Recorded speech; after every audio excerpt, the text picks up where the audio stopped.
Текс. Напишите тут, тому что есть некоторые гуки на заднем фоне. Напишите, як добра чуваць мяне, як добра чуваць гуки на фоне, каб я мог з гэтым нешта таксама зрабіць, напрыклад, зачыніць акно. Усім добрый вечар, хто паспеў долучыцца. Зараз я параскідваю яшчэ спасылачкі. Я вось літаральна прачнуўся гадзіну, ну трошки больш за гадзіну таму, прылег падрымаць, прачнуўся і трэба было ў тэмпе вальсу, блядь, памыць галаву, таму што выглядала гэта ўсё на досыць непадабаючым, вядома ж, узроўні для нашых нават ніжніх інтэрнэтаў. Тэкс. Но у мяне, адпаведна, ніхуя не адчынена загадзя, таму чакайце, я буду сам распёрджвацца. Ну, блага, госць у нас падлучыцца трошки пазней, у нас ёсць час на тое, каб папиздзець. Тэкс.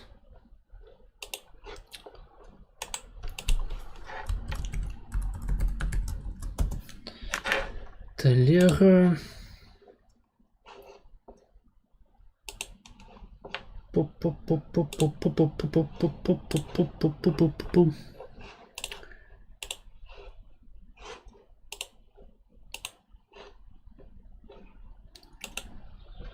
Так, я пакуль не бачу, каб чат працаваў.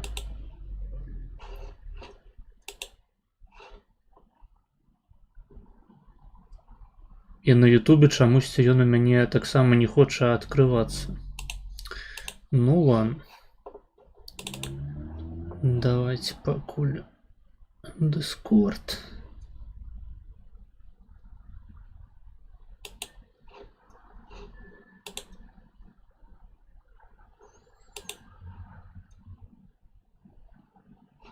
Так, флудилка. Хуилка.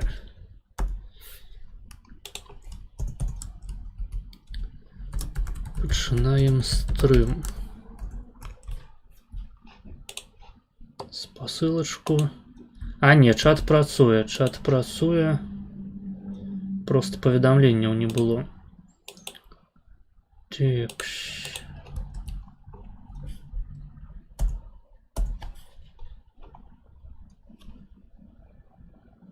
Так, УДС закінуў. Дарэчы, хто яшчэ не долучыўся, долучайцеся да Дыскорду. Калі хочаце апынуцца нарэшце у інтэлектуальнай кампаніі маладых людзей, а не ў вашых гэтых быдлаконфах тэлеграмаўскіх. Чат. Давайте яшчэ у X закінем.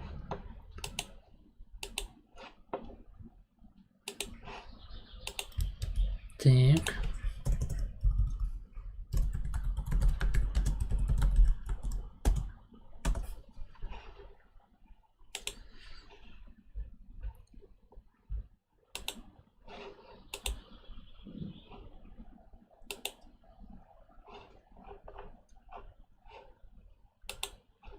Так.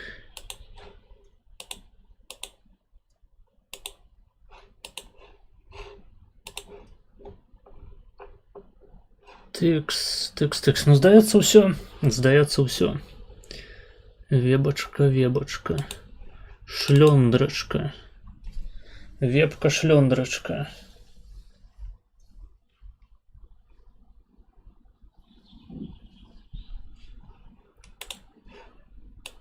Вось так. Hello, усім прывітанне, ура! Нарэшце стрым, ура, стрым, ура, стрым, вячэрні стрым, ура, мы з вами сустрэліся нарэшце, ура, хочацца кожнага з вас просто вось так за шчочкі пацягаць, поебать, блять, кожнага просто ў ягоную вузкую задніцу. Выбачаюся. Тэкс. Яшчэ адна рэч. Чат сабе вывести.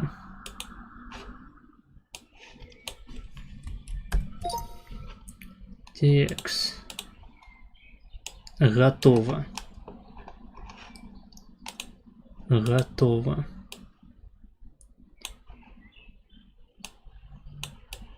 Текст.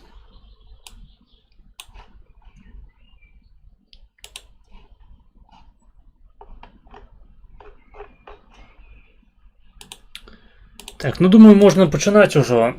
Зноў ж такі, усім прывітанечкі, добры вечар.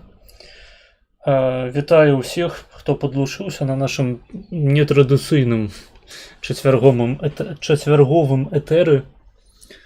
Сёння ў нас у планах калаб з Базілевічам. Я спадзяюся, што вы, як і я, сёння даведаемся, хто гэта такі. Адначасова і аўдыторыя Базілевіча даведаецца, хто я такі, які па ліку як клон убер-маргінала, вось якая канкрэтная версія, ці я з'яўляюся вадкай версіяй убер-маргінала, ці яшчэ цвёрдай, так бы мовіць, вось як у першым тэрмінатары, скажам. Я, напрыклад, сябе больш закваліфікаваў да вадкага менавіта тэрмінатара, хаця з іншага боку нельга забываць таксама, што я адначасовы клон Гілтыкус і клон Аліпава і, каго ж я яшчэ клон? Не памятаю. У мяне нават апытанка калісьці была на канале наконт таго, чый я ўсё ж такі клон, і меркаванні сапраўды падзяліліся. Тэкс, вось уже 7 гледачоў. Я вас заклікаю пісаць свае паведамленні ў чат. Госць будзе праз гадзіну толькі. І ў нас з вами ёсць час, каб трошкі паразмаўляць на тэмы, якія вам цікавыя. Так, коли цей київський жидо-циган буде?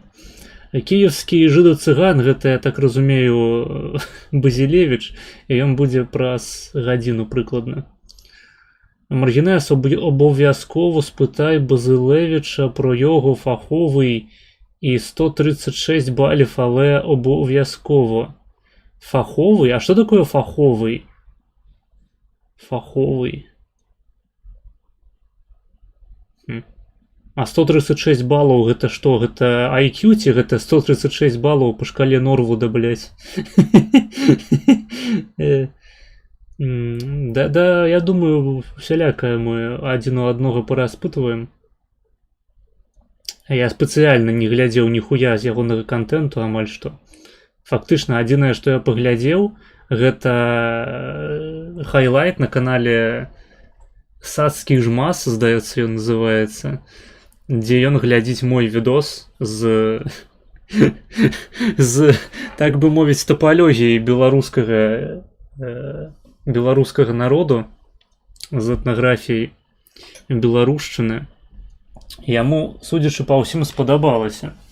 І хайлайт сапраўды быў досыць вясёлы. Я паглядзеў, там яго глянула больш за 1500 чалавек, што для маіх хайлайтаў, ну, не то, каб характэрна, і для хайлайтаў Базілевіча таксама, наколькі я разумею.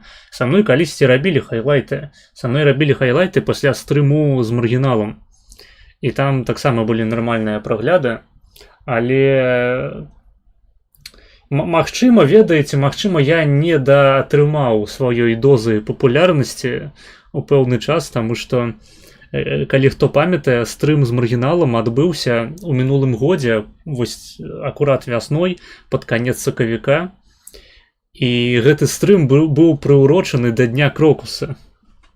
Вось это был міжнародны дзень крокуса, і стрым маргінала называўся «Святкуем дзень крокуса» з нейрабіолагам з Польшы.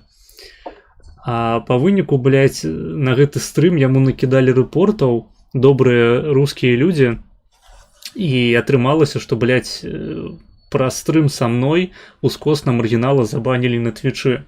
Вось вы мяне можете, хто пачаў глядзець ад Базілевіча, вы мяне можете ведаць у сувязі з гэтай падзеяй кульмінацыйнай, таму што я ўскосна забаніў канал Маргіналу, у чым я, вядома, абсалютна цалкам раскаиваюся.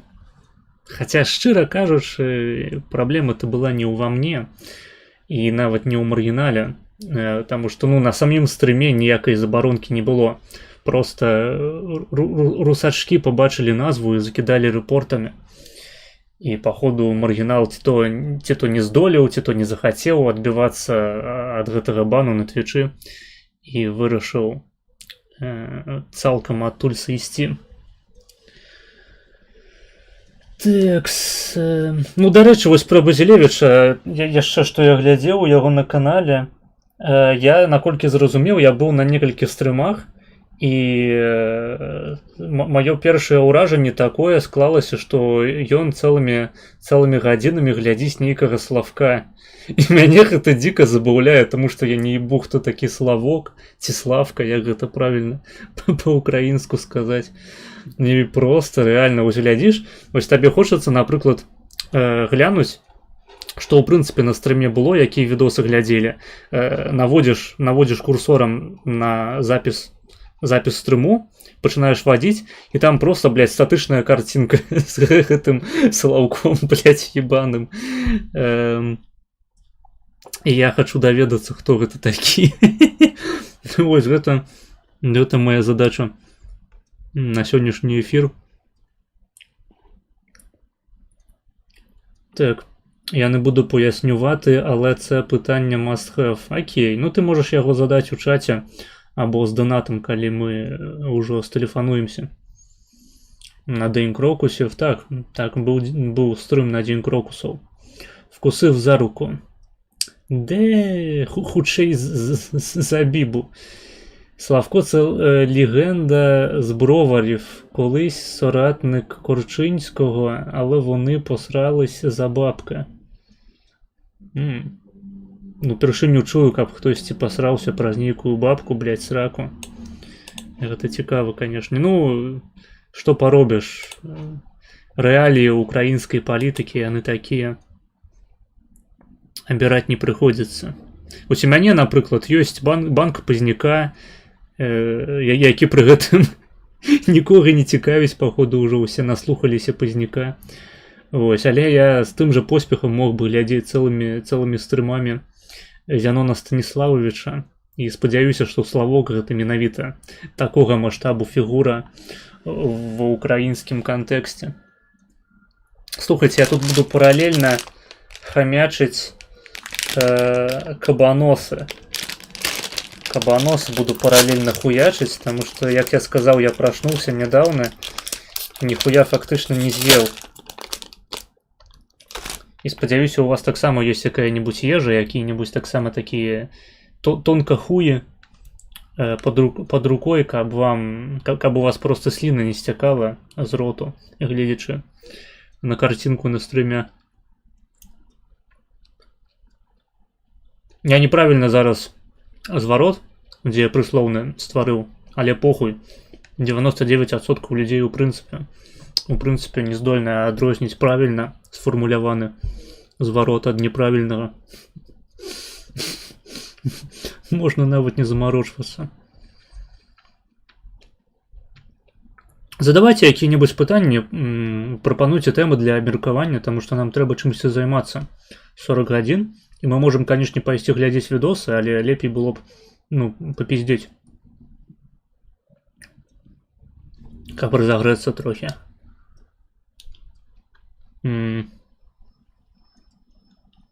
Зараз веде свій проєкт і кліпає оверпрайс ножі. Великий військово-політичний аналітик Славко. Це обов'язкове питання має стосуватись хронік договорняка. Ось про договорняк я так само ніхуя не розумію. Гэта хроніки договорняку. Гэта типу ідыёцкі мем. Ці я не разумею гэты мем, і таму ён мне здаецца ідыёцкім. Про договорняк. Типу реально там на стримах гэтая хуйня столькі год абмяркоўваецца. Базилевич свідок договорняка. Базилевич олд конфи у маргінала, до речі. Цікаво. Ну я ніякого дачынення не маю да конфи маргінала. Я яго гляджу досыць даўно, ну, з перапынкамі. Але калі я пачынаў яго глядзець, мне было занадта мала год, каб быць чальцом гэтай канфы.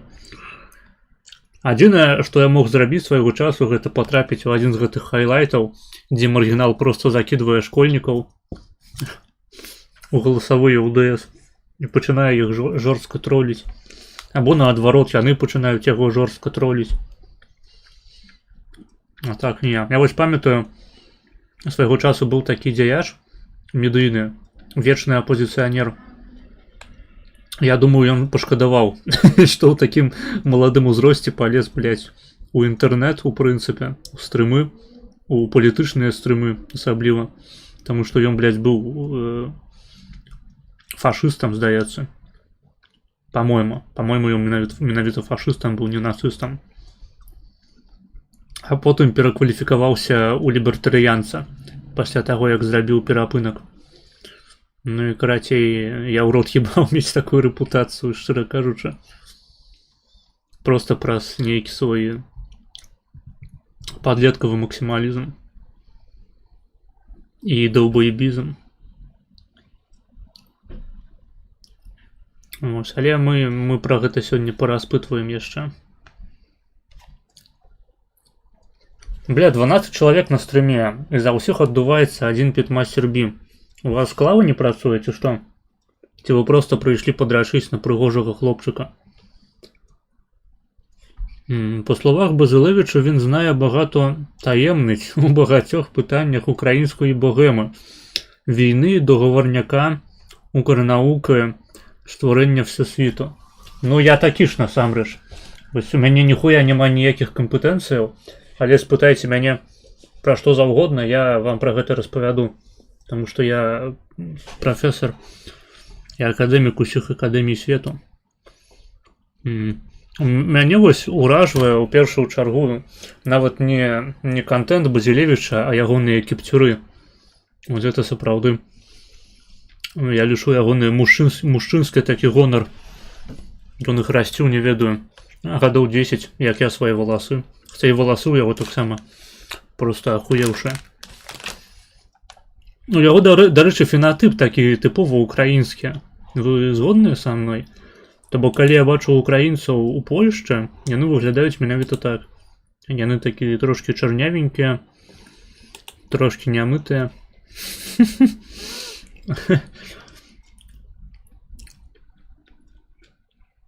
Такі, ведаеце, паўднёва-ўсходні фенатып. Я, дарэчы, не ведаю, ён кіеўлянін? Карэнны? Ну, карацей, што мы будзем думаць, дагадаць? Давайте дачакаемся Базилевича і ў яго гэта ўсё. Спытаем усе гэтыя важныя пытанні, на якіх будуецца, у прынцыпе, светапарадак. Кабаносы? Так, кабаносы, вось, хуячу, таму што я амаль нічога не еў гэтыя другія паўдні.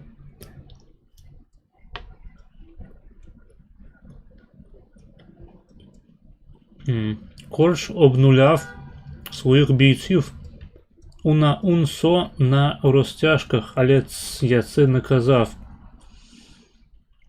А ти думаєш, що у мене нейкае охуєнно високе і прихильне ставлення до Карчинського? Мне похуй на Карчинського. Я ніколі не разумеў гэтага форсу украінцаў. І часткова насамрэч форсу сярод беларусаў, тыпу, блядь, так бы хацелася мець свайго ўласнага Карчынскага. Ён робіць такія файныя прамовы, пафасныя. Вось. Вось калі б у нас быў такі Карчынскі, то дакладна ўжо перамаглі.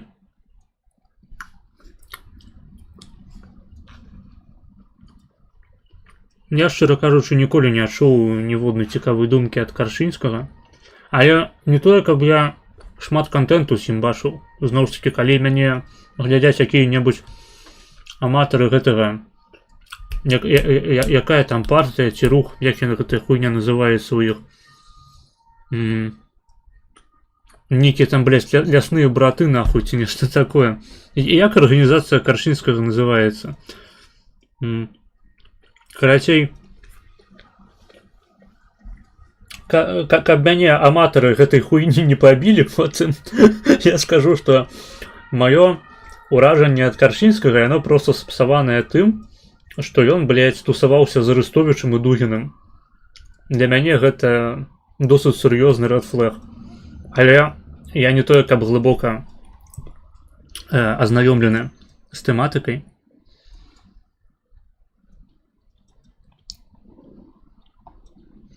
Куевланин. Угу. Он куевлянин. Окей.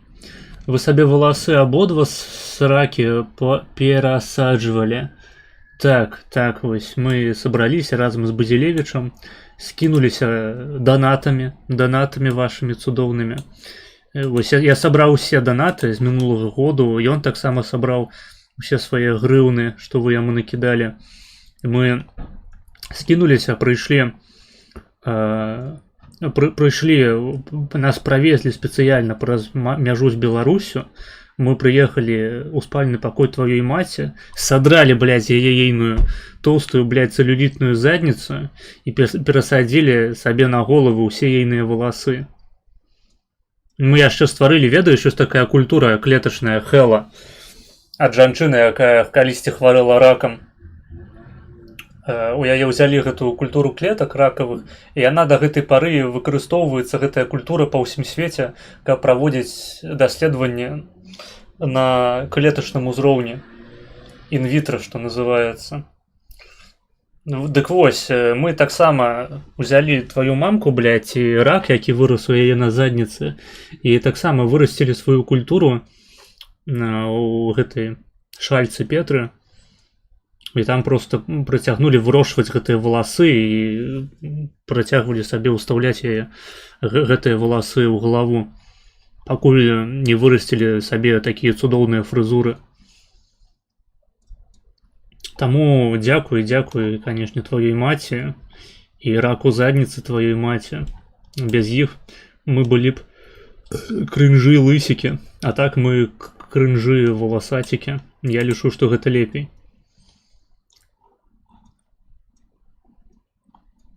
У мужчыны лысай павінна быць толькі біба. І то ёсць нюансы, так бы мовіць. Все іншае павінна быць пакрыта валасамі, нават язык. Так, курінны корч не хороша людына. Ну, хорошы, не хорошы, гэта такія ацэначныя суджэнні. Мне хацелася б канкрэтна чагосьці. Вось яшчэ адзін рэд флэг у дачыненні да Карчынскага, гэта тое, што ён удзельнічаў у вайсковых гэтых аперацыях у Прыднестроўі. Гэта таксама, ну, блядь, фактычна дилбрейкер. Што гэта за хуйня? Просто пиздец. Братства. Так, вось хто з братства мяне глядзіць, калі ласка, не пиздзіце мяне і не рассылайце мае часткі цела ў мяшках маім сваякам. Калі ласка. Уна УНСО була раніше, зараз батальйон братства радикальних християн. Охуєнно так.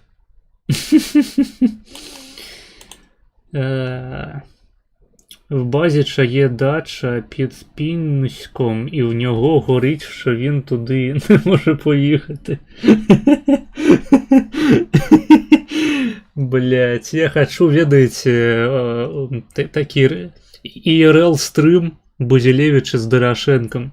Вот это был бы контент. Я бачу, у яго быў відос са гэтай, блядь,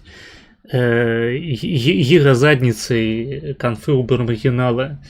Том боем, які пранізвае ўвесь ніжні інтэрнэт сваёй біцухай, вось са штрохай.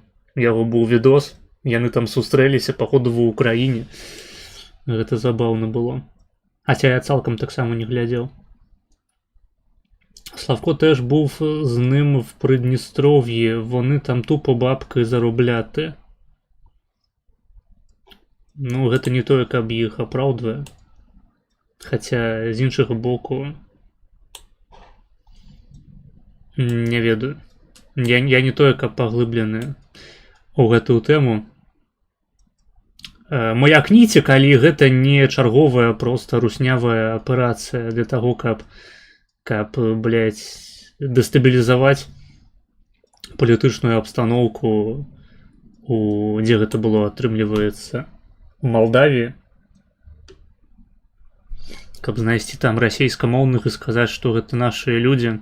Таму давайте мы вас усіх расхуярым, блядь, перахуярым і створым крынжовую краіну на 2 квадратных кіламетра, з якой людзі будуць, блядь, ныркі свае прадаваць, або толькі з'ябацца куды-небудзь у нармальную дзяржаву. Вось маякніце мне, калі я не маю рацыі.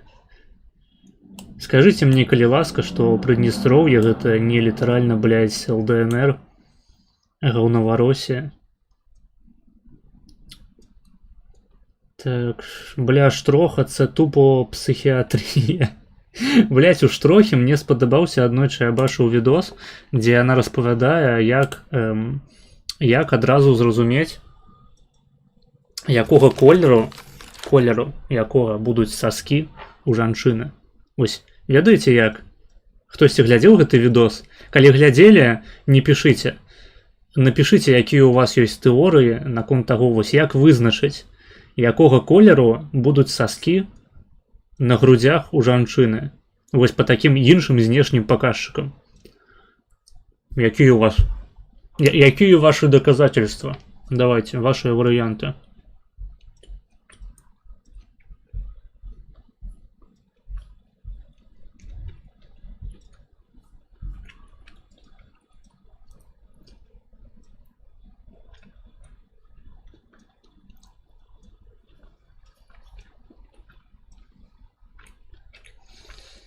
Вони в Придністров'ї займалися лутінгом, грабунком і т.д. І типу отримували бойовий досвід. Але всі ми знаємо, так. Хз не думав про це. Ну, гэта твоя галоўная памылка. Я вам распавяду. Ось, бачыце, на руцэ ёсць такія... не ведаю, як гэта назваць, прасторы невялічкія паміж фалангамі пальцаў. І якога колеру гэтыя самыя прасторы невялічкія будуць у жанчыны, то бок калі яны такія ружовенькія, то гэта азначае, што саскі будуць таксама ружовенькія. А калі яны такія, ведаеце, карычневатыя, то яны будуць цёмныя. Гэта літаральна тэорыя саскоў Дар'і Штрошарар. Я не ведаю, наколькі гэтая хуйня праўдзівая, я не праводзіў свайго эмпірычнага досведу, нейкага эксперыменту. Але я з большай ахвотай даверуся меркаванню жанчыны, чым свайму у гэтым пытанні. Таму я вось з таго самага моманту, калі пабачыў гэты хайлайт, менавіта так і вызначаю якасць жанчыны па іхніх пальцах. Якщо жінка чорна.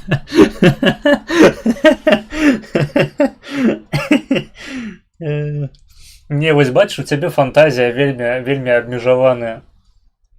Гэта неправільна. А Штроха, яна не пальцам, блядь, робленая.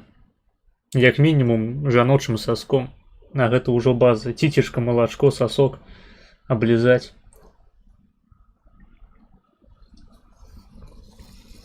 Гэта тое, што мы любім. Так, я сумніваюся, що Штроха жінка.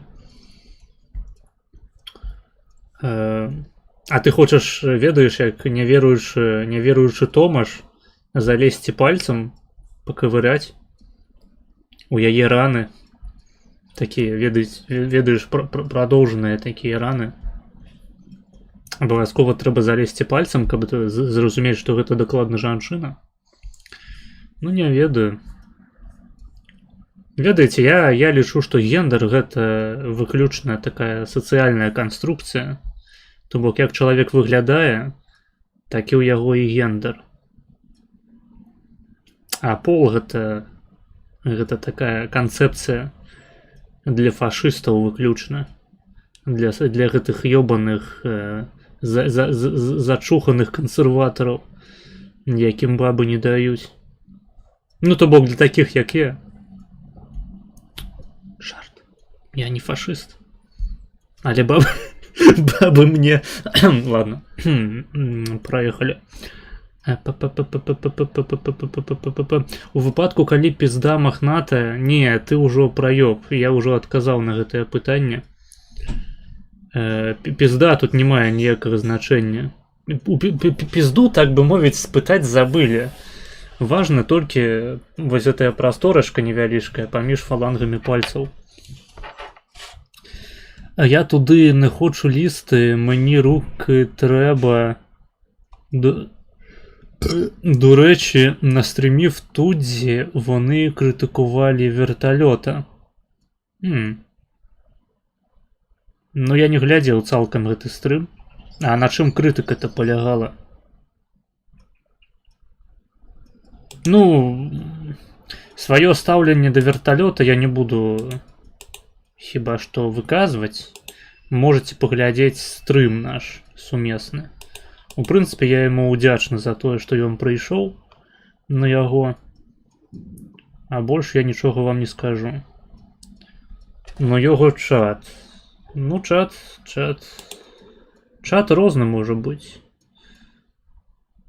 Я быў у ягоным чаце, здаецца, таксама, калі чэкаў проста, якія былі каментары ягонай аўдыторыі наконт нашага стрыму.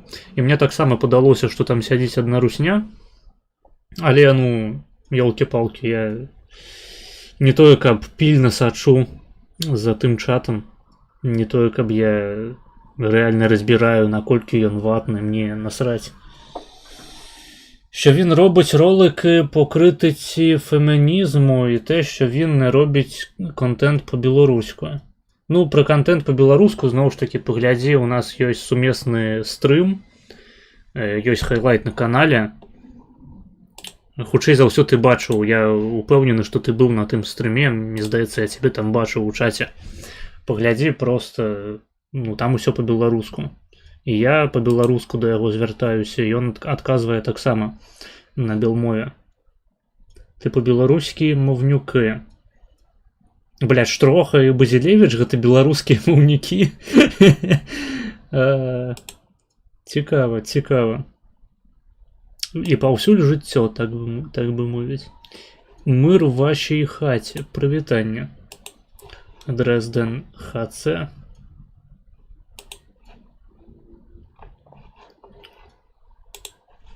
Так, пишите, пытайте что-нибудь, прапануйте что-нибудь для абмеркавання. Я не ведаю, што вам распавесці такога цікавага за апошні час.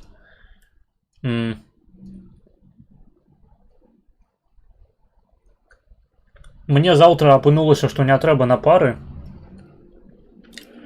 таму што там будзе навуковая канферэнцыя, а я ў ёй не бяру ўдзел, таму што я просто не паспеў нічога да яе падрыхтаваць сэнсоўнага. Але заняткі будуць скасаваныя, таму што людзі просто не будуць прыходзіць на лекцыі, бо ўсе на канфе. Таму сёння мы можам пасядзець даўжэй, чым звычайна. Безумоўна, гэта ўсё будзе залежаць у тым ліку і ад вашай актыўнасці.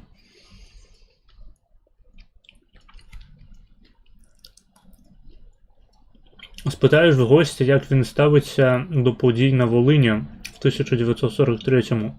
Могу спитати. В принципі, можемо обміркувати Україно-польські стосунки. Волинська різня бензопилою. Так. Можем обміркувати, тому що я навіть у більшій ступені з'являюся, ведаєте, таким інтернет-спеціалістом по Польщі, чим по Білорусі. Таму што па Беларусі я навіны амаль не чытаю. Бывае няёмкія сітуацыі такія здараюцца перыядычна. Калі размаўляеш з нейкім чалавекам, з палякам, допустим, ён ведае, што ты беларус, абмяркоўваеце там палітыку, ён пытае: ну а што там у вас на Беларусі?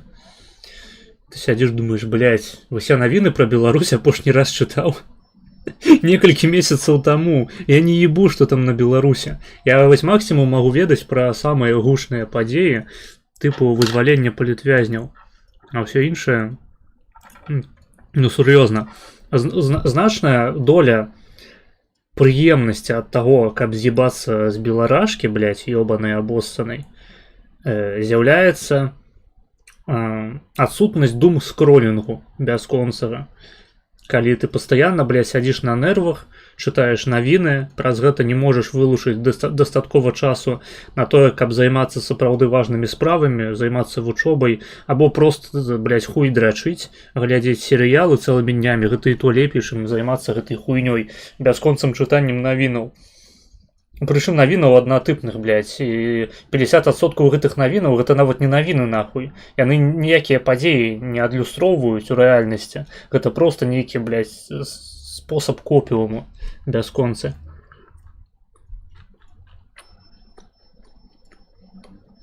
Тыпу, блядь, колькі разоў за гэтыя, ну фактычна ўжо 6 год, я беларусаў зараз пытаю, колькі разоў вы чулі аб тым, што Лукашенко смяротны хворы, ён, блядь, зараз здохне, і у Беларусь прыедзе Святлана Ціханаўская са сваёй камандай, каб ратаваць краіну.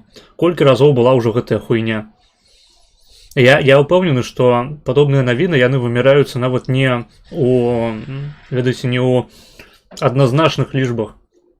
Это двузначныя, блядь, а то і трохзначныя нахуй лічбы. То же самае ва украінцаў магу запытацца, колькі разоў, блядь, за 4 гады вайны вы сутыкаліся з хуйнёй вот гэтай гумкай, блядь. Потому што Путін, блядь, гэта ўжо нават і не Путін, гэта нейкі парадны, блядь, банкетны, хуетны гуманоид з планеты Нібіру. Сапраўдны Путін здох, блядь, і зараз не ведаю, адбудзецца які-небудзь дагаварняшок. Просто немагчыма чытаць нахуй. Адзінае, што цікавіць, калі ты жывеш у Польшчы, гэта знешняя палітыка Беларусі. То бок, магчымыя там якія-небудзь правакацыі на мяжы, або вось як была навіна пра дроны, калі дроны ляцелі з тэрыторыі Беларусі, і сам беларускі ўрад, блядь, пра гэтыя дроны паведаміў палякаў. Гэта была цікавая навіна. Вось, то бок я пасля, ну, амаль ужо 4 год, вось я 4-й год жыву ў Польшчы, я ўжо успрымаю беларускія навіны праз прызму жыхара Польшчы. Мне гэта ў першую чаргу цікава.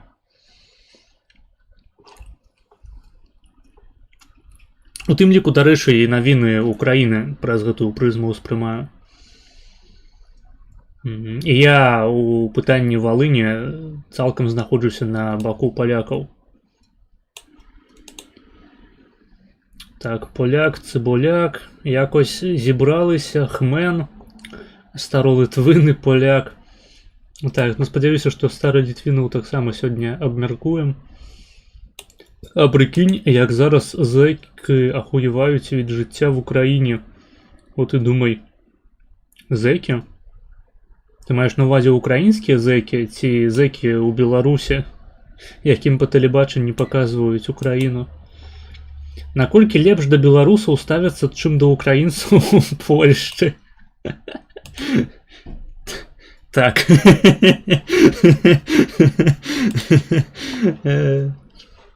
Настолькі. Так, секундочку. Мне трэба не праебаць яшчэ...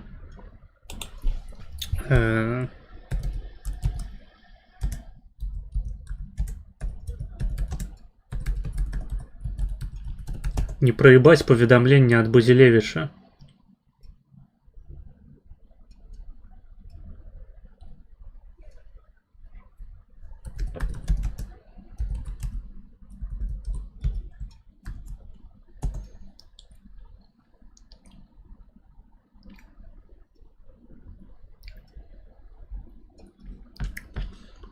Таму што ўжо хутка можна будзе стэлефанавацца.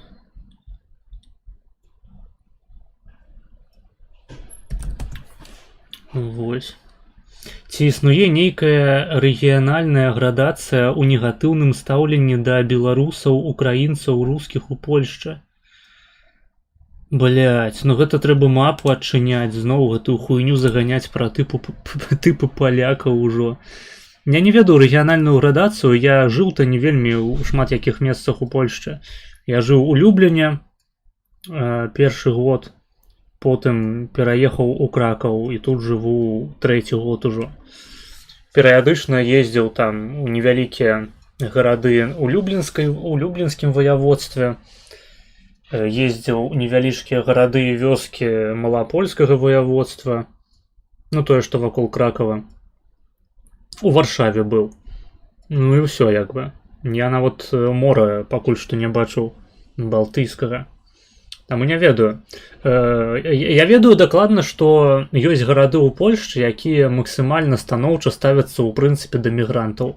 І ва Ўрославе, напрыклад, вельмі шмат і ў тым ліку украінскіх мігрантаў, але не толькі. Ўрослаў гэта ў прынцыпе сярод вялікіх польскіх гарадоў самы левацкі. Самы, блядь, левацкі. А Кракаў, ён найбольш кансерватыўны. Ну, як для вялікага гораду. Таму што Кракаў, ён непараўнальна кансерватыўны, непрапарцыйна, так скажам, да колькасці насельніцтва, таму што Кракаў гэта другі па насельніцтве горад у Польшчы. І ў параўнанні з Варшавай сапраўды Кракаў кансерватыўны. Вось, а так, ну, у Варшаву, калі прыязджаеш на, здаецца, ўсходні вакзал, то там проста ўся рэклама па-украінску. І ты прыязджаеш, і там яшчэ так засрана, блядь, усё, там нейкая будоўля адбываецца, і кантынгент таксама такі досыць сумнеўны, у асноўным украінцы. І ты проста сябе адчуваеш сапраўды на нейкім украінскім вакзале, такім, ведаеце, салковым. Уся рэкляма па-украінску, надпісы, там крамкі таксама украінскія. Проста рэальна адчуваеш сябе ў такім украінскім гета у рамках Варшавы. Таму я думаю, ну гэта ў прынцыпе характэрна не толькі для Польшчы, калі украінцы ці любыя іншыя мігранты з постсаўку прыязджаюць у якую-небудзь ЗША, то яны селяцца ў вялікіх гарадах проста таму, што там большая дыяспара. Ну і сапраўды ў Варшаве хутчэй за ўсё найвялікшая дыяспара украінская і беларуская. Беларуская дакладна. Хаця можна, канешне, яна магла б, мабыць, пасупернічаць з дыяспарай у Беластоку, але ну, нешта мне падказвае, што ўсё ж такі ў Варшаве больш беларусаў і украінцаў, чым у Беластоку дакладна. Нават у адсотках хутчэй за ўсё.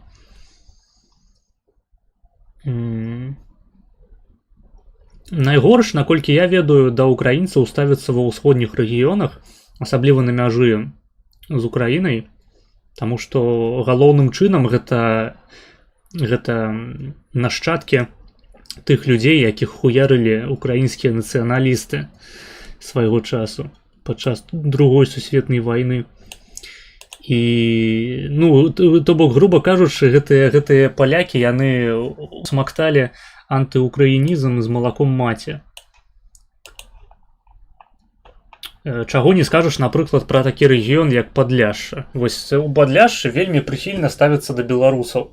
Гэта рэгіён, які мяжуе з Беларусю, там жывуць аўтахтонныя беларусы, і жывецца ім там, ну, лепей, чым украінцам у Польшчы, так скажам, нават калі яны аўтахтонныя. То бок там вывескі усялякія можна сустрэць па-беларуску, а нават калі ў краму заходзіш, у які-небудзь Lidl, то там надпісы раздзелаў з прадуктамі, яны прадубляваныя па-польску і па-беларуску.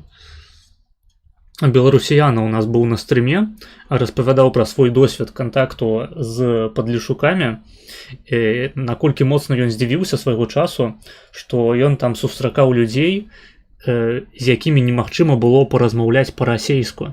То бок гэта былі людзі, якія з самага пачатку засвоілі менавіта беларускую мову. Гэта была тое, што называецца native мова такая для іх, першая, родная, а расейскай яны ў прынцыпе не ведалі. А улічваючы чыста такое слоўнікавае адрозненне паміж беларускай і расійскай мовамі, хутчэй за ўсё не зразумелі б яе, калі б пачулі. Так.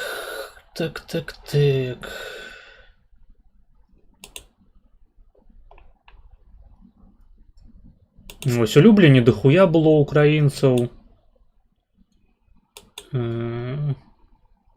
Зараз кажуць, што ў Любліні дохуя чорнаскурых, таму што там некаторыя кірункі ва універсітэце маглі зачыніцца. Гэта па ўласным прызнанні універсітэтаў, што там некаторыя кірункі маглі б зачыніцца праз недахоп студэнтаў, і вырашылі гэтыя прабелы запаўняць студэнтамі з Афрыкі.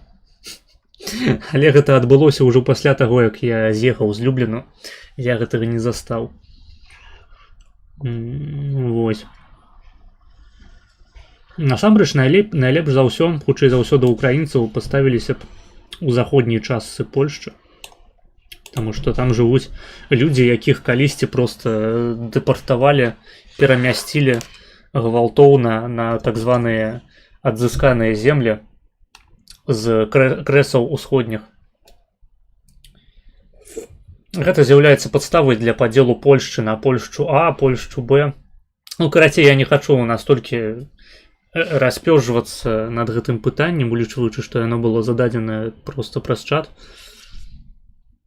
Калі цікава, задавайце яшчэ пра гэта пытанне, я магу параспавядаць. Або, не ведаю, у рамках размовы з Базілевічам гэта яшчэ ўзнікне. Ён, дарэчы, напісаў, што зараз скіне свае рэквізіты, толькі кампухтар запусціць.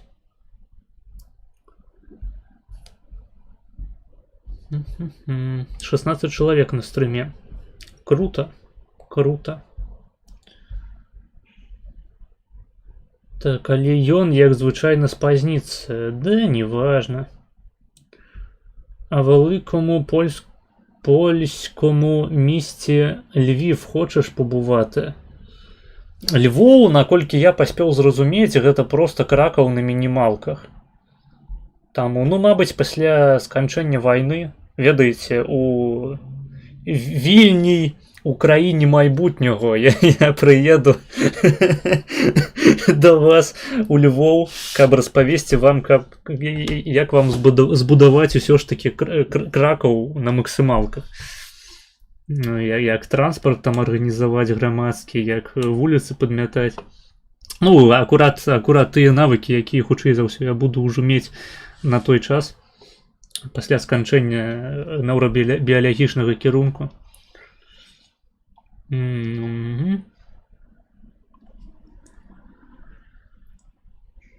ХВ збольшага сустракаю пазітыў да беларусаў. Вельмі часта беларусы гэта адно, а украінцаў нам не трэба. Ну так. Так і ёсць. Ну, калі гэта не было зразумела з маёй прамовы, так, да беларусаў ставіцца нашмат лепей, чым да украінцаў. Гэта факт. Хаця апытанкі звычайна паказваюць іншыя вынікі, што ў чарговы раз павінна проста наводзіць нас на думку, што апытанкі, блядь, гэта проста нейкі крынж для фармавання павесткі. Гэта не нейкія рэальныя даследаванні, якія паказвалі б канкрэтнае размеркаванне меркаванняў у грамадстве. То бок, ну, найярчэйшы прыклад, які мне вельмі падабаецца, гэта апытанкі перад прэзідэнцкімі выбарамі ў Польшчы папярэднімі, якія паказвалі, што на выбарах павінен перамагчы Часкоўскі, мэр Варшавы. А па выніку, блядь, перамог Наўроўскі. Прычым не з хуёвым такім, з нехуёвым такім адрывам па лічбах. І калі б мы арыентаваліся на апытанкі, то прэзідэнтам сёння ў Польшчы быў бы абсалютна іншы чалавек.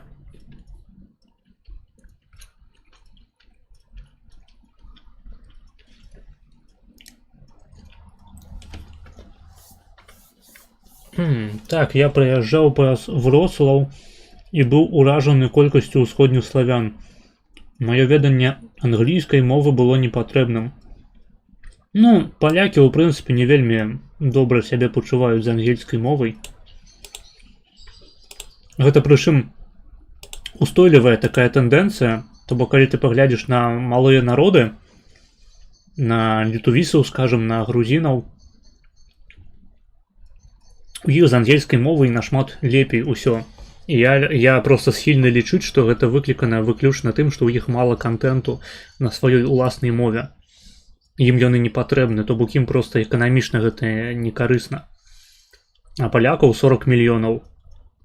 У іх ёсць проста ўнутраны рынак на ўласнай мове. І я зараз не проста пра рынак як гандаль, а ў тым ліку рынак, там, скажам, навукі, літаратуры, акадэмія свая ўнутраная, якая можа на сябе абапірацца. У гэтым сэнсе нашмат больш падабенства з Расеяй якой-небудзь, у якой таксама у людзей хуёва ўсё з мовамі. А вось у украінцаў і беларусаў экскьюзу ніякага няма, блядь. Блядь, мы павінны ведаць ангельскую мову, але пры гэтым таксама ніхуя не ведаем. Вось беларусаў 10 мільёнаў. Здавалася б, можна чакаць, што яны будуць ведаць ангельскую мову, але ніхуя гэта не так.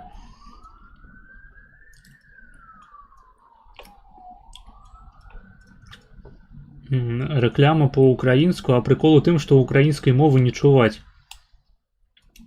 Веду, я там быў, і я чуў украінскую мову. Часамі нават не трэба чуць. Часамі дастаткова паглядзець на людзей, каб зразумець, што гэта украінцы. Вось на Базілевіча глядзіш, напрыклад, і гэта вылеты украінец. Проста адразу ясна, чалавек з Палесся. Адразу вось на ягоным ебалі можна прачытаць, што ў яго ёсць дача пад Пінскам.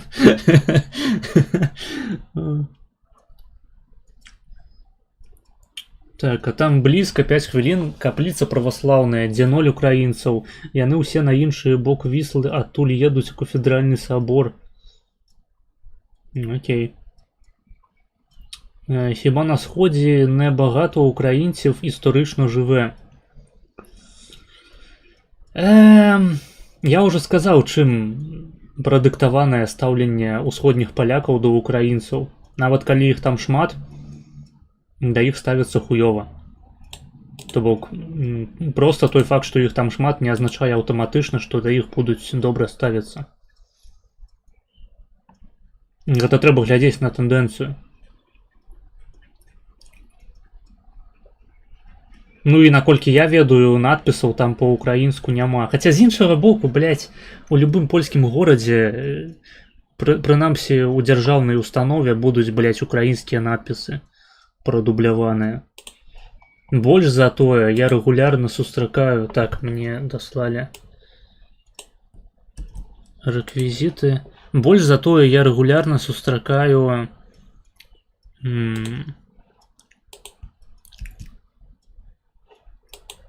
так, як гэта павінна працаваць там, блядь?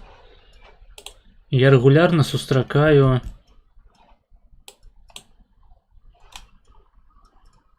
людзей, якія працуюць у польскіх крамах, скажам, на касе, якія польскай мовы нават не ведаюць.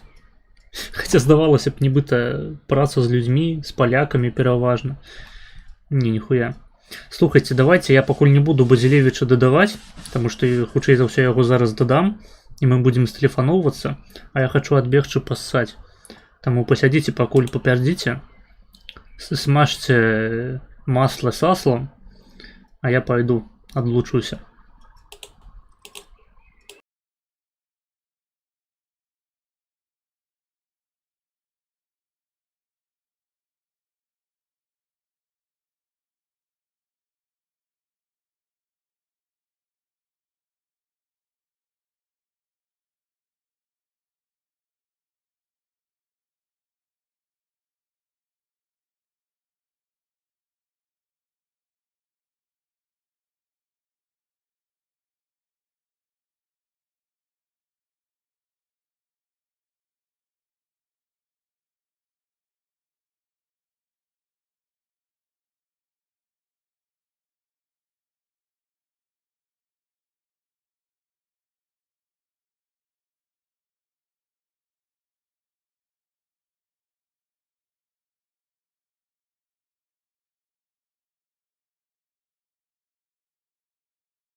Так, я з вами. Потихонечку организуем коллаб. Дзе? Карацей, я, здаецца, выслаў яму рэквест.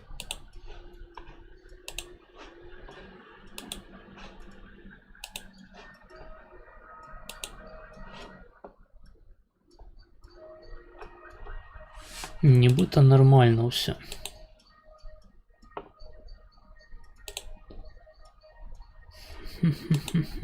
Ну, карацей, чакаем.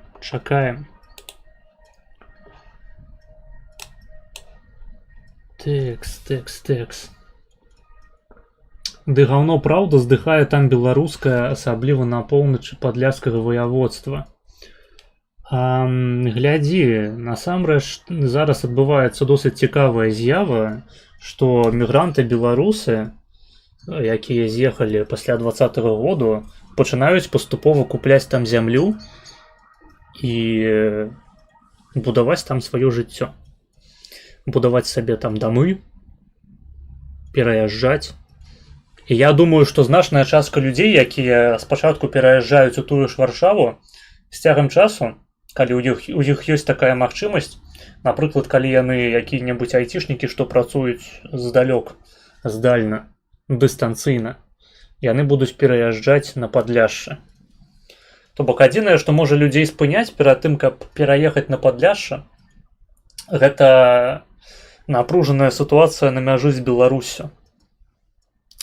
Але з іншага боку гэтай напружанай сітуацыі таксама пры жаданні можна скарыстацца. То бок я гэта бачу так, што сапраўды аўтахтонныя беларусы будуць паціхонечку адыходзіць на другі план, і іх замяшаць прыедуць беларусы маладыя, такія наваяўленыя, можна сказаць. Ну, і зноў ж такі, там ёсць адукацыя па-беларуску, ёсць падручнікі, якія выдаюцца польскім міністэрствам адукацыі па беларускай літаратуры, па беларускай гісторыі. Ёсць і такое. То бок, прынамсі, такія магчымасці там створаныя. А гэта ўжо лепей сітуацыя, чым з украінцамі. Хаця, зноў ж такі, пра украінцаў таксама можна аддэфаць, сказаць, што цяпер у Польшчы можна замежную мову вывучаць украінскую, нават калі ты сам украінец. То бок ты вучышся ў польскай школе,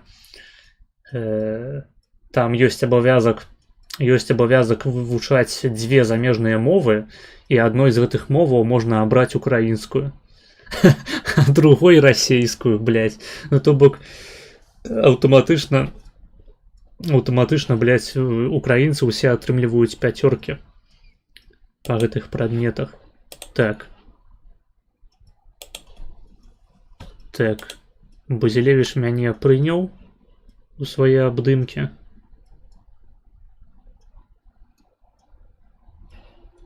Чакаем званку.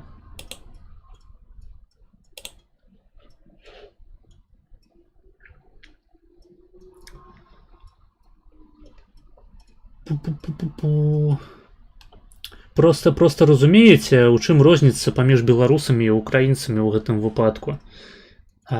Беларусаў нашмат менш. І любыя грамадскія незадавальненні мігрантамі, яны ў першую чаргу будуць накіраваныя ў бок украінцаў, просто таму, што іх больш. Сярэдні паляк з украінцам сутыкаецца нашмат больш разоў у жыцці, чым проста з беларусамі. Нас і так менш агулам, і ў Польшчы у адсотках нас таксама менш, просто таму, што занадта складаней прыехаць у Польшчу, калі ты беларус, чым калі ты украінец. Нават памінаючы ўсе гэтыя пытанні з Валынню. Гэта так. Дзяржава падтрымала украінцаў польская і працягвае іх падтрымліваць, Але тэндэнцыя ёсць на тое, каб усе гэтыя ільготы у украінцаў забіраць. Таму не. Усё яшчэ быць беларусам у Польшчы нашмат лепей, чым украінцам.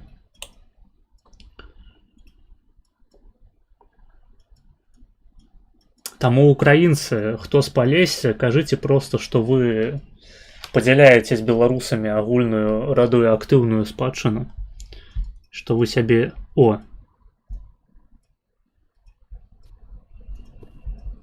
Тик, тик. Нормально, камера ця включилась. Алло? Алло. Час. Так, я нічога не чую, але... Так. Ну чутно. Сейчас я Так. устройство. Ага. Раз, два. Мене повинно бути чутно. Камеру не атрымліваецца чамусьці мне ўключыць. Мне здаецца, камера я не- ведаю чаму, блядь. Так. Так.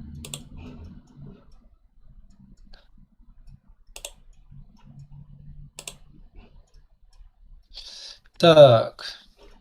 Мене хоч слышно? Мене чутно, мене чутно, мене чутно. Бля, Мене гэта чутно. праз тое, што... У мяне вебка ўключаная на стрыме, выключыць вебку. О, вось, я ўключыў вебку Так. у Дыскордзе. Сейчас. Круто. Тик. Так. Вось. Зараз. Оп. О, є. я цябе бачу, але не чую. Так, я Так, гэта выведу типа- зараз. Раз, два. Звук у мене йде. Типа звук. Звук у мене О, показує, так. що є.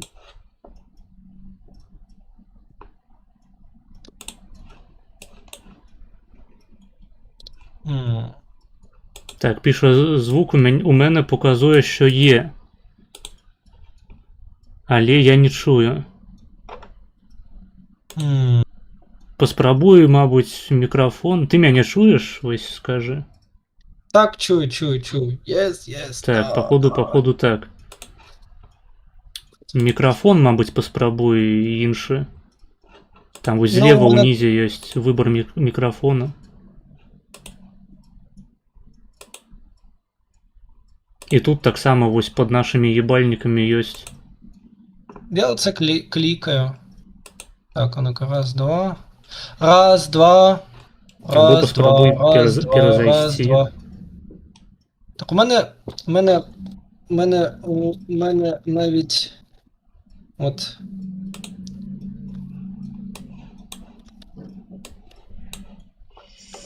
Стрым наладаў, шаноўнае спадарства. Ну і нічога, мы нікуды не спяшаемся. Так. А, яны п'ю... Вам чутно? Вам чутно яго? А чаму я не чую? м, Блять, що за приколи такі? Мабуть, гэта я ебануўся просто.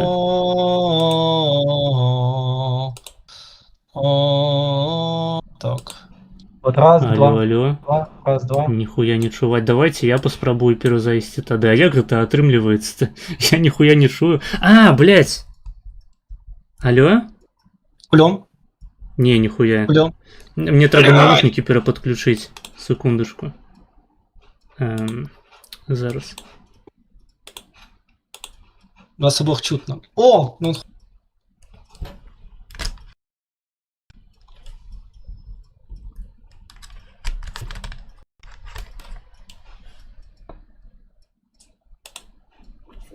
Сейчас я тоді у Алло. себе стрім запишу. Вось, блять! Нарэшце. Працює? Так. Ахуєнно. Здоров. Так, тепер я зараз теж свій струм налаштую, от эту картинку. Подивлюсь, як ти зробив у себе, щоб понять. Так.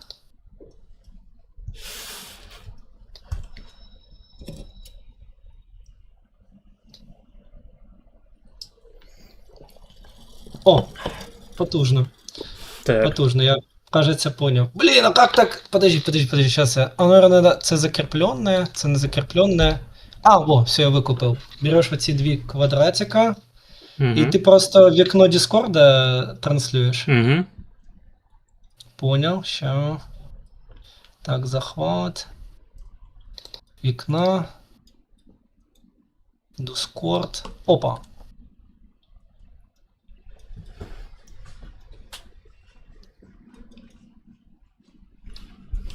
И расширяем. Тільки у мене воно какое-то широке ебало. Ну похуй. Так, а ну-ка, подивлюсь. Ну, приблизительно те саме. Так. Так. Єсть, я почти переміг цю штуку. Все, я тепер можу запускати у себе теж трансляцію. І... До речі, якщо що, так, на пол секунди. На всякий случай, я ще паралельно буду стримити на Твічі, тому якщо на Твічі, то це прийдеться якісь слова не використовувати. А Добре. можемо чисто на Ютубі, тоді можемо будь-які слова використовувати, як ти хочеш. Мне без розницы. Хочаш на Твічі, я могу не выкарыстоўваць гэтае слово. Я таксама стрыміў на Твічі некаторы час. Таму навучаны. О, чудово. Так, у нас тут цілі проблеми, як правило. Я сам уже від цієї системи, мене вже і перманентний бан відправляв Twitch на рік, так що я вже тепер дуже осторожний. Тоді я раніше, коли був 22-й рік, ну, у мене взагалі берегов не було, я там просто казав: о, R-слово, всі, N. І я такий: та за що мені бан? Я не розумію, за що? Блять, у мяне ў чаце просто пачалі нон-стоп пісаць, блять, нахуй Twitch, P-слово, N-слово.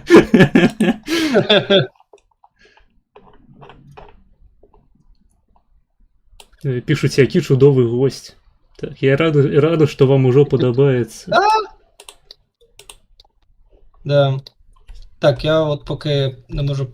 Зараз я ці посилання покидаю в себе. Всі теж. От і твій. І свій. І цей вроді буде працювати. Так, да рэчы, пакуль усё гэта наладжваецца, вось з маіх гледачоў, хто глядзіць, можете перайсці па спасылках у апісанні на ресурсы Базілевіча. Там усе яны пакінутыя. Ну там тільки із-за того, що в мене на даний момент був цілий день всяких проблем, я тільки от зараз зміг налаштуватися на стрім, тому в мене, наприклад, поки що всяких силок на твої нема, але я репостив твоє посилання, і потім уже, коли буде час, покидаю всі твої ресурси. Супер. Ну що, будемо починати тоді? Так, можемо починати. Текс. Ну што ж, я не ведаю, я сваім гасцём распавяду адразу, што у нас сёння ў гасцёх, або я ў гасцёх, не ведаю, хто сёння ў каго ў гасцёх. Хутчэй я, таму што мяне запрасілі, і ў Базілевіча аўдыторыя больш, таму я буду сядзець як мышка і глядзець вось знізу ўверх на гэтага не пана, нават не спадара, а як у вас там буду глядзець знізу ўверх на не, у вас же таксама пан, пані, на пана буду глядзець, але на украінскага ў гэты раз. Незвычайная для мяне сітуацыя. Вось, на стрыме Базілевіч, я Маргінез.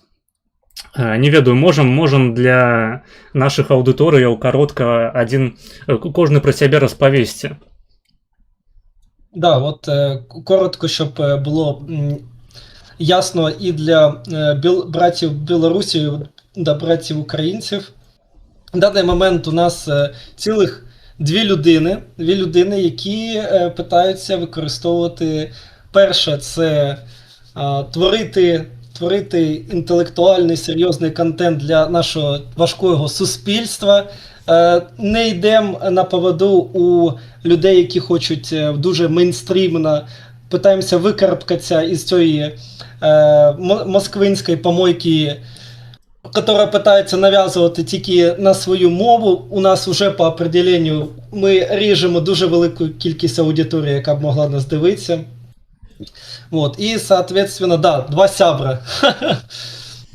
І на даний момент у нас яка фішка?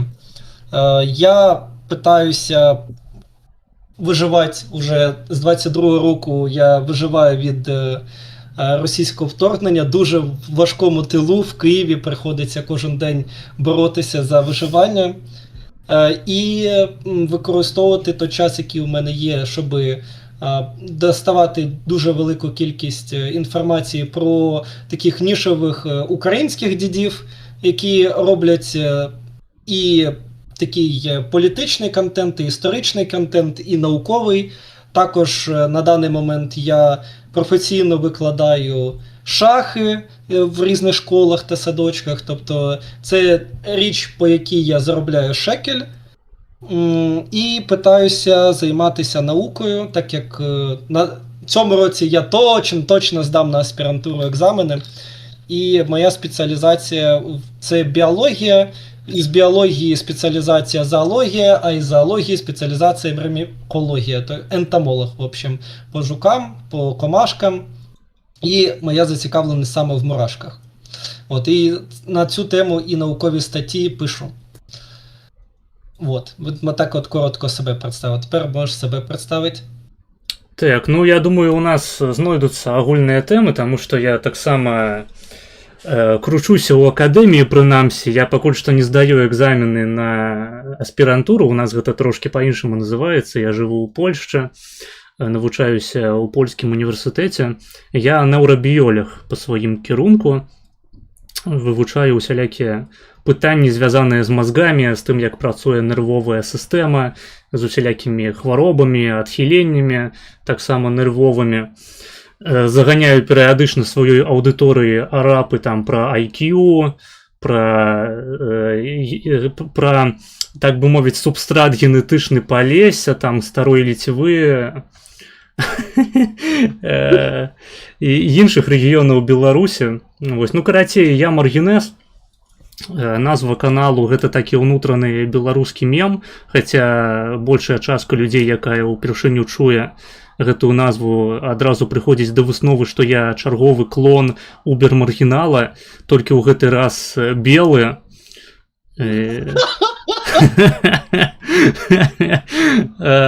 Ну, відавочна, канал называецца Маргінез, значыць, я клон убер-маргінала. Хаця мяне з кім толькі не параўноўвалі, шчыра кажучы, і з Гілтыкус, блядь, і з Аліпавым мяне параўноўвалі. Я калісьці нават запускаў сябе на канале ў Тэлезе апытанку, вось чый я ў рэшце рэшт клон. І меркаванні яны падзяліліся сапраўды. То бок там бальшыня, канешне, вырашыла, што я клон маргінала, але былі самыя нечаканыя варыянты адказу. Вось, стрымы я праводжу ўжо другі год. Пачаў восенню 24-го. Я таксама перыядычна вяду якія-небудзь лекцыі па нейрабіялогіі, хаця апошнім часам радзей трошкі, я пішу зараз дыплём, я скончваю бакалаўрыят.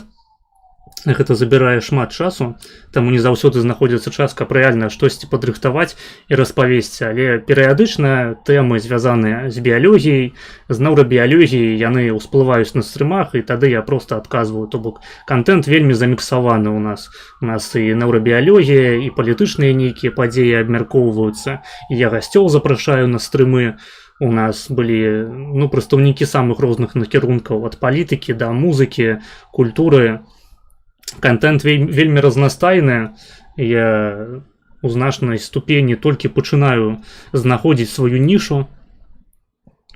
Вось, магу вось, калі для тваіх гасцёў параспавядаць і пра навуку ў Польшчы і ў Беларусі, таму што ў Беларусі я таксама вучыўся, хаця і не давучыўся. У 22-м годзе я вырашыў з'ехаць у Польшчу. Думаю, можна здагадацца, праз якія падзеі, але пра гэта, думаю, мы таксама пазней яшчэ паразмаўляем.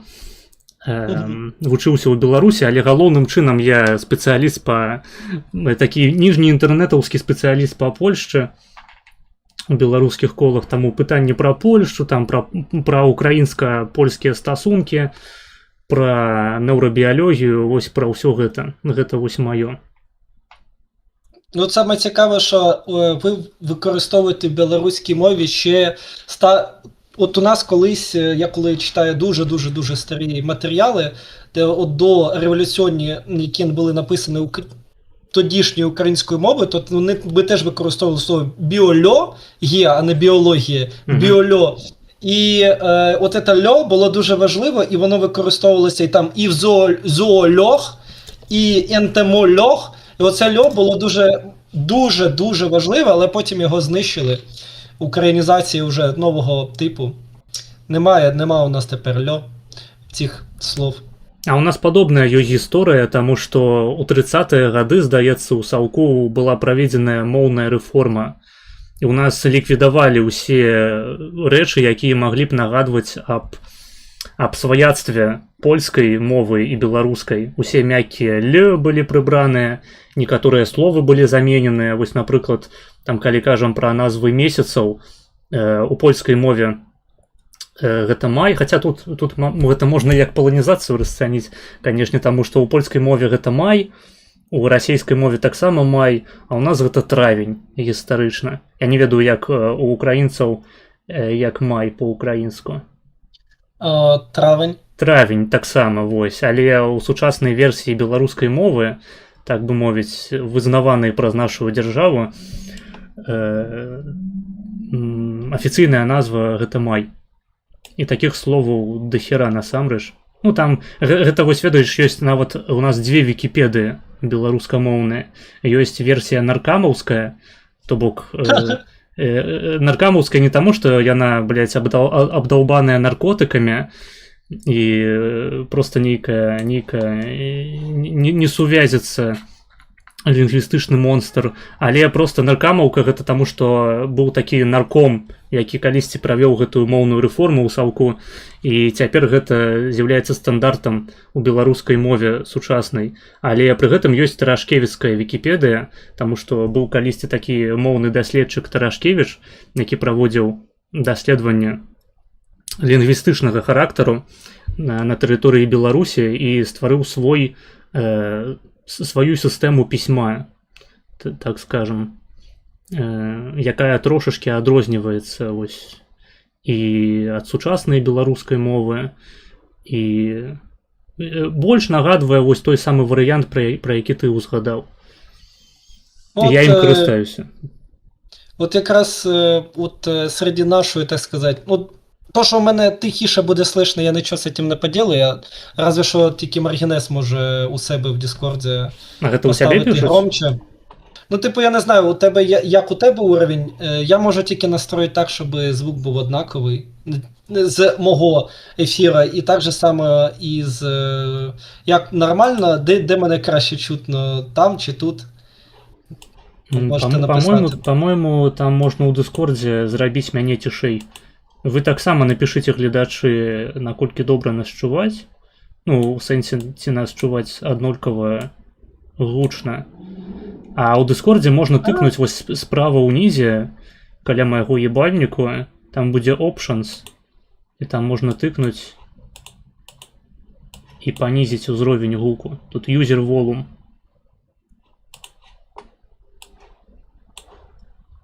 Так, у Маргінеза краще. Так, зараз я попробую розібратися. Тут важко. Так, Маргінеза краще, гэта значыць, мне трэба або цішэй пиздзець, або зрабіць гучней Базілевіча, так. Ось, а зараз выкруціў на 150. Скажи што-небудзь. А ну-ка я буду казаць. Раз, два, три. Як тепер чутно? Вось, скажыце, як цяпер. Не магу яшчэ гучней. Там можна... Де ці кнопочки? Тому що я привик у Discord серверах, воно все понятно. А тут де ці опшен по звуку. А пишуть, у Маргінеза тебе краще, тому тут і сиджу. А цяпер пішуць ні вас обох добра чутно. Ну карацей, пачынаецца гэтая шыза, блядь, з меркаваннем аўдыторыі. Мне перыядычна, блядь, адбываецца, сядзіш на стрыме і просто нейкая хуйня пярдзіць увесь час на заднім плане. Ніхто не напіша, будуць сядзець, цярпець, блядь, на гэтым цвіку. Ты ведаеш анекдот пра беларусаў самы вядомы? Ну, надіюсь, це не про велику лужу говна і щоб волни не починались підніматися. Не, я гэта, да рэчы, не ведаю. Ну, давай ты, а я тут нагадаю. Так, ну вось глядзі. Садится беларус на цвік. Вось цвік. У вас есть такое слово цвік? Это гвоздь. Садится беларус на стул, а там цвік у яго просто убивается ў задніцу, блядь. Прошивае яе наскрозь. Вось, але Беларусь сядзіць такі, напружыўся, канешне, але кажа, а можа так і трэба.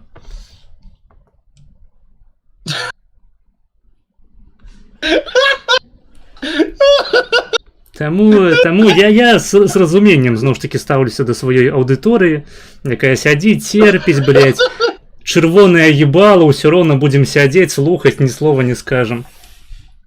Менталітэт. Да. От схоже, у нас є менталітетний такий анекдот, називається «Сидять», така велика, така, ну прям чуть ли не озеро із говна, і там люди стоять, і у них говно вже підійшло от буквально по грудь. І вони там сидять, як нормально. Потім, через деякий час, туди ставлять нову людину, теж в цю болото з говном, і він починає питати інших людей: почекайте, ви що тут, просто сидите в говні постійно? Ви же просто в калі сидіть. Чому ви це робите? Підходить до одного, каже: треба щось з цим робити, треба щось робити. І люди на нього дивляться і кажуть: пожалуйста, не розкачувай нам волни. Так, ну гэта як не хістай лодку.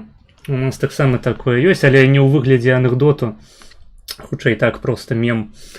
Мне гэта нагадала насамрэч анекдот, які Кашын распавядае часта на сваіх стрымах пра рыцара ў гаўне, якому пасраць недзе. Вось. Ну от зараз тема говна і в науці дуже сильно актуальна, тому що коли людей відправили на місяць, то сама головна проблема була — це непрацюючий туалет. Цікава. Не, я пра гаўно ў навуцы ведаю толькі пра тое, што ў некаторых жывёлаў ёсць квадратнае, блядь, гаўно. Яны высіраюць квадратныя такія кавылікі, і гэта нават мае нейкае фізіялагічнае значэнне. Вось, акрамя таго, у неўранавуцы ёсць такая практыка, ну і ў медыцыне, адпаведна, як перасадка калу. Чуў калі-небудзь? Вось. Конечно. Можна перасадзіць мікрабіёту з аднаго кішэчніку ў другі, і гэта называецца перасадка калу. Але там трансплантація кали, як вони там ще називають. І це дуже, на самом деле, складна і важка операція. Ви думаєте, це просто так взяти кал з одної сраки поставити в другу? Ні, там все серйозно. Там дуже висока біорізноманіття різних мікроорганізмів, у кожної біота дуже особлива, і в цьому і складність. Тому що часто буває таке, що люди від великої кількості там кольос, які постійно употребляють там антидепресантів, происходить періодична стерилізація кишечника, і виходить, він собі кишечник тупо унічтожив, і нам треба знайти людину, які родственні бактерії. І це, як правило, не сестра, не батя, не мама, а взагалі якийсь рандомний челік, який може бути де завгодно. В этом вся складність. Так, ну я чув, що таким чином нават атлусцення лекуецца, то бок калі чалавек жирны занадта, яму перасаджваюць кал асобы, якой такіх праблем няма, і нібыта гэта працуе, хаця я занадта ў гэтую тэму не паглыбляўся. Просто вось калі нас глядзіць якая-небудзь тоўстая свіння, ведаеш, што магчыма праблема просто ў тым, што ў цябе гаўно неправільнае. Да. Чарговае апраўданне для цябе, малады тлусты слухач. Я пам'ятаю, є, коротше, десь в США якась компанія, ну, вона такі включає собі, ну, в США дуже популярні такі є концепції, там геронтології, там люди, які вивчають, щоб краще, більше прожити молодими і так далі. Мгм. І там була ситуація, що вони знайшли якусь дівчину, по якій по аналізам вони вважаються ще божественний кал. От буквально там по аналізам, ну це просто мана небесна. І їй Кал. платять деньги, да. Їй платять деньги, щоб вона там сиділа просто і срала. Тобто це її єдина задача. І кажуть, що там у неї просто є навіть десь ціла передача на цю тему, де вона просто показує з таким от гордістю, тим, що вона займається дуже великою справою, тому що ікал лікує рак, вони якийсь використовують для того, щоб потім лікувати інших людей від раку. Я не знаю весь процес, але це єдине, що я пам'ятаю з цієї ситуації, що вона з гордістю там сре. Блять, а гэта вось аб чым казала ўвесь час Малышева, а мы не разумелі про то, як правильно какать. Да? Це ж божественно. І от як вона казала, все треба рішити калом або урінотерапією. От Гэта для правильно. когось це смішно, а мене реально в дитинстві бабуся колись надивилась тих відосів і вирішила мені зробити уринотерапію. Так. Розкажи подробязней. Ні, ну слава Богу, це була тільки моя моча, не бабусі. Це хоч так. Блять. Ну що тут скажеш? Але там була методологія, то як по телевізору. Спочатку треба... Слухай, а гэта ўжо нейкая традыцыя, то бок або... Блін, я нават не магу гэта сказаць слова. Абоссаныя іксмены гэта нейкая тэндэнцыя ў інтэрнэце, асабліва ў ніжнім, табе так не падаецца? Ну, у нас багато на нас мемів уже наробили за ці роки. Оце один із них. І всі варіації Тарасів і так далі. Що Тарасики, знову щось там. Або Тарас, або у нас цей, якщо чоловік, то це Тарас, якщо жінка, то це або Роксолана, або Оля. Оля Йо. Або Наталка. Ну, Наталку забули про Наталку зараз. Тільки Оля популярна. Слухай, вось калі пайшла гаворка пра імёны, я быў некалькі разоў на тваіх стрымах, і заўсёды, калі я заходзіў, там адбывалася ўсё па адным сцэнару. То бок ты сядзіш спачатку пиздзіш з чатам, а потым такі: ну што, давайте глядзець Слаўка. Я вось не ведаю, хто такі Славок і чаму на кожным стрыме ты яго глядзіш, просто без перапынку. Ажно сліна сцякае з рота. Распавядзі, калі ласка, хто гэта такі? Ні, ну просто це... Нарешті, Славко, ура! Я не думав, що я почну. Ну просто в мене вже якийсь этот момент, я от до сих пор згадую, як я, типа, зустрічаюся з Дар'єю Штрошер, і у неї там після години зустрічі вона мене така повертається і каже: а скажи мені, будь ласка, про Славка. І я такий, що за хуйня сходить? У нас просто дуже високий лор цієї теми. І заключається вона з того, що по факту, коли от тільки розвалився Совок, то почалось оце будування національної ідеї. Треба комусь було це будувати. І були, грубо говоря, люди по інтересам, хтось з Білорусі, хтось з Росії, хтось з України. І от Славко був якраз, от, можна сказати, одним із ідеологів цієї всієї двіжухи, але в результаті під кінець життя його со всіх, виходить, контори тільки можна, він або його вигнали, або він пішов, і він просто от сидить тут от на розстоянні від мене десь 500 метрів, сидить у себе вдома, не виходить і розповідає відосики і тикає ножом кінжалом. Але людина легендарна.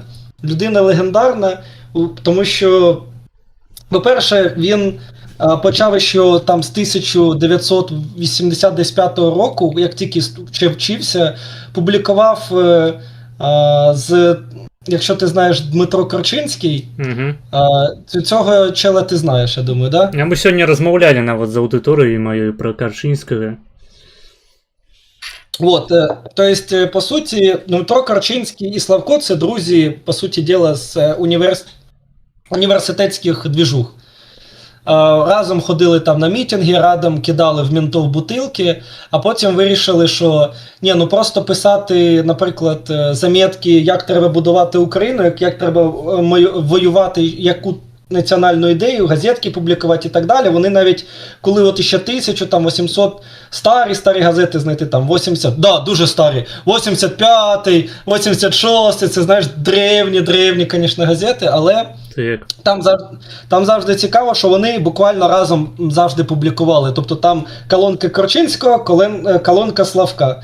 І вони коли ще вчились, коли їм було условно десь плюс-мінус до 30 років, вони там питалися інтелектуально перезапустити всю цю двіжуху, тому що весь цей час жили в такому постсовковому вакуумі і стали на оцей процес дізнання. Тобто вони стали, можна сказати, первопроходцями в цій двіжухі. В результаті, коли почалась війна в Придністров'ї, вони там записалися добровольцями, і там дуже забавна ситуація, що туди, в Придністров'я, завезло всіх шизів постсовкового суспільства. Тобто там і Стрілков, був, і Керчинський, і куча. Тобто концентрація, всі шизи, от їх як маніло, понімаєш, як башня Сарумана. От вона всіх притягнула в це йобане Придністров'я, де вони просто займалися хуйньою. От вони зараз будуть розповідати, що у них там якась була серйозна війна, у них там були якісь страшні двіжухи, але по факту там був просто, буквально пацани зі зброєю, не знали чим зайнятися, і історії заключались такими, що там Корчинський сидить, допустим, в Бендерах в місті і каже іншим, давайте копайте окоп. Просто якимось другим пацанам, давайте копати окоп. А інші кажуть, ні, ми копати не будемо, ми підемо грабувати магазин. Треті якусь ще іншу двіжуху робили. І це було просто таке іменно сафарі. От представляєш, куча дикунів прийшли на дике поле, от як це було в якісь часи, коли, знаєте, козаки наїхали просто на якесь поселення і просто почали їх зайобувати місцеве населення, що вони повинні різко зрозуміти, хто вони. Вони придністровці, чи молдавані, чи росіяни. І з кожного утюга про це буде розповідатися. Зараз це, звісно, там чиста манхновщина була, перестрілки уровня. От Славко, наприклад, згадує свою першу перестрілку, виглядала вона так. Він сидів в якомусь приміщенні, як у мене в квартирі, тримав калашник, в цю двері заходить, виходить, противник, бачить його, обсирається, починає швидко думати, що робити, і тікати. І за ці 15 секунд Славко просто з калаша стріляв по двері, по ньому, і не одна куля не могла попасти, тому що йому самому стало страшно, і отак от воно з 10 метрів не міг попасти в людину. Нормально. Тому це було така перша, так сказати, перший кіпіш на Русі, який організували наші діда-шизи, а потім вони стали розповідати вже... Почали розповідати молодим уже кошенятам, як треба будувати національну ідею, робити оці організаційні, ОПГ християнське, що Бог треба, що треба вірити в Христа. Тому давайте ми зараз зберемося і будемо заради політичної якоїсь кампанії, яка нам платить гроші, будемо пиздити інших політиків. І от якось оце воно почало крутитися, вертеться, все це накручувалось на деякі і відео, і передачі, і газетки. І виходить так, що якщо говорити Корчинський, то Корчинський це такий професійний провокатор за гроші, якому платили, і він, по суті діла, натравлював хлопчиків, які ще молоді, нічого не розуміють, кудись їх відправити, щоб вони там щось почуділи. І це крутилося аж до 2014 року, коли не почалась перша війна, і вже почалась, реально треба вже було відправляти хлопчиків, не просто там бити інших хлопчиків, а вже мати і бойову підготовку, і почались і нормальні гроші вкладатися в цю всю двіжуху. Його жінка постійно в цих всіх вещах фігурувала, де займалася полоненими, хотів сказати, займалася пораненими хлопцями, тобто вона як волонтер-парамедик виступала, потім создала свою цілу організацію і так далі. Благаю, припини тебе. Ні, я договорю. В общем, в результаті, от хто такий Славко? Славко це людина, яка от стала ідеологом інтелектуальним в українському суспільстві. Це, можливо, одна із найкращих, найрозумніших, найкльовіших людей в нашому суспільстві. Я радий, що я українець, який хоча б можу викупати весь тот тролінг, весь ту іронію, яку він виставляє, тому що він завжди дуже іронічний в своїх рішеннях, в своїх мислях. І дякую Богу, що він ще живий і робить кучу відосів. От я так, от якщо коротко. Може якісь деталі, я от питаю згадати, може якісь деталі. Саме основна деталь. Славко так само, із-за того, що багато чого публікував, він ще почав писати і поезію, і п'єсу. Ці п'єси потім організувалися в живі, реальні п'єси, які були в нашому одному українському театрі. І в результаті всі ці п'єси, які були написані Славком, вони потім поміняли назву, що це авторство не Славко, а авторство Дмитро Корчинський. Так. І на цій темі вони, по суті, дуже сильно посралися, тому що в них був договорняк, що так, добре, я буду тобі писати п'єси, але давай хоча б ти мені трошки заплатиш бабла і трошечки напиш хоча б малесенькими буквами, де ніхто не побачить моє авторство. Це ж так складно, чи ні? І в результаті вони на цьому і посралися. І десь 2017 року із-за цього і не дружать. От. Пишуть у чаті тупо лор гіпербореї. Да. Цікаво, ось я ось гляджу на тебе і все не можу налюбавацца твоїми кіптюрамі цудоўнымі. Скажи, калі ласка, гэта ось біялагічнае нешта такое, гэта так прасцей кавырацца у мурашках ці эстэтычнае чыста прыблуда? Ні, це бінокуляр. Не, я про кіптюри, я про ногті. Кіхтяри? Так. Ну, це фішка бахнула після 22-го року. Фемінізація произошла, коли люди максимально радикалізуються, пішла фемінізація. Ага. Фімбоїзація. Да, фембоїзація неізбіжна во время. Ну, тобто, чому в Древній Греції, там, коли вони херачили з персами, одні ці фембойчики ходили по Афінам? Я думаю, це якось дуже пов'язано. Воно десь близько. Ну так. Я ось бачу нейкі хайлайт, і не пам'ятаю ўжо на якім канале, што ты праводзіш даследаванне на аранжавым ютубе, так бы мовіць, з фембоямі. Гэта таксама звязана. Ну, це просто, ще раз говорю, це не я таке придумав, це просто талінська культура, вона дає тобі рішення, вона дає тобі, типу, просто шлях, ти можеш піти по ньому і погрузитися повністю, або піти і розвернутися, і бути звичайним чоловіком. Тут я думаю, людина, яка займається наукою серйозною, ця річ, вона буде потрошку з кожним роком все більше і більше тебе цікавить. Я думаю, це неможливо від цього ізбавитися. Чистий інтерес, чисто науковий інтерес. Не знаю. У мене ця тема стрельнула тільки десь після 30 років. Просто інтерес. Так. Я не знаю, що буде 40, 50. Може ми нарешті зрозуміємо, чому всі грецькі філософи в результаті шукали молодих хлопців, може і до цього ми зрозуміємо. Но поки така ситуація. А магчыма, там наадварот будзе цыклічная такая гісторыя, таму што час ён нелінейны, ведаеш, зноў ж такі звяртаючыся да грэцкай філасофіі. І ты зноў як бы вернешся у шэрагі гэтых тупых мужикоў, такіх, ведаеш, мускулінных. Я, дарэчы, асуджаю гэта ўсё і ухваляю фембойства і даследаванні на аранжавым ютубе таксама. Ну і у нас ще й велика проблема в тому, що коли ти зв'язаний особливо з людьми культури, то там часто з'являються якісь девіації, і з ними просто приходиться на це спотикатися очима іноді. Особливо це коли якісь експедиції, якісь в лісі, дуже, і там у людей відкриваються всі потаємні мислі, які тільки можна. І це найменші девіації, які тільки можуть. Тобто я часто люблю згадувати історію про те, як у нас був тупо викладач, дуже прикольний дід, але у нього був один мінус. Він любив їсти абсолютно все, що бачить. Крім людей, звісно.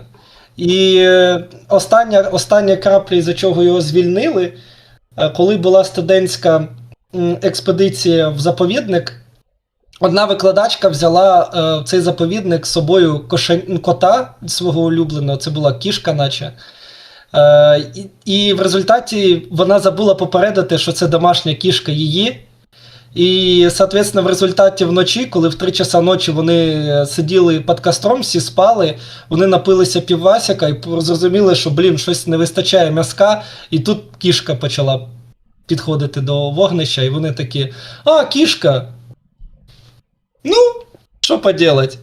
І з'їли її. І в результаті на наступний день представляєш лице викладачки, яка просто просипається, питається знайти свою кішечку, зове її, підходить до костра, а там розп'яття, там кожа вже висушується. Осуджаю.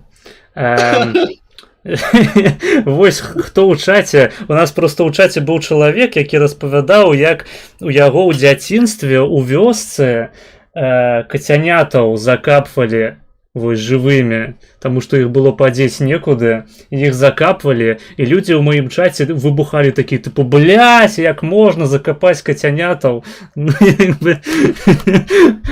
Паўднёва-славянская культура, яна пашырае гэтыя гарызонты яшчэ далей. Цей, можете розслабитися, зараз цей дід просто він все кинув і пішов жити в Чорнобилі. Тому якщо побачите якогось дуже стрімного діда, якщо побачите якогось дуже стрімного діда, який живе в віддільній хаті, якомусь заброшеному будинку, і у нього висить куча шкур різних тварин, то це він. Ясно. Так, слухай, а мне тут подказали мои подписюны, что у тебя есть дача, блядь, под Пинском. Это правда? Є. Да, це моя дача. Я не можу в неї поїхати вже 14 року я там не був. Ти ведаєш такого репера полеського Дорошенко? Ні, я знаю Дорошенка тільки нашого українського этого гетьмана. Так, ну, я так само ведаю. Магчыма, я б гэтага нават не хацеў ведаць, але я ведаю Дорошенку рэпера, і аўтаматычна праз мемы яго пачалі лічыць гетманам таксама. Вось я ўсім раю гледачам Базілевіча і таксама Базілевічу пагугліць, хто такі Дорошенко. У прынцыпе, ты ж стрыміш на Твічы, правільна? А на Твічы можна слухаць музыку. Вось я раю калі-небудзь нават на фон паставіць проста ягоныя трэкі. Гэта цудоўная музыка. І гэта менавіта сэрца Палесся. Гэта фактычна адзіны вялікі культурны дзяяч беларускі, які застаўся яшчэ ў Беларусе, якога яшчэ не пасадзілі за тое, што ён па-беларуску робіць сваю творчасць. Адзіны дзяяч, за якога не сорамна. Гэта Іван / Янка Дорошенко. Вось просто гугліце, стаўце, можаце дзецям сваім нават ставіць. Просто калі у вас ёсць маленькія дзеці, уключаеце трэкі Дорошэнкі, і яны просто спяць і больш ніколі не прачынаюцца. Вось настолькі гэта такая супакойваючая музыка, такая глибока, душевна. Обов'язково треба буде включити, я знайшов, от Білорусь реп, він таки називається. І от, наприклад, Іван Дорошенко «Столиця Полесся». Так, вось гэта, так бы мовіць, такая затравачная кампазіцыя, з яе лепей за ўсё пачынаць. Гэта быў свайго часу хіт Полесся. То бок усе радыеактыўныя людзі з 8 вухамі на галаве, яны проста вар'яцелі ад гэтай песні, с ума схадзілі, не маглі наслухацца. Але цяпер ён такой апале своеасаблівай, і пра яго ніхто не ведае, ніхто не слухае, і я стараюся як мага больш увагі на яго звяртаць, нават калі яго пасудзяць у выніку праз гэта будзе таго варта, таму што ён заслугоўвае папулярнасці сваёй, ён павінен зрабіцца селебай, а пакуль што ён проста працуе там у нейкім доме культуры ў Пінкавічах. Ну, він іменно в Домі культури Пінська там виступав, или він житель Пінська? Пінкавічы гэта такая вёска пад Пінскам недзе. Бо я от в Пінську згадую ту річку, яка там проходить, я навіть не знаю, як вона називається. Вони її, мабуть, називають Пінська, я не знаю. Вона же всі города, у нас цивілізація, яка придумала геніальний мув, це всі міста називають назвою річки, яка пропливає. Дніпро, Москва, Пінск. Вось Пінскі, ён быў названы ў гонар нейкага... Дакладней, Пінскі, ён быў названы ў гонар рэчкі, а рэчка ў гонар нейкага паслова, хутчэй за ўсё. Іначай этымалогію Пінску патлумачыць складана. Да. А так, якщо от коротко, а ти в Україні, до речі, колись був? Не, я ўвогуле в Україні ніколі не быў. Нават у Крыму ніколі не быў, на жаль. Блін, навіть в Криму. Сердечко. Ну от, да, от в Україну треба обов'язково буде приїхати. Ну от зато дуже багато чого про Польщу знаєш. Я, наприклад, про Польщу навіть не нюхав польського пана, не знаю, як він пахне. Чим? Так, як пахне панська клубніка. Не, ну вось насамрэч наконт Польшчы. Ты быў калі-небудзь у Польшчы, у прынцыпе? От взагалі, ну тільки поляків за кілометр десь бачив. Я не спілкувався з ними. Окей. Ну вось мы сёння узгадвалі Львоў. Якіх нахуй Львоў? Вось мы узгадвалі гэты горад, і я сказаў, што гэта Кракаў на мінімалках такі. Мяне просто спыталі, ці не хацеў бы я прыехаць у вядомае польскае место Львоў. Я сказаў, што я ўжо жыву, блядь, у Кракаве. Ну да, я коли перший раз був у Львіві, то я офігел, що їбать, це не хрущовки безконечні і безконечні алкаші. Ці алкаші ще ходять кожні 7 днів в неділю, ходять ще в церкву. І якісь домики гарні, якась австрійська архітектура. Тобто, ну, коли приїжджаєш із всіх єбеней України туди, то у тебе, звісно, ламається вся картина світу. Не. Я толькі на здымках бачыў.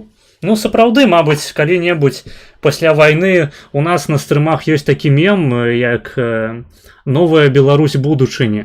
Гэта вось новая цудоўная Беларусь, у якую можна будзе вярнуцца пасля ўсіх палітычных рэпрэсіяў, пасля ўсіх вайсковых дзеянняў з уключэннем Беларусі, якая хутчэй за ўсё ніколі не наступіць. І калі я кажу, што штосьці адбудзецца ў новай Беларусі будучыні, гэта азначае, што гэтага не адбудзецца ніколі. Я таксама сёння сказаў, што у чудовій Украіне майбутняга гэта ж будучыня, правільна? Так. Вось, у чудовій Украіне майбутняга я прыеду ў Львів, и буду там жить и вести свои трансляции. Буду записывать, блядь, офлайн трансляции со Славком. Ну да, треба дожити до цієї України будущого. У нас вона теж десь дуже далеко. У нас навпаки люди в Україні будущого, всі чекають, коли Україна буде такою країною, в якій будуть просто відкриті кордони, і дуже багато із цієї України майбутнього будуть з'єбувати. Цікаво. Слухай, а у вас у навуковому середовищі шмат хто з'єбався?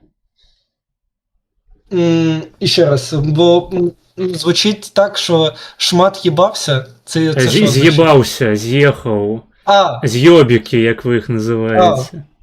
ну там в залежності, хто в якій самі знаходиться системі. Тобто, наприклад, ті самі жирні, наприклад, вчені, це ті, які займаються антарктичними експедиціями. От у нас є станція Вернадського антарктична, то там люди не хочуть зйобувати, тому що вони і так можуть спокійно їздити, плавати на здоровенному кораблі на Сфера, плавати до Чилі, їбать там всіх чилієк. Там ще й, до речі, є функція, якщо тобі становиться занадто дуже складно, важко емоційно жити в антарктичній зимі, то там є функція, наприклад, просто притарабанять корабль проституток. Навіть така функція для Антарктиків є. Тобто там такі условия, що я би там нахуй жив би і не вилазив би з того материка. І ці люди ніколи і нікуди втікати не хочуть. А от в інших місцях, де платять менше, то часто буває таке, що беруть там, условно, як візу з Академії наук, пишуть бумажку, там дають бумажку, де там на 2-3 місяці виїзд. Або на неділю, і приїхати. І вони просто не повертаються, але по факту вони все одно і мають роботу тут. Тобто тут у нас в Академії наук дуже дивна система. Тобто навіть якщо людина зйобик, його Академія наук не уволить, тому що якщо вона її уволить, вона втрачає ставку. І ця ставка не буде замінятися іншою людиною. Тобто виходить, у нас кожен інститут, він просто десь 50, якщо відсотків людей просто ніколи вже нема з 22-го року. Але зарплати платяться. Цікаво, це як з українськими пенсіями на Бімбасі? Да. Тут все таке. І в результаті молоді вчені, які хочуть потримати ставку, її тупо не можуть взяти, тому що нова ставка не відкривається, а цю давати нема сенсу, бо вона сразу анулюється. Така мегасистема. Цікаво. Я ось у Білорусі вучыўся 3 гады. У нас у Беларусі бакалаўрыят 4 гады. Ну, прынамсі, на маёй спецыяльнасці так было. Я вучыўся на біяфаку на біяхіміі. Я адвучыўся 3 гады, я паступіў у 19-м годзе туды, і потым пачалася вось гэтая шыза ўся. Спачатку пратэсты ў Беларусі, які, там з горам пополам атрымалася перажыць неяк. У мяне там былі некаторыя праблемы з дзяржавай, таму што я таксама ў гэтых пратэстах удзельнічаў. Але потым, яшчэ і вайна нахуй ёбнула паўнамаштабная. У 22-м годзе я быў у такім раз'ёбе, а гэта яшчэ паўплывала таксама і на навуковую сферу, таму што у нас на галоўнай старонцы біяфаку з'явіліся такія аб'явы тыпу «Навуковая школа для біёлагаў», «Міжнародная навуковая школа», «Удзельнікі», «Расійская Федэрацыя», «Беларусь», ЛНР, ДНР, Абхазія, І я просто ў гэты момант, калі пабачыў такую хуйню, я зразумеў, што атрымліваць адукацыю ў гэтай краіне я больш не хачу. А ў нас жа яшчэ працуе, я не ведаю, як у вас гэта дзейнічае, у нас працуе сістэма адпрацовак. То бок ты адвучыўся на бюджэце 4 гады і павінен яшчэ 2 гады адпрацаваць у Беларусе. Просто, так бы мовіць, у падзяку за тое, што табе далі бясплатную адукацыю, бясплатную у двухкосці. Так. Ну, у нас колись така штука була, вона була анулювана, тому що, ніхто цією штукою париться не хотів, тому що, відработка вважалась будь-яка робота, яку ти будеш робити. Просто принеси, що ти десь працюєш. І це виглядало так, що, ти, я не знаю, там, спеціаліст в області, там, не знаю, хімії, але ти кур'єром працював 2 роки, молодець, відпрацював на державу, хорош, наш. І потім після цієї ситуації взагалі повністю її анулювали, цю штуку. Але дуже-дуже хотять деякі совкадрочери люблять знову це вернуть, тому що вони думають, що якщо будуть отработки після спеціалізації, то робота волшебним образом з'явиться по цій спеціалізації, коли її нема. Так, гэта ахуительно. І у нас таксама людзі, яны нават плоцяць спецыяльна. Ёсць спецыяльна такая практыка, што людзі плоцяць грошы камусьці, каб ён іх уладкаваў на працу, такую тыпу працу, на якой яны просто будуць чысліцца недзе там у спісах, але нічога не рабіць. І яны маглі б кудысьці з'ехаць, напрыклад, і працаваць рэальна, ну, якую-небудзь Грузію, скажам. Таму што калі ты не адпрацаваў, то ты, блядь, не выязны, нахуй. Сядзі ў краіне, адпрацоўвай. І людзі, яны не атрымліваюць ніякай ЗП, яны наадварот плоцяць за тое, каб іх уладкавалі кудысьці, каб гэта вось можна было просто спраўку даслаць, што вось я на адпрацоўцы, ідзіце нахуй. Да, велику країну проїбали. Велику. От залишився оцей елемент Савка, по суті, у вас, який ще досі працює. Вельмі шмат Савка засталося у нас у Білорусі. Гэта адметная Русь. Бо кожен раз, коли я приїжджав в Білорусі, особливо це коли були нульові, прям нульові, це був 2000 рік, там 23-й, 25-й, там 27-й, то там завжди у мене була така непонятка, типу я приїжджаю в Мінськ, наче якесь інше місто, але два варіанти. Ти наче повертаєшся в ту саму країну, яка у тебе була тільки на зародише, типу, коли ти зовсім маленьким пам'ятаєш, типу, нічого не міняється, наприклад, кожен рік нічого не міняється, але тільки єдині артефакти, що змінилося, це дивишся в магазині, о, болонське пиво продається, наше українське, о, зміни, о, Рошен продається, ого, ілі литовські якісь сладості, якісь колись привозили. А ми такі не могли кушати. Я от досі пам'ятаю, що як же заздрю білорусам, у вас були такі тортики, вафельні тортики, такі здорові. Вафельні тортики, такі здорові. Я не пам'ятаю, як вони називаються, але я просто ахуєвав, думав, це не мрія, це мрія, вони кожен день їдять ці приколи, а у нас такого нема. Ну я вось не памятаю менавіта літоўскія, каб былі слодачы. Ну я просто з Віцебску, магчыма, да Віцебску гэта не даязджала ўсё. Ну а што тычыцца крамаў, тут, дарэчы, у Польшчы вельмі шмат украінскіх крамаў ёсць. І тут прадаюцца украінскія тавары, у тым ліку і Рошен, і усялякая іншая фігня.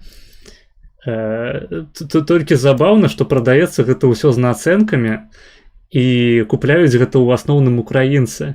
То бок гэта спецыяльна наёб украінцаў мясцовых на шэйкеле, каб яны куплялі украінскія прадукты даражэй, чым у сябе. І ў прынцыпе даражэй, чым сярэднія польскія прадукты. А палякі самі не ходзяць, яны ў рот ебалі, блядь, украінцаў. Да.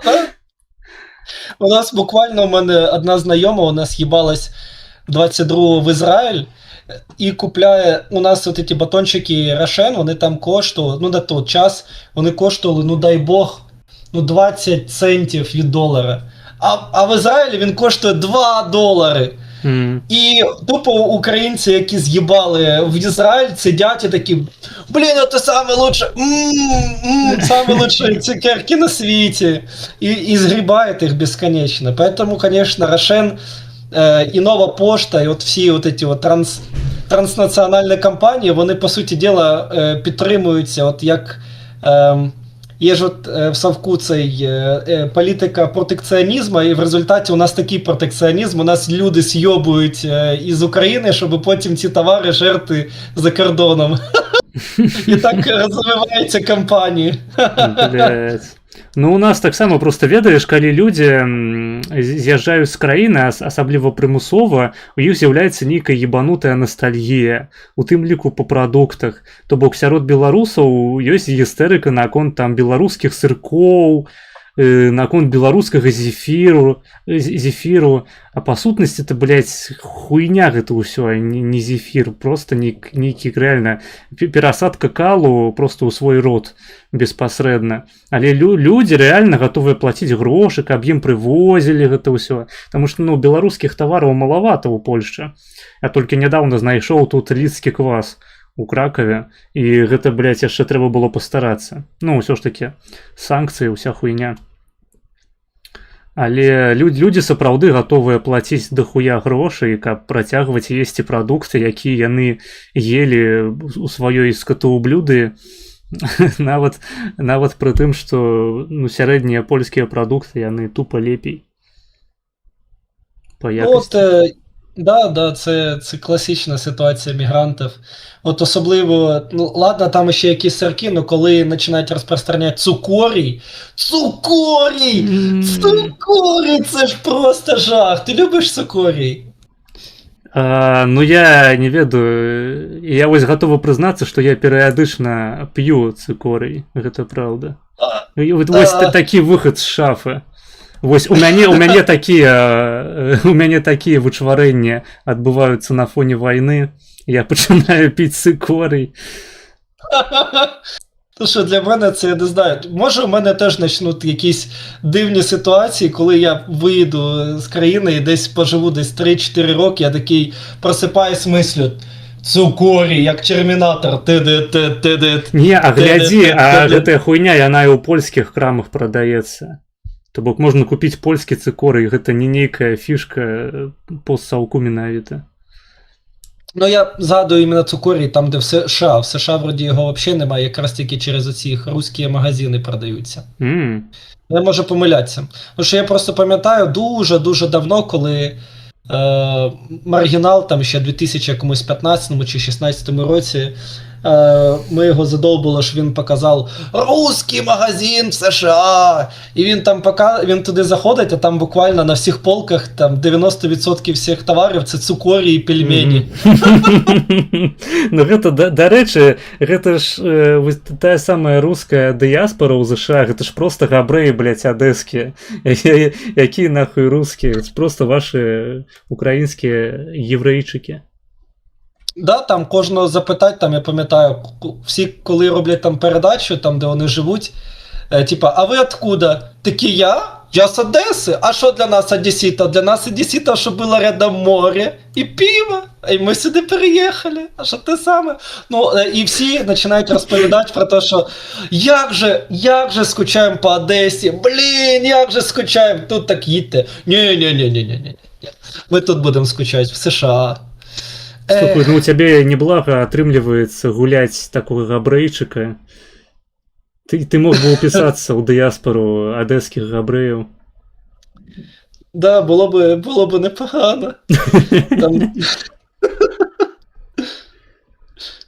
Ну, у нас зате от в науці часто, от у нас в науці єврейчики, наприклад, особливо в Україні, вони ціняться, як, знаєш, як товар. Тобто ти заходиш в якийсь інститут, тебе вже бачать, це свой, це наша людина, все, можемо його і дати ключі від лабораторії, він нічого не вкраде, і мікроскоп. Чекай, а що ціниться, я не почув?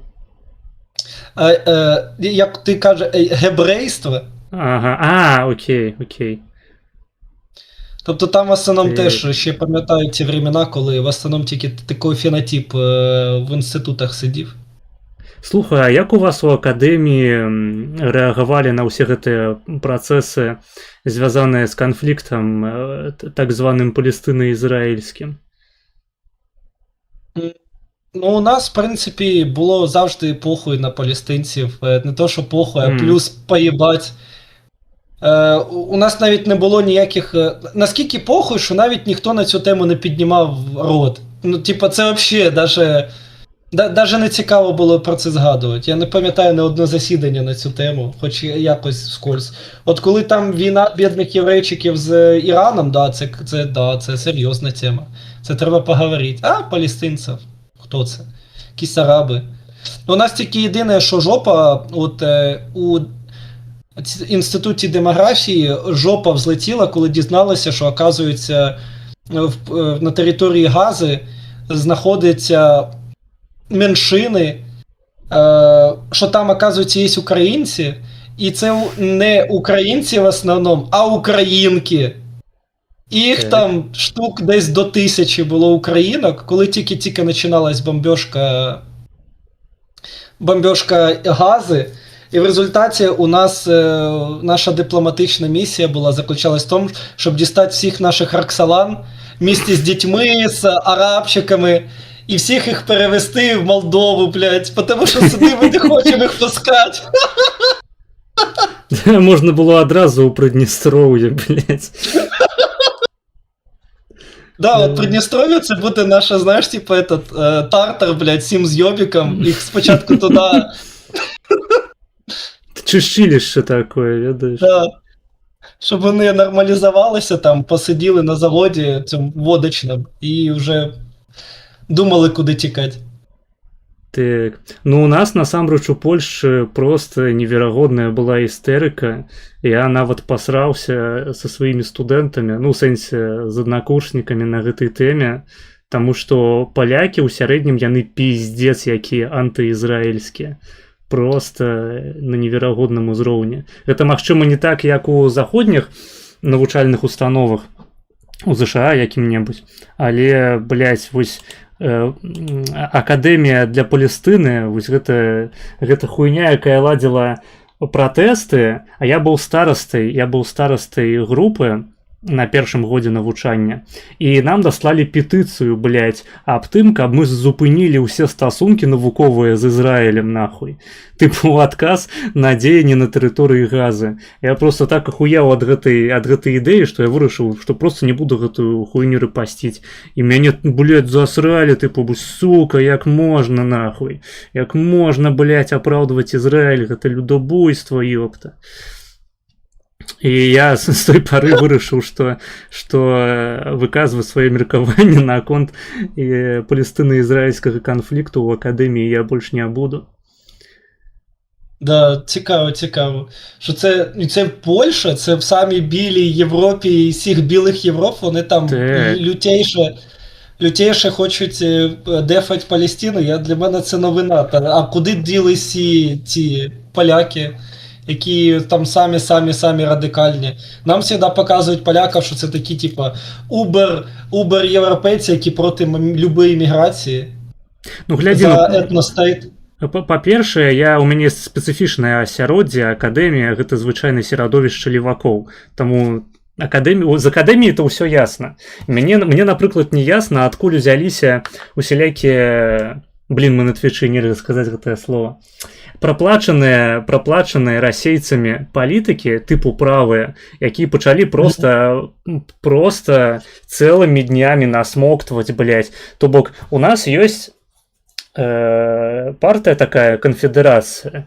І нядаўна ад яе адкалолася найбольш радыкальная частка, называецца канфедэрацыя Корона, здаецца. Ну, яна дэкляруе сваю ідэалогію як манархісцкую, але, ну, як такую радыкальна правую. Але па сутнасці ўсё, чым яны займаюцца, гэта падсмоктванне арабам, падсмоктванне Кітаю, рашцы, Індыі нядаўна пачаліся вось такія заходы на тое, што палякам трэба вучыцца у індусаў іхняй глыбокай адметнай культуры.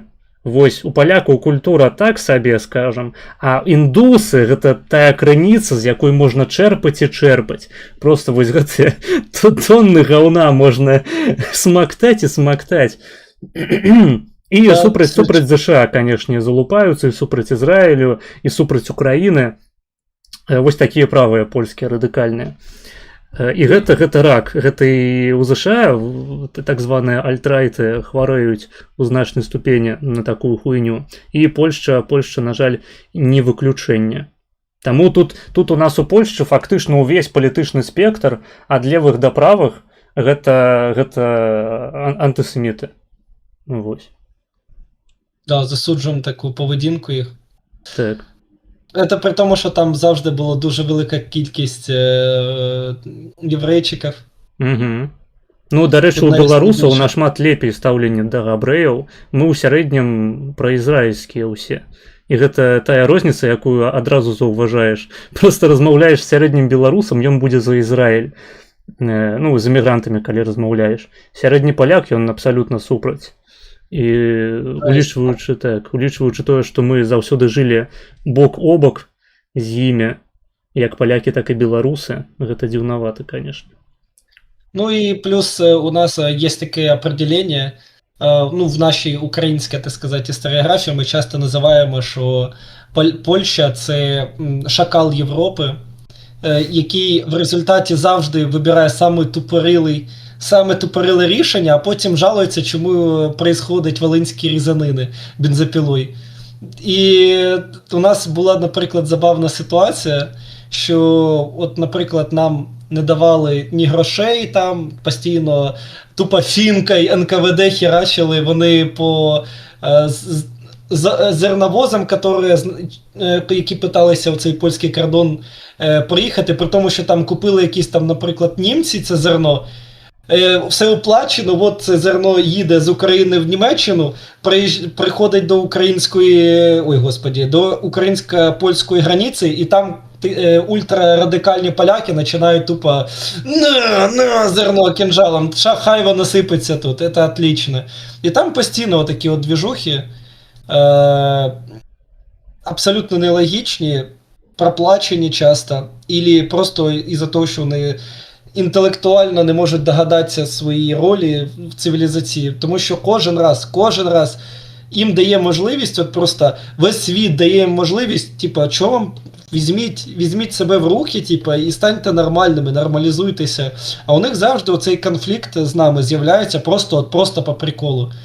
А потім їх починають ділити по лінії Керзона, знову зменшувати. От їм опять хочеться.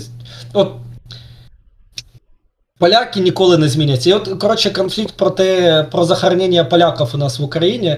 У нас колись була оця польсько-українська різанина, але по факту, з нашої історіографії, на Волині було не один українець не участвував в вбивстві поляків. Яка у нас концепція? Тому що тоді це була територія Польщі. Хто різав? Поляки проти поляків. Те, що поляки католицького, так сказати, сповідання різали православних, а православні навпаки, це нас не касається, нас навіть не существувало як країна. Нас не було взагалі на карті. І в результаті у них є отакий от цілий національний міф, де нас постійно про цю ситуацію, громадянську війну Польщі, на нас прив'язують країна, яка реінкарнірувала через 100 років після цієї ситуації, і современні ці президенти казали, знайдіть нам трупи, яких ви повбивали, треба зробити ексгумацію і ці тіла перевести із України в Польщу. На що ми согласилися? Ми реально шукали ці трупи, ми шукали ці кладбища, перекопали всю Волинь і не знайшли ні одного поляка. І так і написали офіційне письмо. Не знайшли. Ну, охуенно, я думаю, что это добрая нагода нам посраться вось по линии польско-украинского конфликту, потому что у меня позиция абсолютно іншая. Я-то тут аккурат на боку полякаў цалкам.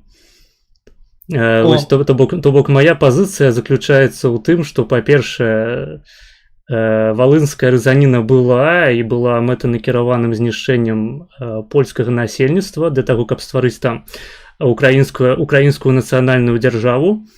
Вось, і Украіна павінна пагадзіцца на эксгумацыю на тэрыторыі Валыні, прычым не так, каб украінцы шукалі трупы на Волыні, нічога не знайшлі, ну ахуенно.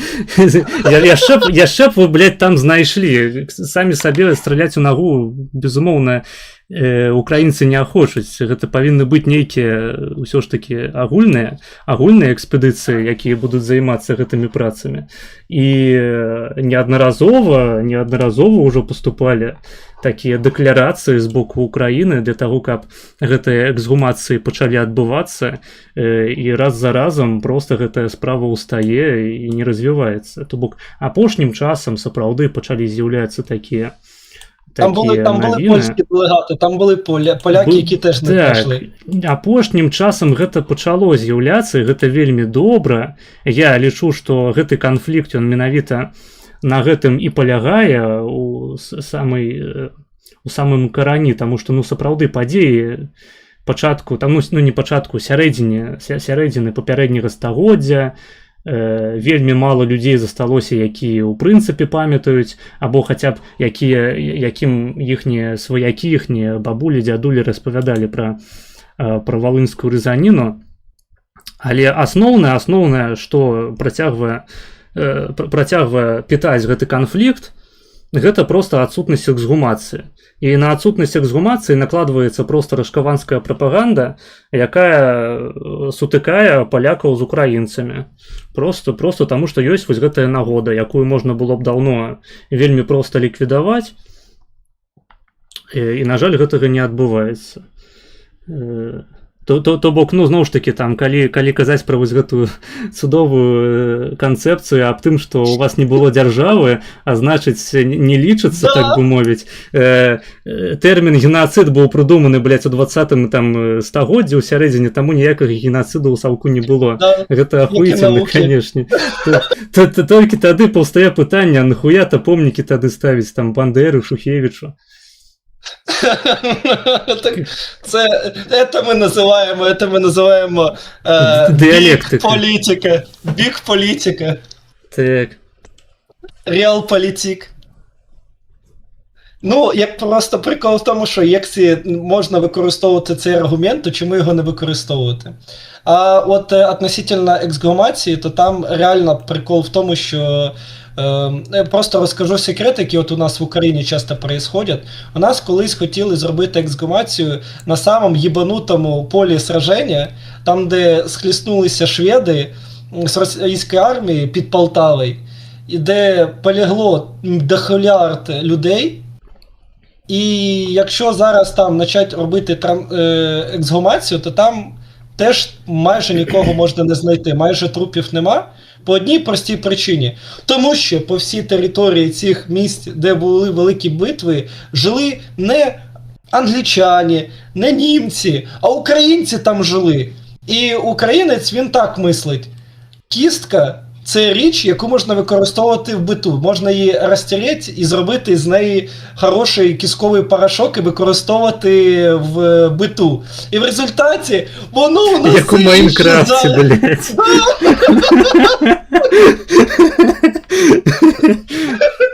І це продавали самим європейцям. Ти навіть не пам'ятаєш, скільки трупів продавали європейцям під видом костної муки.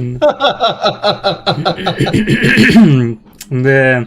Ну вось спадары палякі, вось як ставяцца украінцы да сваіх уласных целаў. Так. Скоріш за все, поляки вже знаходяться на території Польщі із Волині. І поляки самі купляли цю муку, і, можливо, вже з'їли своїх поляків, які шукають, і виросло ціле покоління. Так, я на усялякі випадок осуджаю, ось, я живу у Польщі, тут нават без твічу бывае по-рознаму. Да, мы засуджуем. Я толькі хацеў прыгадаць яшчэ, што немцаў-то ўдалося эксгумаваць. Вось целы немцаў пасля, ну якія менавіта засталіся там пасля Другой сусветнай вайны, іх удалося эксгумаваць, а вось з палякамі не атрымліваецца ўсё неяк. Гэта не да таго, што я лічу украінцаў, ведаеш, fail state, там, не народам, што вас трэба далучыць да Польшчы. Хаця вось Беларусь, напрыклад, неблага было б далучыць да Польшчы, так вось паглядзеўшы. Але я гэта да таго, што канфлікт паміж Польшчай і Украінай, ну, было б неблага урэгуляваць неяк. А вось гэтыя крыўды пастаянныя, узаемныя, яны прывядуць толькі да таго, што Рашка будзе ўсіх ебаць у задніцу. Ну, у нас в основному це такий битовий конфлікт з битовими людьми, там вони там постійно ресентиментом на ресентимент, а офіційна позиція така, що ми домовилися цей конфлікт вирішити, це була велика трагедія двох народів, і, соответственно, у нас тут ходять поляки, шукають тіла. Тобто у нас типу офіційна така позиція, але використовувати цю всю шизу для кримінології, навіть якщо ця ситуація питається вирішуватися, ну, ти ж знаєш, як кримінологія працює. Вона просто тупорила і йде просто от вперед, іде і давить.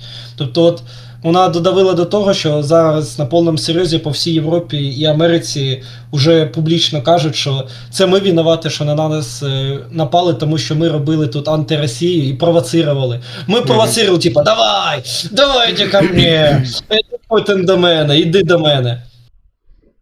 І от таку із нас жертву питається зробити, що ми на самом деле охотник, дуже хитрожопи, вирішили, щоб у нас отвалився Крим, блядь, Донбас, куча людей полягло. Це велика многоходовочка України. Ну так, ну гэта шиза і гэта прапаганда, якую напітвае Расійская Федэрацыя, а вось валынская рызаніна, яна сапраўды была і сапраўды дохуя народу перахуярылі.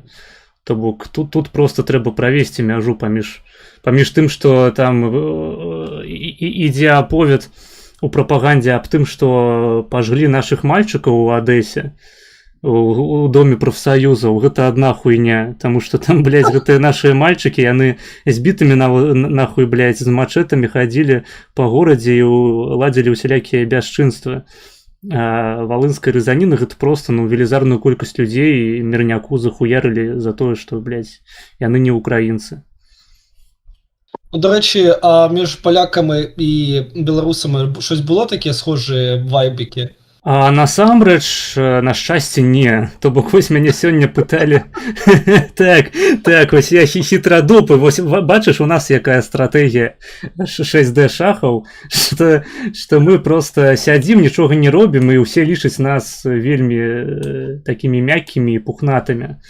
Мяне сёння пыталі ў чаце наконт вось наколькі лепей стаўленне да беларусаў, чым да украінцаў. І да беларусаў стаўленне просто неверагодна лепей. Па-першае, нас тут менш просто, такая чыста бытавая прычына. Сярэдні паляк, ён сутыкаецца з украінцамі нашмат часцей, чым з беларусамі. Хаця часта ён нават не адрознівае, ці то беларус, ці то украінец, асабліва калі яны абодва па-расейску размаўляюць. Але калі вось дакладна заходзіць там размова тыпу, блядь, вы перадаляй на Украіны, кажаш, я беларус, то прашам. Гэта класычная сітуацыя. Я понял тепер, як я буду в Польщі общатися, казати. Так. Я такий білорус, братішка, це в мене моїм знайомим, які іноді просто там виходить ситуація, що там навіть до драк доходить часто. Ситуації. Причому, що сильно пиздиш і поляку не можна вставити, як при Волині, тому що тебе ще можуть депортувати. Бо один мій знайомий пиздить ставив так жорстко, що його депортували нахуй обратно в Україну. Хоча навіть не він провоцировав цей конфлікт. Такое бывае. Вось у нас у Варшаве быў канцэрт Макса Каржа, і фанаты Каржа, блядь, прывезли на гэты канцэрт чырвона-чорныя сцягі, нахуй. І пачалі імі просто вось так махаць, просто бясконца. І там дэпартавалі ў выніку там 20 з хуем чалавек просто за гэтую хуйню. Я не ведаю, то бок, наколькі трэба быць low IQ X-менам, каб прыехаць у Польшчу, дзе ёсць забарона гэтай хуйні просто на заканадаўчым узроўні і пачаць махаць чырвона-чорным сцягом. Гэта разумізм. Це називається в нашій позиції, це воля. Це іменно те, що ми любимо. Воля! Тобто їх же все одно в результаті... Я не пам'ятаю, чим ця історія закінчилась, тому що там була така ситуація, що якщо б їх вернули обратно, їх нахуй мобілізували. Тобто тут і наші люди, які дивилися цю ситуацію, вони такі: блять, ви що, ёбнуті? Ми же вас... Давайте, депортируйте сюди, ми їх сразу приймемо з радостю.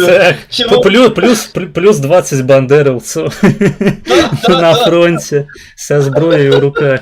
Не, я-то акурат за свободу слова. Ось я хотів би, каб у Польшчы не было законаў, якія забараняюць будь-якія сцягі юзаць. Ось, але на сучасным этапе, на жаль, гэта выглядае вось так. І досыць дзіўна весці сябе так, быццам бы гэтых законаў не існуе. Вось. Просто зараз така.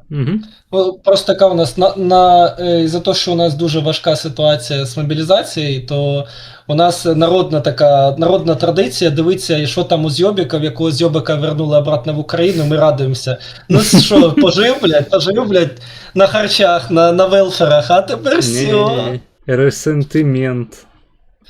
Да. Це наш... А що остається? Тільки зуби скалить. Так. З вулиці виходить з дому деяким дуже страшно. Навіть в магазин. Так, гэта жорстка. Я просто хацеў скончыць яшчэ наконт стаўлення да беларусаў і наконт гісторыі, ці былі ў нас такія падзеі. Тут акурат наадварот. Ёсць такі Рамуальд Райс па мянушцы Буры. Гэта быў ваяр арміі краёвай, які за падазрэнне ў супрацы з камуністамі спаліў там некалькі беларускіх вёсак, здаецца, там памерла чалавек 50 з плюсам, недзе так. Вось, і там на Падляшшы ёсць досыць такая канфліктная сітуацыя, што перыядычна туды з'язджаюцца нацыкі з усёй краіны і пачынаюць гэтага самага Бурага ухваляць. Вось, з плакатамі ходзіць, тыпу «Эгэгэй, блядь, заебись, барацьба з камунізмам». І мясцоваму насельніцтву гэта не вельмі падабаецца, таму што часта там усё яшчэ жывыя застаюцца людзі, якія памятаюць прынамсі аповеды аб тых падзеях. Гэта, канешне, не валынская рызаніна па маштабах, але так ці іначай непрыемна. Хаця варта адзначыць, што вось польскі гэты інстытут народнай памяці, ён прызнаў Райса злачынцам. Вось, то бок, прынамсі, з афіцыйнага пункту гледжання Польшча зрабіла нешта з гэтым. Взяла не за що по беларускіх сябров рубанула на гарячу руку. Так, вось. Таму, але гэта ў маштабе ўсёй гісторыі гэта нібыта губляецца, таму што сувязі ў гістарычных паміж Польшчай і Беларусю трошкі больш, чым паміж Польшчай і Украінай. Украіна, яна пастаянна была ў нейкім канфлікце. Просто я не хачу, каб наш стрым зараз пераўтвараўся ў аповед пра Рурыкавічоў, блядь, Хуюрыкавічоў. Гэта акурат крынжа. Вось, я абсалютна ўпэўнены, што, блядь, казаччына і паўстанне Хмельніцкага абсалютна ніякага не мае дачынення да сённяшняга негатыўнага стаўлення палякаў да ўкраінцаў. Вось. Але гэта просто так для цікавосткі. Слухай, я яшчэ хацеў спытаць, ты узгадаў пра маргінала, а мне сёння пісалі ў чаце, што ты быў на самых пачатках у маргінальнай канфе ўвогуле. Гэта праўда? Да, было. І як гэта было? Це було просто... Який гэта год? 2015 рік. О, старичок. Це було давно і неправда. Там просто в тому моменті, що я був тоді ще кошеням, я більше слухав, я там майже нічого не крякав, і все це закінчилось тим, що я сакрамаром посрався і лівнув, бо я обідівся. Так, а в чим була спречка з сакрамаром? А Сакрамар просто тоді був дуже злою людиною, який на всіх нападав і просто всіх хуїсосив, а я був дуже ранімою лічністю. Я думав, що я такий хороший, як я не можу на мене нападати. Так, дивні часи, коли Сакрамар був злий. Тепер усе змінилось. Це тоді ще та епоха, коли був свиня Грідяна, ця знаменита його відос, що там своїм п'ятачком розговарюєш, вот это вот. Він тоді ж маргінала назвав, що маргінал ти собака, маргінал. І у нього ж була архетипна, архетип, він тоді ж, якраз у 2015 году, вигадував кожному якийсь архетип по поведінні, тому що він читав тоді даосійську літературу і видумав, що кожному в конференції треба дати вот этот животне, яким він являється. І чому з'явився вот этот маргінал-павук? Це був ресентимент до собаки, тому що собака, він не хотів називатися, він тече, ні, я павук. По архетипу Сакрамара павук, він перепригнув, але всі знають, що він собака. Алды знають, алды помнять. Ну, я маргінала ў 15-м годзе не глядзеў, я падключыўся недзе ў 17-м, 18-м. Ну, я значна маладзейшы, здаецца, за цябе. Я бачу, у тебя полова головы сівая ўжо. Да, я вже розвалююсь, да. Ну, я якраз возраста маргінала, майже одногодки. Цікаво, тому... цікаво. Тому у нас шиза була. Там буквально всі були на той час плюс-мінус от такого року збиралися. І коли оце все діло починалося, ніхто не думав, що колись воно вистрелить. І от ці всі діалоги, і взагалі маргінал там, наприклад, і вся ця конференція стане якоюсь дуже популярною темою. Про це майже ніхто не задумався. Це був просто от купа шизів, які сидять вдома, нічого робити, і включають скайп ще тоді. На той момент це ще була скайп-конференція.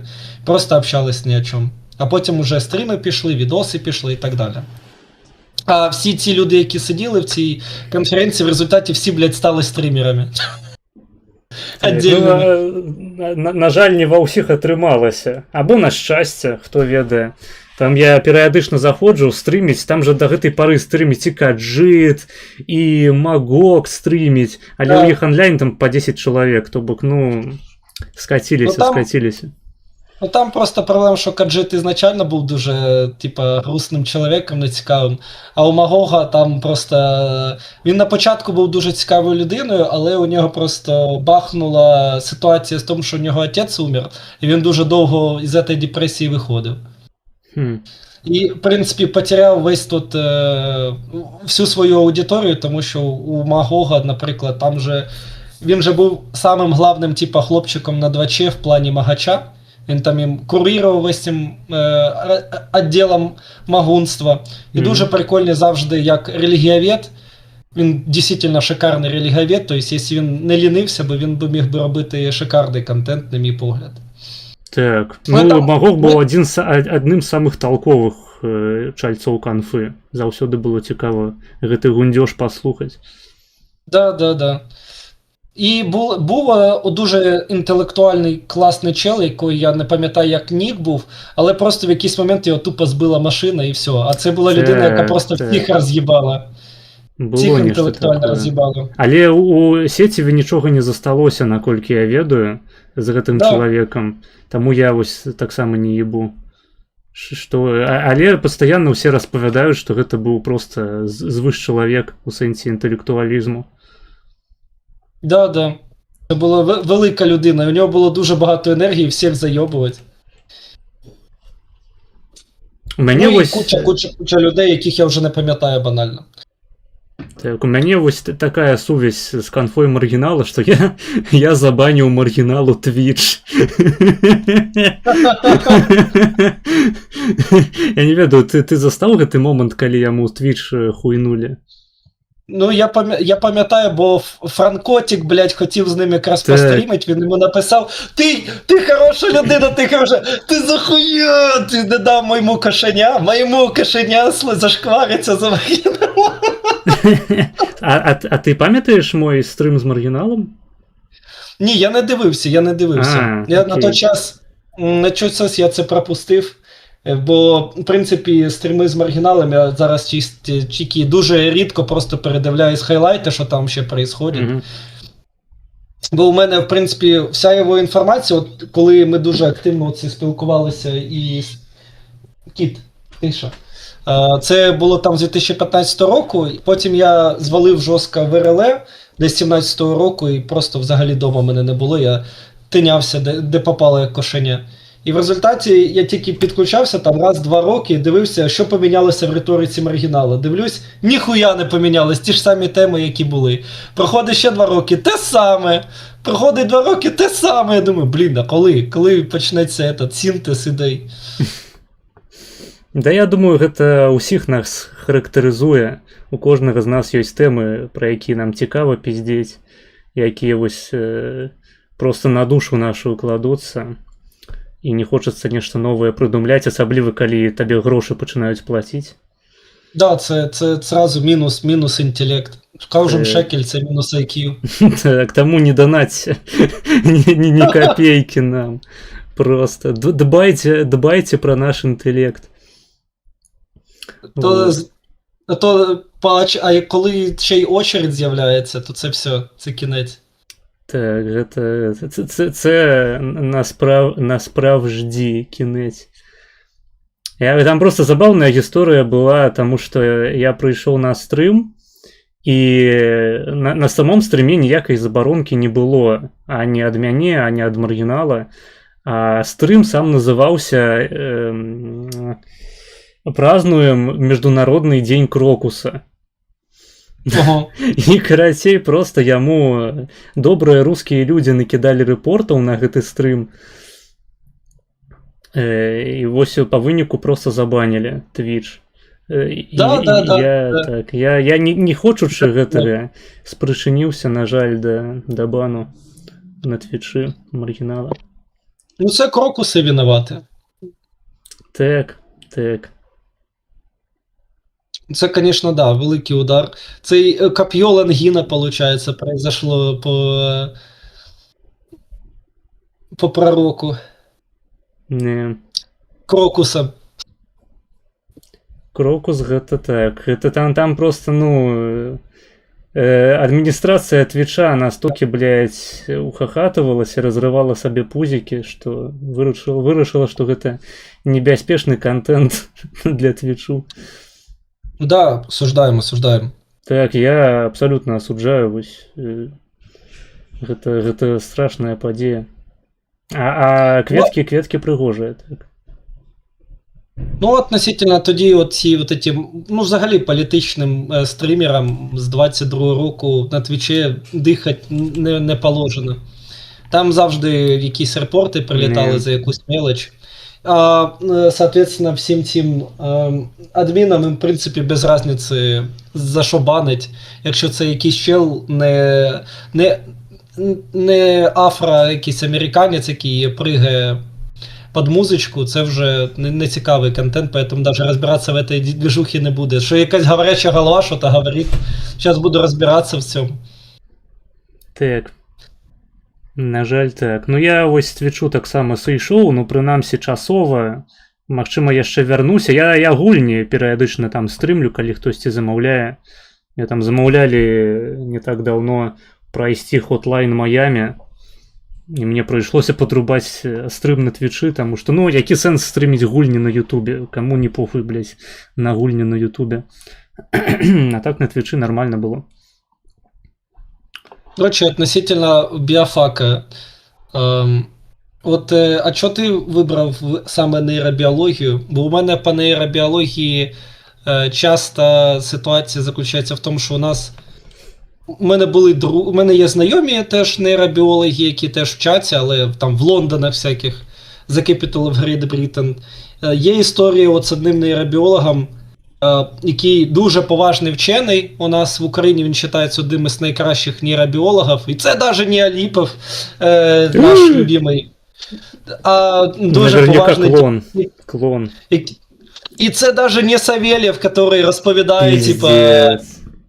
Ой, ми зробимо мегамозг, і він нас буде ділити, все, будемо знати, що буде. Томограф, ти не забувайся.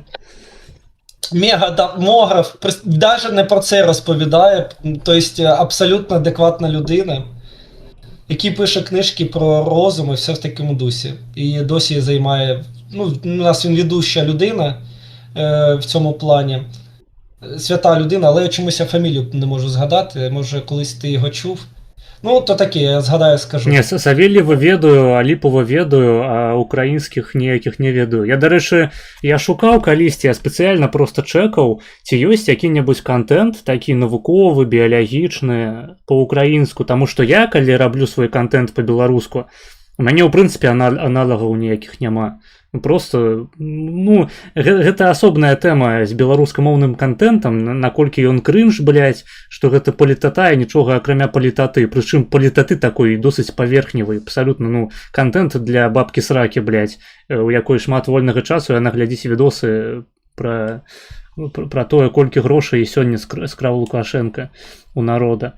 А мой контент, напрыклад, па нейробіялогіі, па лекцыях, гэта абсалютна унікальная рэч, і наколькі я зразумеў па-украінску, таксама такой хуйні няма. То бок я вось спрабаваў шукаць, і толькі вось нядаўна натыкнуўся на твае лекцыі, наколькі я разумею, там у асноўным пра энтамалогію у цябе. В основному, да. В основном гэта таксама цікава, так. І питаюсь всяких дідів із академії достати. Тобто, в мене є там стрім з ентомологом доктором Віктором Фурсом, який взагалі з Воронежа сюди приїхав і живе в Києві. Але він давно сюди переїхав. Є величезна, велика людина Гандзюра, він гідробіолог. Ну і я так періодично питаюсь якось наших біологів підключати на цю двіжуху, але внутрі свого середовища, те, чим я займаюся, більшу частину часу, я для своєї, так сказати, аудиторії, своїх студентів я займаюся крінжом, це йобана хуйня, це для ідіотів і так далі. Жиза, блядь, просто жиза, нахуй. Як же... Вось у мяне ёсць некаторыя аматары такіх лекцый, але большасць піша, блядь, што за дзічына, просто заткнись нахуй, долбоёб. Нам не цікаво пра нейробіялогію, мы хочам глядзець відосы, блядь, з, я не ведаю, хуйню нейкую пра Шабуцкага, ну, просто, это моя аўдыторыя ведае, хто гэта таксама мімічны персанаж, мабыць, не на ўзроўні Слаўка, але недзе побач. Просто нейкі крынж, каб забіць эфір і пасмяяцца, правесці веселы час. А лекцыі, гэта мне толькі цікава. Ну і проблема в тому, що із-за того, що є оці половинка хі-хі-ха-ха, а половина, типа, якийсь більш-менш адекватного ролика, то у нас така сама проблема з науковою популяризацією. Ну, взагалі, наукова популяризація це автоматично сразу превращається, типа, контент для, ну, самих ідіотів, уже для тупо такі, як ти кажеш, слюна стікає, сидить там якась бабка срака, така, я люблю от познавальний контент. І коли там... Дофамін, серотонін. Да. Ой, мозг ой, я развиваюсь, ой, я сижу и развиваюсь по телевизору, вот просто. І це піздець. І проблема в тому, що, як правило, от мої маленькі науковці, вони теж от займаються всякими відосами. У мене Академія наук України, блядь, робить інтерв'ю з другими дідами, і вони це роблять наскільки неінтересно, що там про цю хуйню знаю тільки я і 2,5 шиза, які іменно туди прийшли і всім своїм друзям розказали, от дивіться, тому тут дуже велике інтерв'ю. Либо у нас якась, либо у нас, от, наприклад, взагалі якась елітарна тусовка, от, наприклад, у вас, напевно, теж така штука є, типу, минулі студенти збираються десь в якомусь барі, в якомусь просторі, де є просто проектор, і хтось типа бере в PowerPoint, показує якусь типа лекцію для умних, чим він займається. Як конференція. І люди типа п'ють півасик, по суті діла, минулі студенти чи настоящі студенти, і типа вместо того, щоб просто бухати, просто ще паралельно дивляться, як один із їхніх братанов, студентів, питається от розказати, чим він займається. Отака у вас штука є? Каб студенты збиралися і слухали такі лекції? Ні, ну ізначально воно питаються це робити як науково-популярний контент для не таких, як всі, для альтунов і для альтушок, але по факту приходять тільки знайомі. Ну, спроба ёсць, просто, ну, зноў ж таки, я ж не ў беларускім навуковым серадовішчы, а ў польскім. Тут перыядычна паўстаюць такія ініцыятывы. На жаль, пакуль што... Ну, не ведаю, мне сам фармат не падабаецца. Я вось не вельмі люблю. Я б, мабыць, узяў удзел у нейкім дыскусійным клубе, дзе там збіраліся б людзі, таксама хуярылі там піўко, каму што падабаецца, энергосы, гарбату, каву, і абмяркоўвалі нейкія актуальныя навуковыя артыкулы, тэмы і гэтак далей. А вось збірацца, слухаць лекцыю, блядь, ну нашмат лепей гэта фармат стрыму. Я не разумею, чаму нікому ў галаву не можа прыйсці, што калі з аўдыторыяй беспасрэдна кантактуеш у чаце, ёй гэта падабаецца нашмат больш, чым калі, блядь, там трэба кудысьці ісці, сядзець як на лекцыі ва універсітэце, там як у школе, блядь, на уроку. Гэта кринж.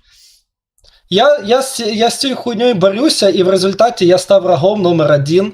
Тому що я всі ці зустрічі називаю це, що ви опять збираєтесь, типа, як це називає, залупа для альтушок. Типа, нахуя це делать? І я буквально говорю, типа, чел, прийди на стрім, отак же само, ти можеш розказати свою лекцію, тільки вона залишиться в сеті, і її навіть даже хтось подивиться, а не 2,5 чоловіка, де ви там Так. сиділи з умним лицом і фотографію зробили. О, дивіться, пальчиком там указочки лазером показує на якусь пейнтовську хуйню, де воно ніхуя не видно. Мікрофон обов'язково буде саме ублюдський, де він що там Так. ніхуя не слышно. Половина дівчат, які там прийдуть, просто будуть о своєму общатися і гундеть, блядь. Ніхуя нічого не понятно. Да. Як же мене бісить. Гэта бывае, сядзіш на стрыме, поўны нейкі душны гундзёж вядзеш з аўдыторыяй, і ўсё роўна цябе слухае больш людзей, чым гэтых прафесароў ебаных, блядь, на іхніх лекцыях. Да. І Це людзям завжди просто так. не зразумела, што трэба ўваходзіць. А стрымы гэта яшчэ і контент такі моладзевы, зумеры слухаюць гэтую хуйню, старэйшыя людзі. Старэйшым людзям пасраць звычайна на стрымы. Яны любяць сядзець у тыктоку, што самае забаўнае. То бок ёсць стэрэатып аб тым, што зумеры, яны глядзяць тыктокі цэлымі днямі, там гэтыя пораджы не развіваюцца, не хочуць працаваць, не хочуць спажываць нейкі сур'ёзны контент, а па сутнасці, блядь, гэтым займаюцца толькі перадуны старыкі. Маладым людзям больш падабаецца доўгі контент, на фоне штосьці слухаць. Да. От у мене, я це зрозумів, коли у мене бабуся перша на 3 роки мене скачала TikTok і активно його листала. І це був, знаєш, типа, обичний день, типа, я заходжу там до бабусі, а вона, її задача, вона просто, типа, спочатку полістає всі, блядь, шорси на Фейсбуці, всім, блядь, лайки, всім от ті великі фейсбуковські сердечки, обов'язково написати якісь коментарі. І це прям, знаєш, така от серйозна робота кожнодневна. В Вайбері придумати дуже великого там симпатичного котика відправити подругі, і, звісно ж, тіктоки по шостому. Ну і 3 в ряд, ти грав в 3 в ряд, это ж вообще, это пушка.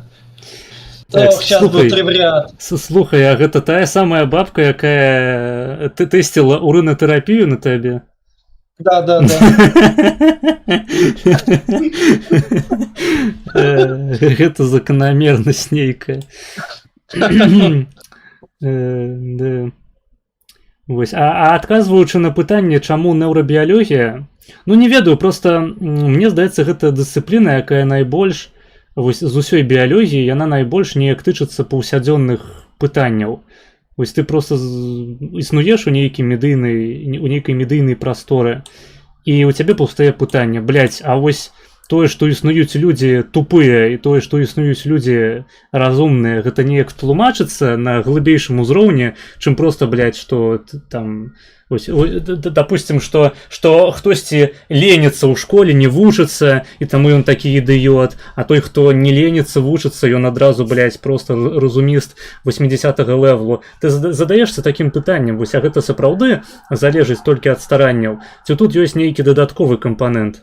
Фактычна асноўны кампанент, генетычны. І тут пачынаецца неўрабіялогія.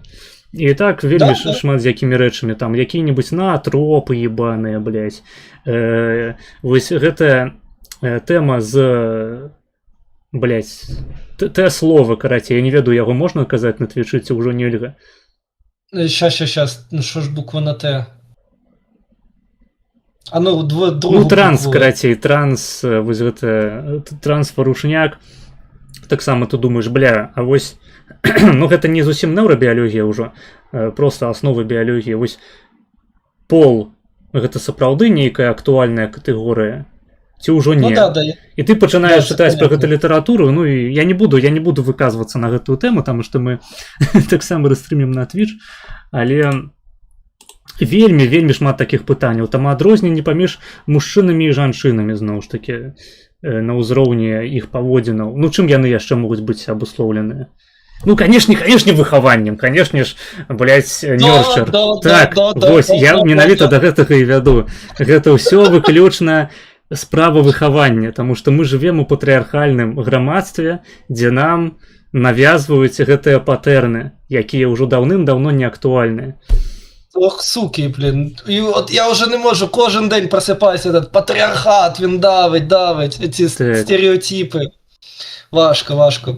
Ну, у нас, до речі, относительно оцих всяких, до речі, ноотропів, у нас спочатку, от коли з 22-го почалась війна, у нас дуже великий легалайз відкрився всяких речовин.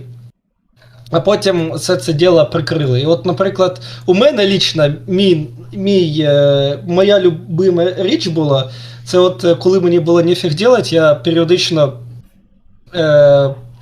на собі експериментував, як на що я буду реагувати. І мухомори там їв, і всякі от ці їжевики гребенчасті і так далі. Просто було цікаво, як воно на це все реагує. І оказалось, от у вас вона, я думаю, вона у вас не заборонена. От у вас продають кратом і кратом содержащі отакі от речовини. От, наприклад, от у нас колись дуже було кльово, коли у нас була херсута. Херсута – це корінець одної рослини, яка росте тупо в Азії, в єбенях. Її там розтирають і от продають в виді порошка, і ти його просто як чай п'єш. Не чув. Я веду тільки, що у нас канабіс, блядь, продається. Хоча там вельми низькі дози, а про інше не веду. Ну, у нас питалися канабіс продавати в маленьких дозах, але в результаті його зробили не в маленьких, а в якісь макродозах, блядь, де люди, які курили невеличкий косяк, вони просто блювали через 5 хвилин, отойдя від того магазина. І внезапно через півроку цей магазин прийшло СБУ і сказало: о, ні, щось у вас не сильно маленька концентрація ТГК. Як так произошло? Я не вірю! При тому, що якщо там зайти в магазин даже на Google і просто подивитися, коротше, отзиви від того магазина, там буквально куча от этих травокуров, які там на опиті по 10 років курять, і вони кажуть: «Не, ну это был пиздец, это было охуенно, я такого никогда не пробовал». Там тупо фанатіли. А так от ізначально, от у нас була така тема, от кратом зараз заборонив, от кратом, знаєш, що це таке? Кратом теж такий зелений, тупо зелений порошок, який теж як чай п'ється. От у вас він повинен по теорії продаватися. Я веду, я ось наконт усіляких гэтых рэчываў забароненых ведаю, што у маладых людзей, у тым ліку студэнтаў, якія прыязджаюць там з Беларусі, з Украіны у Польшчу, адразу пачынаецца вось гэты перыяд эксперыментаў, калі яны просто ходзяць па польскіх тусоўках і нюхаюць усялякую дрэнь ебаную. Я вось быў на Новы год у Варшаве аднойчы, і там просто, блядь, у навагоднюю ноч па вуліцы ходзяць чувакі і прадаюць экстазі і меф. Ну гэта забавно. Священна земля, річ Посполіта ж не зря називали. Гэта ўсё забаронена, калі што, блядь, в пізду, але людям не перашкаджае. Ну да, це ж трафік, він завжди працює. От, до речі, ще от мені в Польщі от розповідали, що дуже багато польських університетів, вони ж закриті кампуси такі, що там навіть мінти не мають права, типу, заходити. Типу, вони якісь такі, як закриті території. Ну, мабыць, такі і існуюць. У нас наш кампус, ён адкрыты. І, ў прынцыпе, большасць кампусаў, якія я сустракаў, былі адкрытыя. І нават не для студэнтаў. У нас ёсць кампус наш, Ягелонкі, ну, я навучаюся ў Ягелонскім універсітэце. Ёсць кампус АГХ, гэта такая горная металургічная такая акадэмія. Там кампус таксама вялікі, і там можна, і там людзі просто ходзяць праз гэты кампус, таму што там просто зручна пераходзіць паміж вуліцамі. То бок гэта такі трансфер адбываецца людзей, я забыў слова, блядь. Транзітам проходять, да, ну, проходзяць, так, людзі просто наскрозь гэтага кампусу, і там толькі на ноч зачыняецца ўсё. Вось так гэта выглядае. Прямо закрытых я не прыпамінаю. Ані ў Любліні не бачыў, ані ў Кракаве нідзе. Не. Вось у Беларусі пиздец з гэтым. Паўсюль ебаныя турнікеты, дзе трэба картку прыкладаць спецыяльна студак. Паўсюль стаяць нейкія, блядь, мудакі на ўваходзе, якія будуць цябе пытаць у задніцу табе лезці, блядь, ці ты з'яўляешся студэнтам, ці не. у Польшчы нашмат прасцей з гэтым. Наконт паліцыі я не ведаю, каб яна вось не магла заязджаць на тэрыторыю, але дакладна ведаю, што на тэрыторыю кампусу ёсць свая ахова, ёсць свая, карацей, нейкая сістэма security. Каральная сістэма. Так. Там у нас ўсё яшчэ дзейнічае суд Лінча. Людзей просто вешаюць за ўсе правіны. Мяне ўжо 2 разы вешалі базар. Да. Але як в анекдоті про синку, от знаєш цей анекдот, типу, український такий анекдот, от цікаво, він до вас доползав.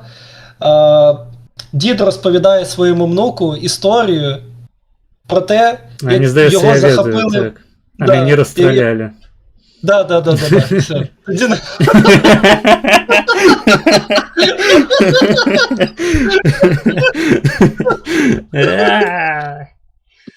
Розстріляли мене, синочок, розстріляли.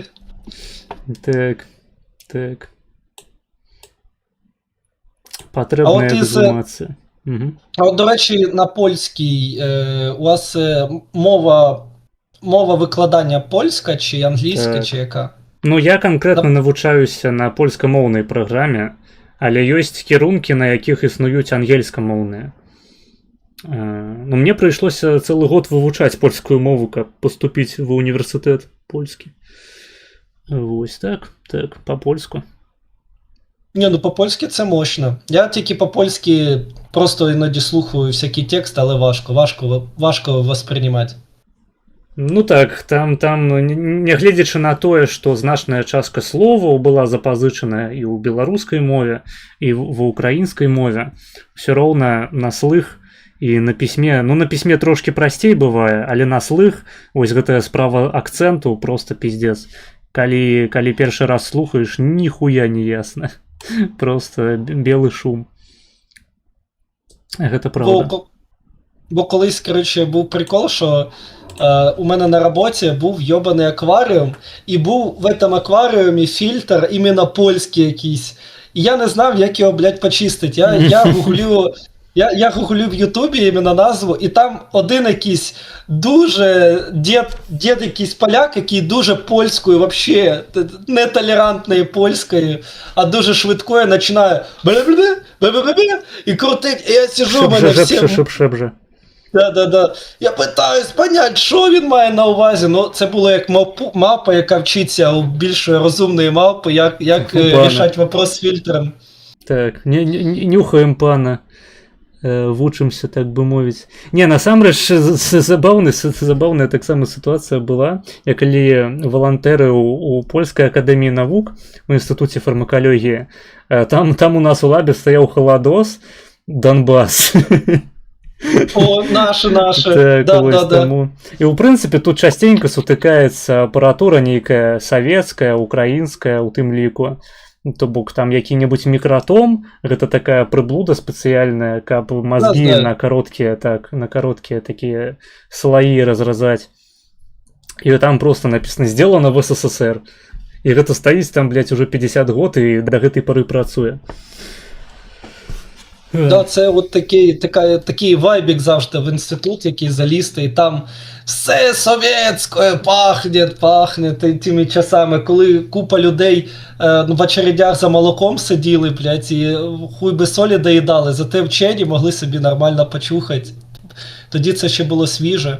От у нас, наприклад, от пам'ятаєш, колись була історія про те, що ми в Україні робимо вірус проти росіян через комаров. Так.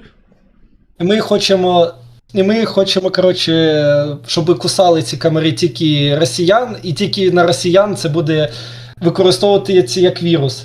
І саме цікаве, що реально у нас було таке дослідження, я навіть знаю цю лабораторію, і там саме цей патоген, блядь, патоген цього віруса, блядь, він, блядь, був іменно в холодильнику Донбас. Гэта галоўная зброя апалчэнцаў, блядь.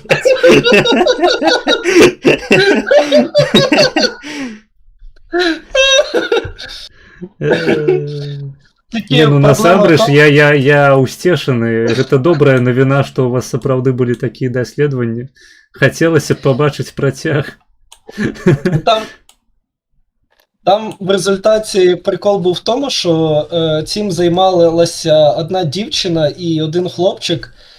І в результаті там була б тільки проблема в тому, що росіяни те, що не договарювали. Там була просто ситуація, що один вчений, яким цим займався, він, сука, ненавидів комарів, він просто їх ненавидив. І він просто включав свій мозк, що зробити, щоб всіх нахуй комарів не зникло, щоб коли він ходив по лісу, його нахуй не кусали комари. І він в результаті почав вивчати віруси комарів і знайшов одну хуйню, яку, якщо її розпилять на стоячих водоймах, то в результаті цей вірус починає в личиночній стадії на них встраюватися, і в результаті тільки виростають самці, а самки не виростають. Тобто він починає якось генетично на них впливати, у них не виходять оці самки, і в результаті за якусь частину просто будуть одні самці. І у нього була мрія, що він захуярить тупо, зробить великий, гачі комарине суспільство, де всі комарі просто будуть вимирати. Фімбоїзація комаров. І це дійсно був дуже опасний патоген, там буквально навіть була в цій лабораторії, там, знаєш, на тому Донбасі було оцей знак, типу, супер опасно, будь ласка. Але якщо він періодично розставав, його було дуже важко, там, крім того вірусу, там було дохуя всякої хуйні, куча чашок Петрі, і вже ніхто не пам'ятав, хто куди що туди поставив. І от в результаті залишились тільки старі тетрадки лабораторні з цього експерименту, робота наукова, яка так і не опублікувалася, ну і вірус, який прийшлось знищити. Не. Слухай, я на хвилинку одійду, мені треба павербанк принести для телефону. Добре.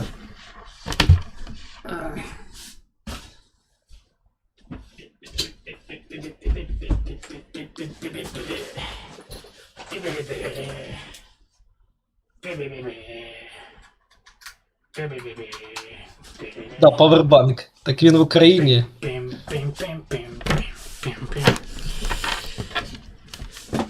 Так, я тут.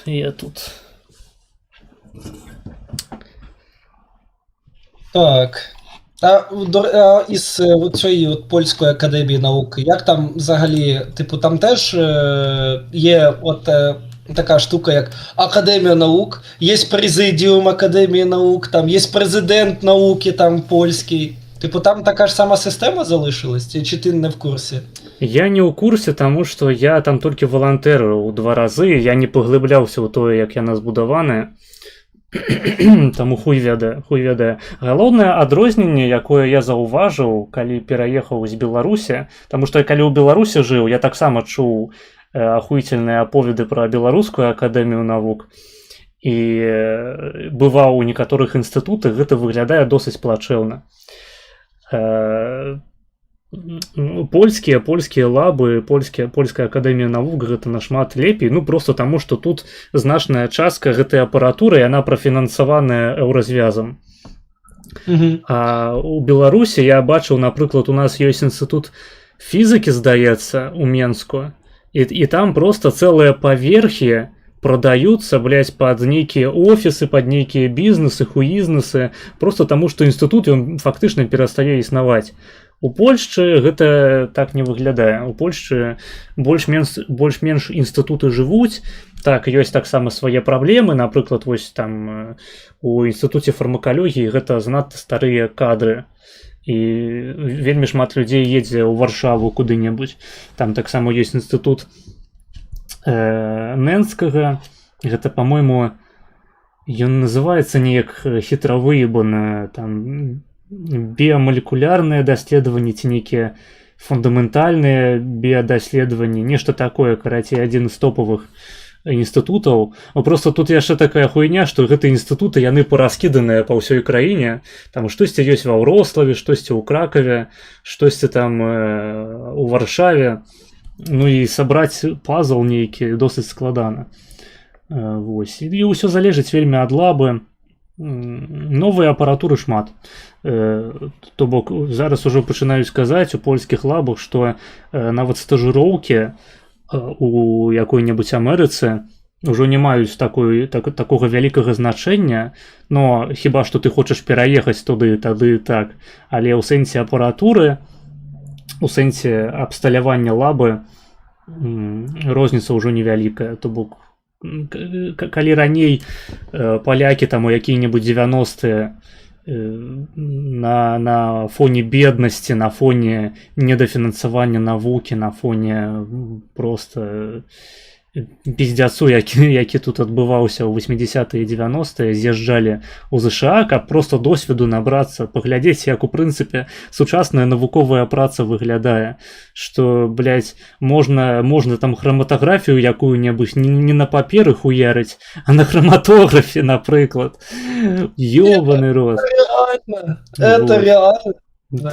І раней гэта было актуальна, цяпер ужо не вельмі. Ні, ну це добре, пусть польські лаби розвиваються, потім вони нам будуть всю цю апаратуру продавати за великі гроші, ми їх будемо покупати. Так. Ну що, от у нас, наприклад, тут є прикол, є один, коротше, мікроскоп, який нам дала Британія за те, що один чел поїхав в Британію ще в 90-ті роки. Йому, коротше, пообіцяли дати, але там по законодавству, типу, і по академії наук, що цю хуйню тільки через 5 років притащать. І реально притащили через 5 років. І він уже там в 2005 році був. І він досі працює. І этот мікроскоп, він підсоєднений тільки працювати на Windows 98. І як його притащили з комп'ютером этим старим, з дискетами, він взагалі не розуміє нові технології, нові флешки, всі ці старі папочки. От і досі він працює, але там є нюанс, що йому дуже важко дихати, і десь після парочку мікрофотографій він просто крітерор робить, удаляється, треба зробити перезапуск, а по-іншому він не працює. Тупо Windows 98. Так, у нас у Беларусі таксама былі такія кейсы, што людзі працавалі ў Великабрытаніі, ці яшчэ дзе-небудзь на захадзе, а потым перавозілі свае лабы ў Беларусь. Я не буду называць канкрэтна, хто гэтым займаўся, таму што не хачу лішніх праблемаў людзям ствараць. Я ў Беларусі ўсё ж такі экстрэміст. Былі такія людзі, якія перавозілі, блядь, цэлыя лабы. І гэта былі адзіныя нармальныя лабы, у прынцыпе, якія існавалі на біяфаку. Таму што іншыя проста гэта нейкі саўковы крынж, блядь, дзе людзі нават даследаваннямі не займаюцца. Нават калі ёсць апаратура нейкая, і яе настолькі цяжка дастаць, што людзі не робяць эксперыментаў ніякіх, просто здуваюць пылінкі з гэтай хуйні і ніколі не выкарыстоўваюць, таму што, блядь, шкада згубіць. Да, це є така тема, У мене, коротше, коли я писав свій диплом, була така ситуація, що по грантам нам просто закидали кучу нової апаратури, вона просто навіть була не відкрита, вона в коробках лежала 2 роки, і старі, типа, вчені, вони сидять на от этих трясущихся, там був такий прикол, що був один бінокуляр, де вона уже жвачки з 2 сторон, типа, приклеїла, щоб там якась лампочка світила, щоб щось видно було. І этот старий этот бінокуляр МБС-10, і я просто приходжу, і вона мені дає, це мій мікроскоп, я тобі його не дам. От, треба, щоб ти знайшов, візьми оцей, і вона показує на такі же старі, я говорю, вон цілі ящики стоять, якісь нової апаратури, і вижу, там лейка написано, ой, це нам по гранту дали, ми ще навіть не розпаковували, я дивлюсь, там 2 роки назад, блядь, 2 роки назад воно вже там лежить. І в результаті я такий закормив її конфетами, щоб у неї, цукерками, щоб у неї не було питань, достав собі апаратуру, зробив стол, а там апаратура ахуєнна, отличні мікроскопи, куча всяких примочок, які я перший раз в житті бачив. І в результаті, коли я все це настроїв, приїжджає завідуючий лабораторії, дивиться на цей стол. І такий, Ніхуя? Так, це тепер мой стол, все. Просто почав сидіти, він забрав мій стіл! Блядь. Ні. Не, ну гэта вось сапраўды ёсць нейкая культура жлобства, што ў Беларусі, што ва ўкраіне у навукоўцаў. У Польшчы неяк я менш з гэтым сутыкаўся, то бок тут ну літаральна у мяне навуковы кіраўнік, ён са мной разам робіць эксперыменты. І чагосьці такога, а ён пры гэтым там ну не загадчык лаба, але досыць высокую пазіцыю ў лабе мае. Чагосьці такога ўявіць сабе ў Беларусі мне было складана заўсёды. То бок там заўсёды ўсё скідвалася на дактарантаў, блядь, аспірантаў і так далей. А тут рэальна з табой сядзіць чалавек, блядь. Ну гэта таксама залежыць ад таго, як табе пашанцуе знайсці добрага спецыяліста, які пры гэтым будзе чалавекам з добрым характарам. Але ну не ведаю, ну прынамсі мне так пашанцавала і працаваць там прыходзіцца. Ну праўда у мяне не тое каб прамахуеўшая нейкая апаратура, я займаюся электрафізіялогіяй, гэта там звычайна Там электрофорезом надо что сделать или контакты? Не, гэта мы просто электрод у галаву засоўваем пацуку і рэгіструем актыўнасць neuронаў. Ну, я займаюся дофамінавай сістэмай. Ну, коротше, тобі треба делать трепанацію черепа? Так, вось гэта акурат тое, чым я займаюся. О, я якраз вчора про це згадував, типа, буквально Аліпов тим самим займається, тільки він нічого не написав на цю тему. Типу він колись там буквально, да, а я вчора з цього горів просто дуже сильно. Чому? Там просто проблема в тому, що ти як людина, яка тільки вчишся це робити, да? І це, ну, типа, гойська робота, це всі прекрасно знають, що ти, блядь, поки цю мишу, блядь, оттрепаніруєш, поки ти електрод цей поставиш. І це, по суті діла, така, ну, робота, можна сказати, не сильно наукова, це більше, як це сказати, ремесленническа, просто навчитися. Це як от і вірусологи вчаться там миші вколоть вірус в хвост. Це ж піздець, попробуй попади по той йобаний, сука, маленькій вені в хвоста. От перший раз ніхуя не вийде, там ти будеш колоть. Трепанацію теж важко робити. Там же ж голова достатньо тверда. Це ще навчитися треба. І у мене якраз друг, він теж таким займався, тільки він підсоєдиняв цей провод до якогось блуждаючого нерва, і він блуждаючим нервом займався. Теж приходилось кожен день, типу, робота заключається в тому, приходиш, їбашиш мишу, дивишся вольтаж. І це займає там півдня. І потім повторить. А до Аліпова який підйоб? В тому плані, що у нього дуже велика аудиторія, і дуже над ньому моляться як людина, яка реально шарить нейробіології, а людина просто далі звичайної, типу, лаборантської криси, яка, блядь, хуярить іншу лаборантську крису, не вираз, він ще навіть не написав ні одну статтю, навіть в соавторстві він буквально ніхто, він не вчений, він просто поки популяризатор. І коли це людям просто кажеш, особливо ті люди, які дивляться його там кожен відос і моляться на нього, для них просто взриваються сраки, і вони тебе починають просто хуями крити. Ну, там у США у яго была праблемка, што яму прыйшлося спердаляць у тэмпе вальса. Не хачу раскрываць падрабязнасці гэтай сітуацыі, але, ну, не ведаю, мне напрыклад, стрымы Аліпова падабаюцца. Не магу нічога дрэннага сказаць, то бок...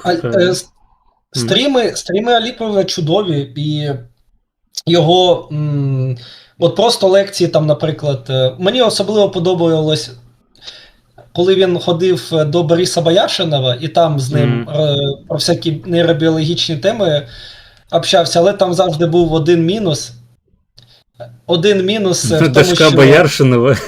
Да!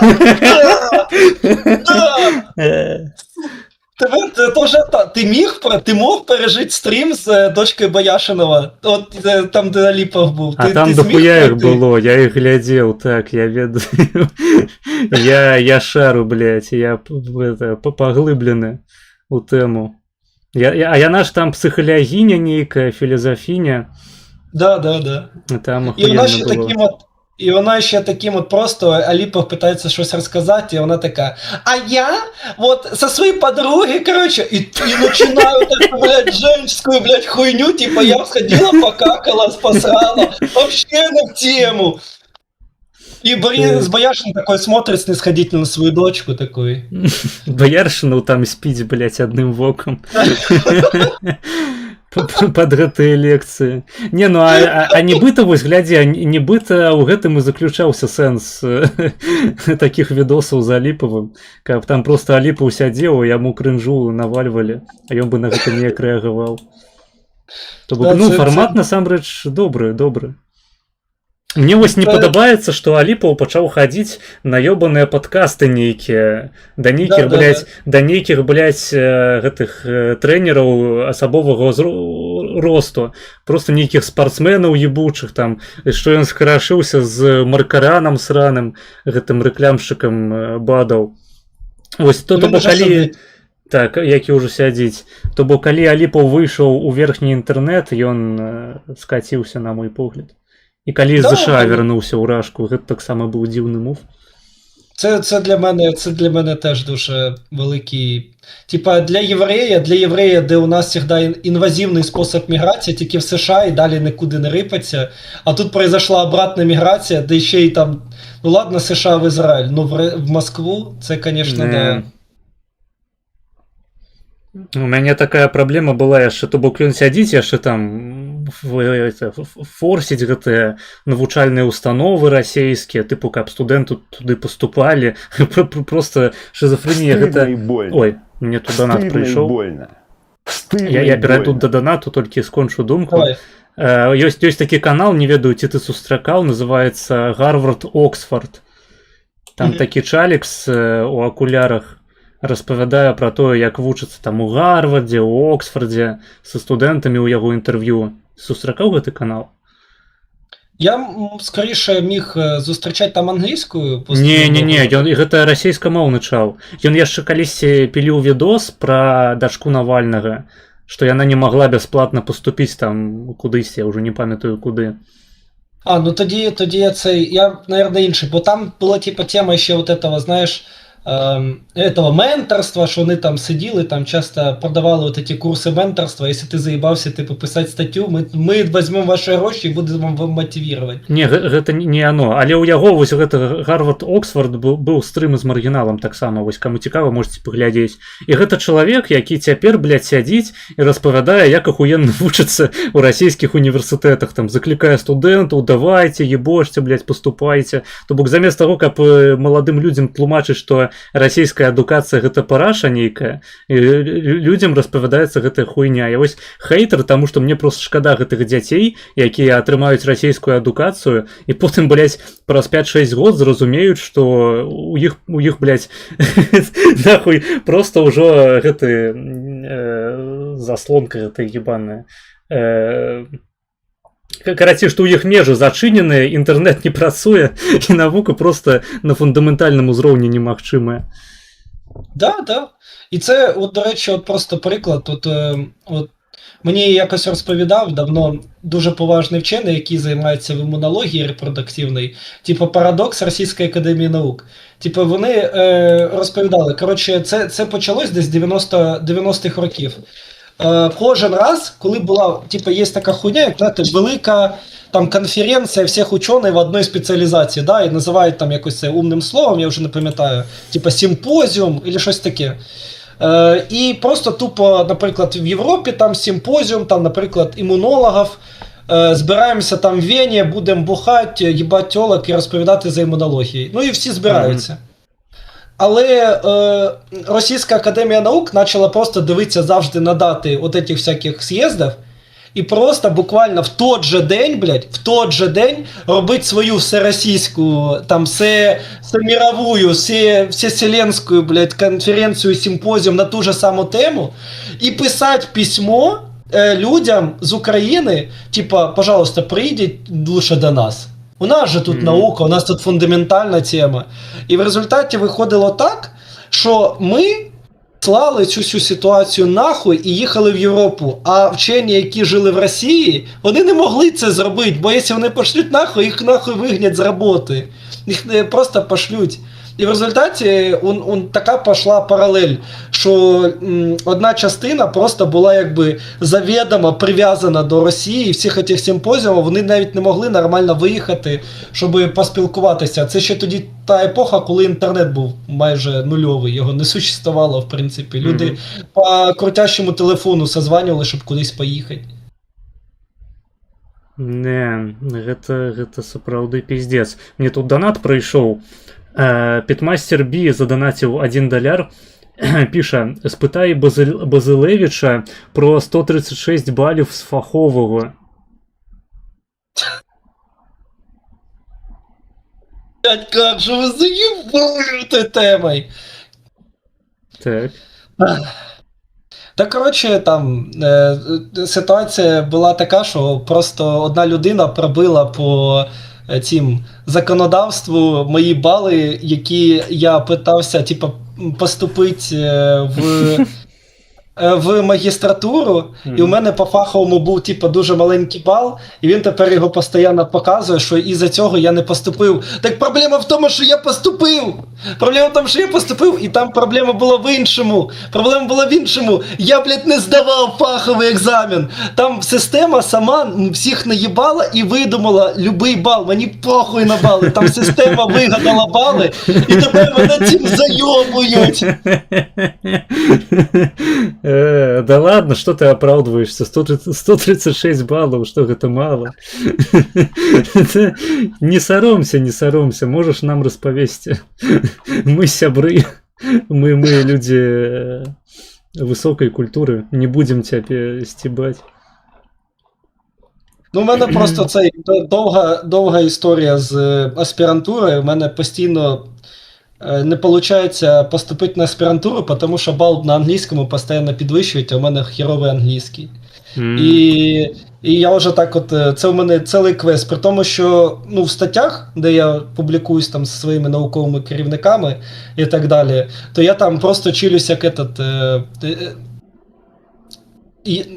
independent scientist, типу, просто вільний вчений, типу, просто от взяв, прив'язався, написав. Угу.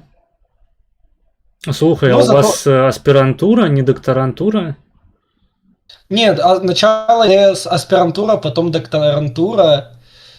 І докторантура це називається коротко, цих людей ми називаємо кабан. Ти становишся кабаном, тому що кандидат біологічних наук, кабан. Цікаво. У нас просто після магістратури одразу докторантура. Ну, там... але у нас я на 4 годи, мабуть, у вас по 2 розбито просто, ні? Ні, у нас, в принципі, все це питається зробити в так називаємо теж доктора філософії ПХД. Там прикол в тому, що бумажка, яку нам дадуть, вона буде європейського зразка і буде написана доктор філософії. Але неофіційно у нас досі крутяться ці старі назви. Де нам спочатку треба, грубо говоря, стати кандидатом біологічних наук, потім вже докторантом. Після докторанта ти там можеш стати членом-кореспондентом Академії наук, а після члена-кореспондента то ти можеш стати президентом Академії наук, або завідувати цілою якоюсь штукою, або директором. Це дуже круто, дуже поважно. Угу. Цікаво. Да, от аспірантура це ПХД, докторантура це доктор наук. От, людина пояснила получше. Окей. У нас це по-іншому. У нас є доктор і доктор хабілітований. Бо доктор гэта PhD атрымліваецца, так? Доктор хабілітаваны гэта вышэй нешта. Гэта вось як ваша докторантура. Але там трэба ўжо заебацца, абараніць гэтую хуйню. Ну, як правило, докторську вже пишуть люди, які там десятками років якоюсь фігньою займаються. От у мене мій, виходить, науковий керівник, з яким ми по одній тематиці, ми в основному займаємося не просто мірмікологією, як як наука саме про філогенетику, там частини, як там ті усики виглядають, там нові види відкривають, вони просто уже давним-давно все відкрили, нахуй, вже все, ну, типа, ми не тропіки, тут все, блядь, уже давно откопали. І єдине, що залишається, це просто дивитися популяції, де воно крутиться, і зміни інвазії, які от зараз з'являються із-за глобального потепління, із-за антропогенного впливу, із-за всякої такої хуйні. Зміни происходять. Ну, реально, у нас дуже багато видів реально на північі рухаються, і лінія лісостепу-степу зминається, плюс люди допомагають тим, що вони постійно хуярять весь ліс наліво і направо, з'являється куча пустошей. Ну, то таке. Чому? Я забув, за чим я це підняв цю тему. І він от тільки, виходить, недавно от збирається захищати свою докторантську науку, хоча він, виходить, теж. Ми іменно не просто мірмікологи, ми етологи-мірмікологи, по етології, по поведінки комах. От. Це наша фішка. А я, до речі, Тобто- мені досилали відос, ось на конт знищення природи, мені досилали відос про те, як у вас виробляють бурштин. Це жорстко. Це охуєнно. Тупо там береться, тупо мегаболото превращається, все це нахуй вимивається, весь цей ґрунт. Але це кльова тема, тому що я пам'ятаю, як моя одна із найкращих стріколозів, бабкологів. А як, кстати, стрікози, бабки у вас по-білоруськи? Як ви їх називаєте? Я думаю, буде стракози. Щиро кажучи, ось ведаєш, у чим проблема? У вас же вища едукація в Україні по-українську? Адукація? Ну, в університеті. Ну, в університеті українською. Так, ось у нас у Білорусі все по-російську.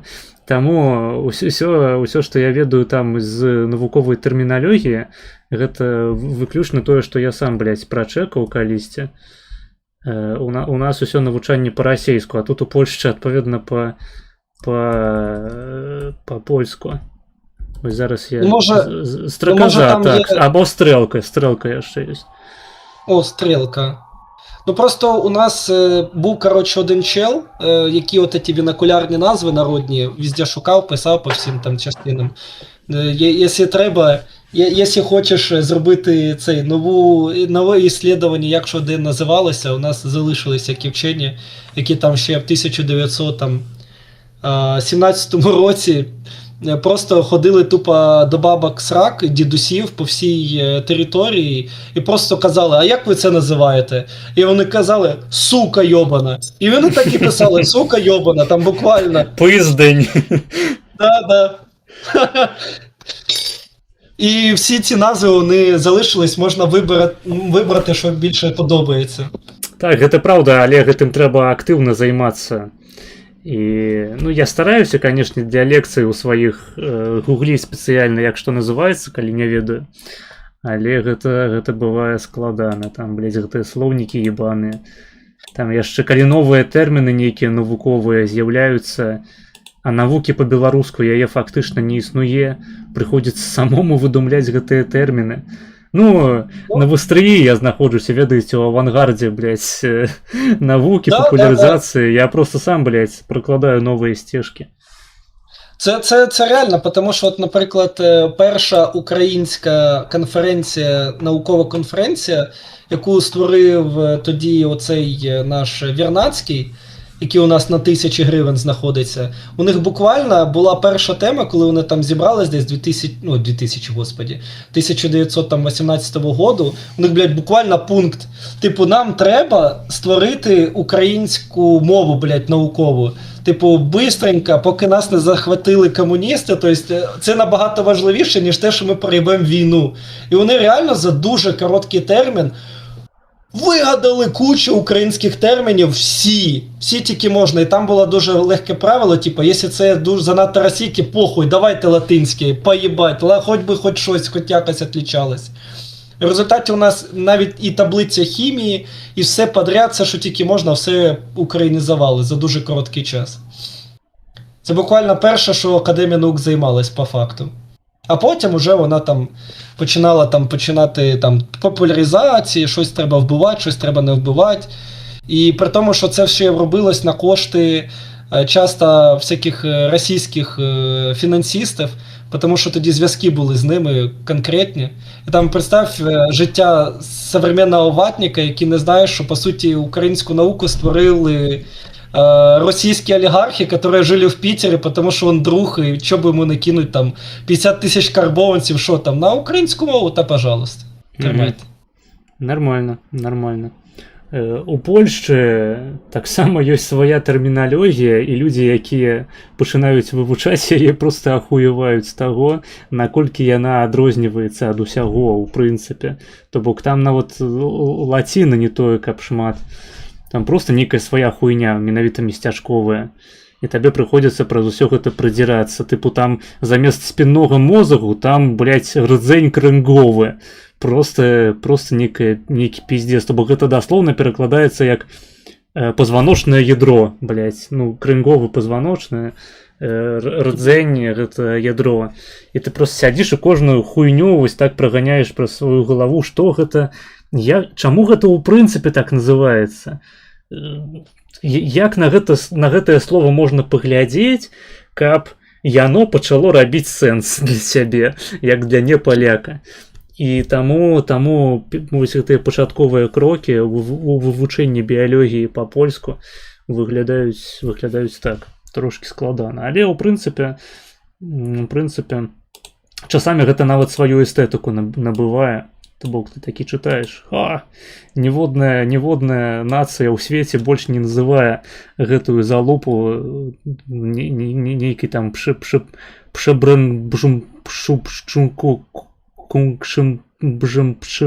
і карацей, вось гэтай хуйнёй ніхто так яе не называе. Да. Ну і слава Богу, що ще латинська мова существує, яка все назвала. Так. Начало ти бісишся за ці латинські назви, а потім ти, господі, назвав цю структуру, і всі понімають, і такі, нарешті, блін. Так. Хоть десь. І добре, що по-ангельську такі ж самі назви, як у латині, в основному.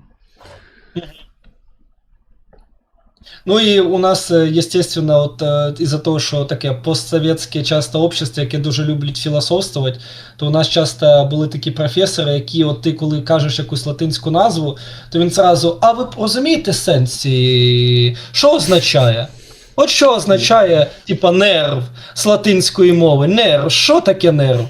І він таки починає, ну це ж нитка, понімаєте, з латинської нитки, і ти такий, бля, це ж точно, це ж воно виглядає як нитки. І там от постійно от ці от маленькі ігри в угадалку, що означає на латинське слово по латинському сенсу. У нас якраз от, да. У нас, Кажи. блядь, была такая тема у Беларуси на занятках по физиологии, ну, жывёлаў і чалавека, што нельга было казаць гомеостаз. Трэба было казаць гомеостазис. Тому что так правильно, блядь, по латині ці там по грэцку, я уже не памятаю. І нас сапраўды гэтай хуйнёй даёбвалі. Не смейте, блядь, на экзамене сказать гомеостаз. Правильно казаць гомеостазис. Суки, блядь, проклятые. Да. Да, це прям фішка. От коли дідам нечим зайнятися, наука вже дохла 30 років. Жиза, блядь, реально. Дойобується до слов. Да. Що от у нас, наприклад, до сих пор конфлікт по поводу цього. По поводу того, що от в англійській мові називають муравейники, типа колонія муравйов, типа колонія, що це колонія. А був, коротше, один мірміколог, Дулузький, плюс ще Радченко і так далі. І вони, коротше, посиділи, потеревеняли і вирішили, а хулі вони колонії? А ми це не будемо називати колонії, це сім'я. Тому що колонія це другое, колонія це там в Англії, вони там колоніальні, а у нас тут братство, дружина, у нас тут сім'я. Антиімперіалісти. українці. Як можна сразу от русского мірміколога, от він сразу скривається по этому простому. Просто скажеш слово колонія на муравейник, у нього сразу покорежить сім'я! Там моментально скривається. Бо його іменно вбили йому цю штуку, от прямо от в кров'ю, там от вицарапило, та сім'я, там татуїровка на всю грудь, сім'я треба нарисувати обов'язково. Да, сям'я гэта галоўнае. Тут, дарэчы, у мяне ў чаце, блядь, усе бомбяць, што я яго не чытаю, але па сутнасці тут ніводнага сэнсоўнага паведамлення няма, проста нейкі кал, нахуй. Як быццам бы вось сюды перасадзілі кал проста з нейкай тлустай бабіны, і я гэтую хуйню чытаю.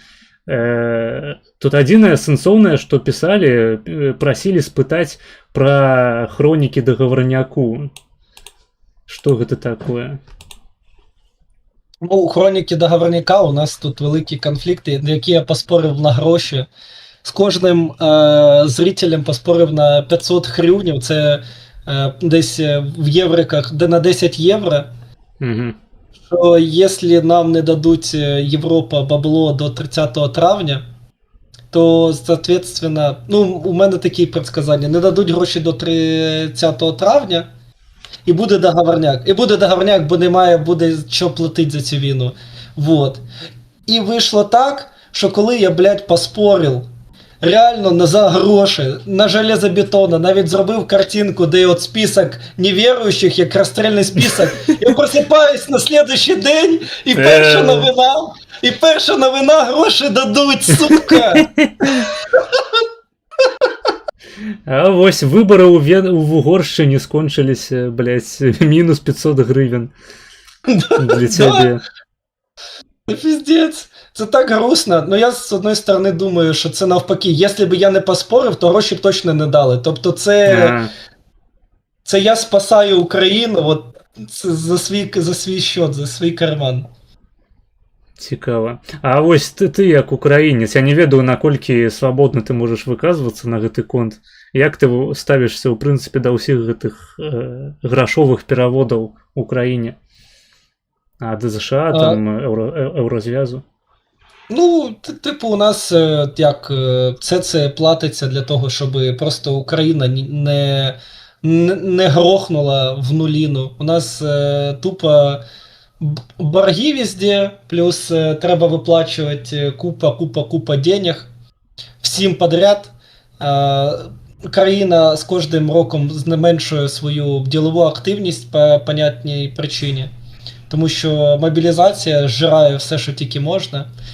Але при тому у нас така от дуже цікава ситуація, що якщо, наприклад, взяти якогось мігранта, там, американця чи британця, посадити його в Київ і просто, щоб він пройшовся по Києву, він бідності не побачить, там кожна машина, тупо последня Тесла їде, кожне заведення по цінам, наче ти в найкращих ресторанах Лондона сидиш.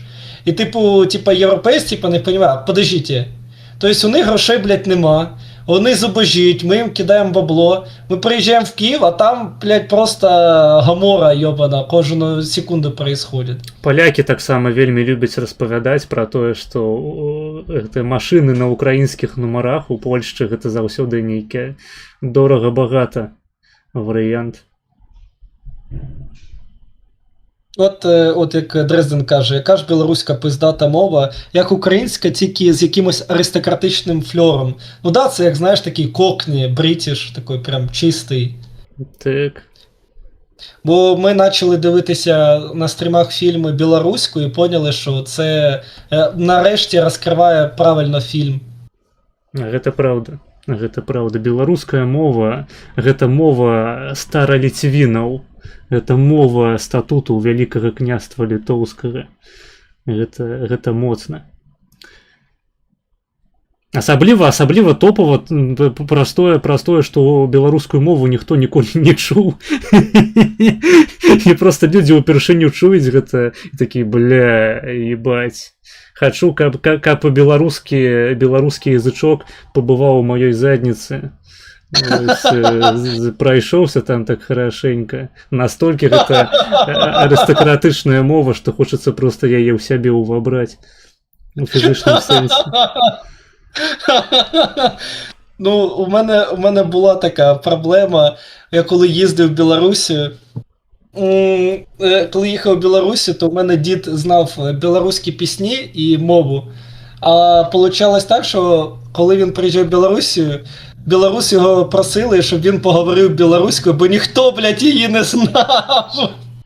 І це кожен рік була така, типа, фішка.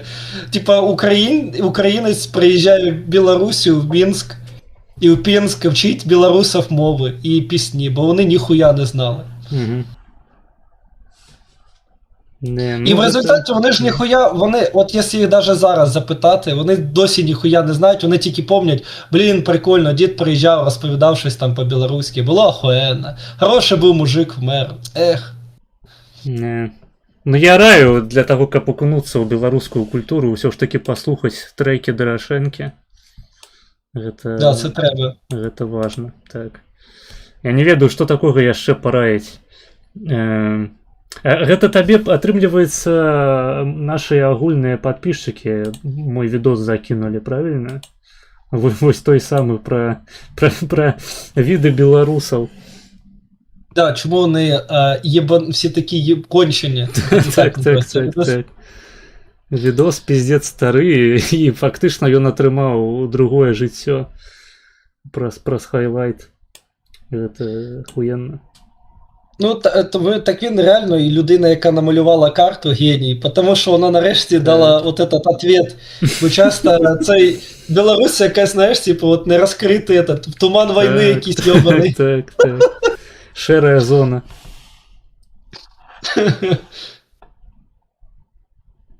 Некая паўночная Україна, блядь. І ще й от эта тема про те, що всі ті, які южні білоруси, вони всі напиталися радіацією, і вони просто радіоактивні мутанти. Це така жаза. Тому що у нас і північні українці теж йобнуті. У мяне ўсе выпадкі сутыкнення з палешукамі гэта заўсёды вось нават у мове гэта праглядаецца, то бок калі ты размаўляеш з чалавекам і ён знянацку пачынае размаўляць быццам бы ён сумясціў, блядь, украінскую, польскую, беларускую, расейскую, нейкую яшчэ мову ктулху, то гэта абавязкова палешук. Потому что у іх там гэтыя закрытыя супольнасці, блядь, балотамі агароджаныя, якія там стагоддзямі варыліся ва ўласным саку, ва ўласных моўных асаблівасцях. Яны потым выходзяць у свет і пачынаецца гэтая хуйня. І галасок, я реально, я не магу з сабой нічога зрабіць. Голас палешукоў, гэта заўсёды нейкая пісклявая хуета. Я ж просто, ну скажите мне, калі я не маю рацыі, я ж просто абсалютна правы ў гэтай сітуацыі. Просто вось увесь гэты абшар, мяжа з Польшчай, якая пераходзіць у мяжу там з Украінай. Просто нейкая пісклявая хуета. Я не ведаю, просто што з вами не так з палешукамі? Чаму вы... Не, ну я-то ведаю, што з вами не так, але вы-то хутчэй за ўсё пра сябе так не думаеце. Вось які норчар спрычыніўся да таго, што вы выглядаеце менавіта як Дарашэнка. Ты, дарэчы, не ведаю, ты з Палесся ці не? Да. Вось ты гучыш як палешук, насамрэч, я вось магу сказаць. Да, я коли якраз ти оце розповідав, у мене тоді в чаті, коли я перший раз це відео дивився, ти казав: "О, це про тебе. Так. Ну, у нас якось, не знаю, в принципі, по голосу ми всі, типа, такі бастенара просто, якісь від природи, не знаю. І хочеться завжди уйти іменно на такий тенор. От чомусь навіть, коли я по приколу займався пенням, то у мене голос, от ти можеш сказати там перший, там оці темні, великі, такі складні ноти, там громкі, грубі, але завжди хочеться сказати: у тебе мікрофон на вот гэта вырашыў абрэзаць. Настолькі гэта высока было. Чомусь хочеться завжди в мелізм якийсь упасти, в такий тоненький голос. Ну, магчыма гэта для таго, каб проста людзі маглі, вось ведаеш, як радыё працуе, трэба выйсці на пэўную частотнасць сігналу, вось так жа трэба выйсці на пэўную частотнасць сігналу полюшукоў, каб пачаць разумець, што яны ў прынцыпе сваім ротам выдаюць у гэты свет, просто каб хаця б наблізіцца да гэтай мовы старажытных, як у Лаўкрафта. Ну да, це треба ощутити. От у нас якраз про болота був один німець, який просто іменно пісявся кипятком від болотних людей. Він зібрав всі книжки про болота з всього світу. І цей німець, він хотів вивчити самі великі болота, але вийшло так, що почався ковід, війна, там, Совєтський Союз, все подряд, і самі кльові болота оказались в Україні і в Білорусі. І він такий, і в Росії. І він такий думає, ну болото, це життя, що робить? І він тільки в цьому році зміг перший раз побачити справжнє болото. Він, по крайній мірі, у нас тут біля Вінницької області там є здоровенне таке, їбуче здоровенне. Болота ж вони ж теж різні є. Є, типа, отакі от болота, які ти знаєш, які знаходяться у вас, от, де просто от, така от вонюча, така зелена жижа, яка просто воняє колосально, везде рогоз цей росте. А є южні болота, там, де, по суті, майже все із одного сфагнума. Тобто це така рівномірна така, там можна хоч на лодці плавати. А гэта верхнія балоты, по-моему, не? Ну, у нас вони по самі великі по Вінницькій області знаходяться. Я не знаю, які у вас там в Білорусі, як у вас вони виглядають. От прям, знаєш, такі от здоровенні, просто йобнуті, здоровенні болота там на кілометри. Ну, я чув про сфагнові болоти, так. І от сфагманові болота там вийшло так, що колись це були домінантні болота, особливо в Німеччині, але Німеччина перша вигадала цю тему сфагнумі на лодці. Та я прикалуюсь, там є місця, де можна на лодці проплити, але типу, це я так, для прикладу. Там все одно треба, чопати ногами в таких резинових здоровенних чоботах.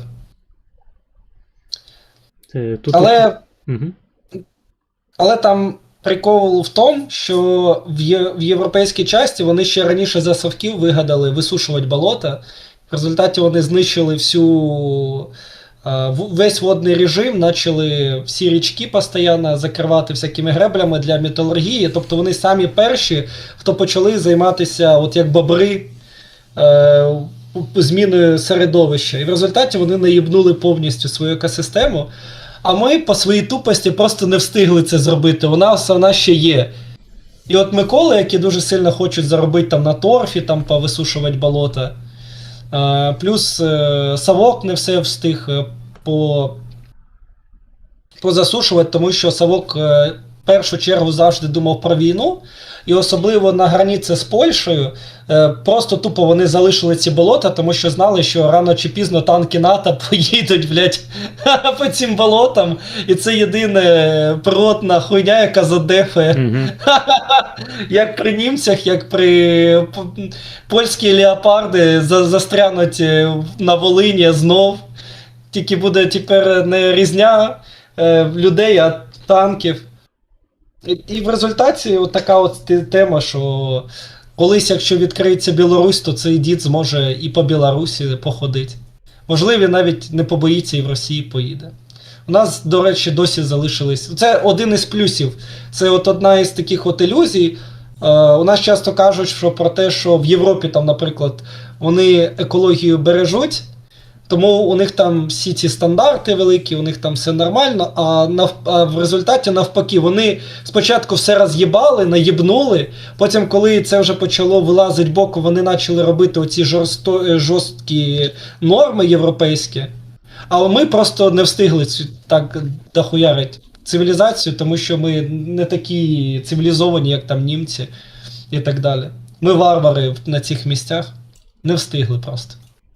Ну, не ведаю, на Байкале я нейкім там же, по-моему, у прынцыпе была фабрыка па перапрацоўцы хлопку бавовны.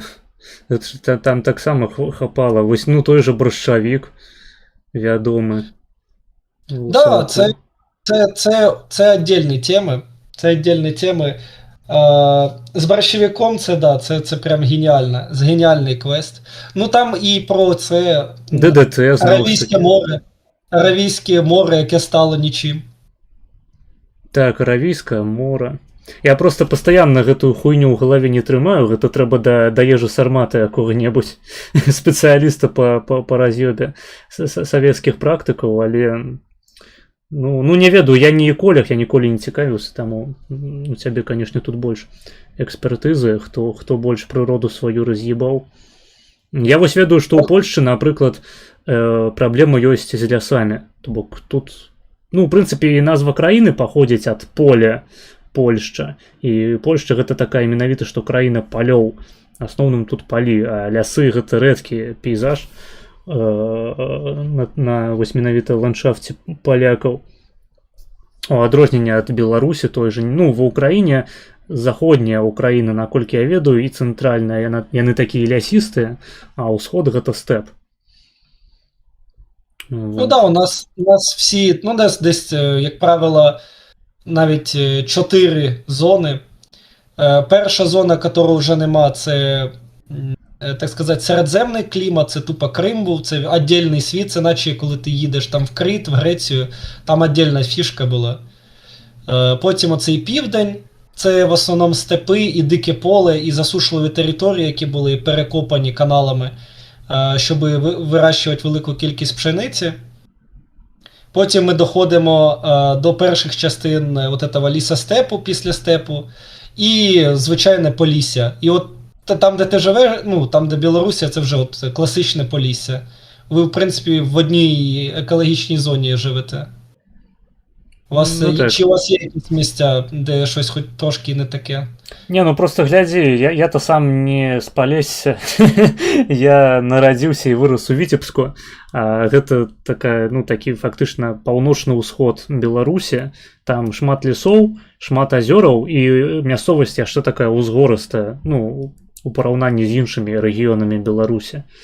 Таму я ў трошкі іншых умовах жыў. Мой кантакт з вадой з самага дзяцінства, ён быў не з балотам, блядь, не з багнай зялёнай, у якой можна, блядь, туды ўступіць і здохнуць. Дарэчы, раёну, якім я жыў у Віцебску, ён будаваўся на балотах, ну там былі балоцістыя такія мясцовасці, і там, блядь, на самым пачатку, калі яшчэ не ўвесь тэрэн быў забудаваны, там, блядь, дзіцяці просто нейкі хлопчык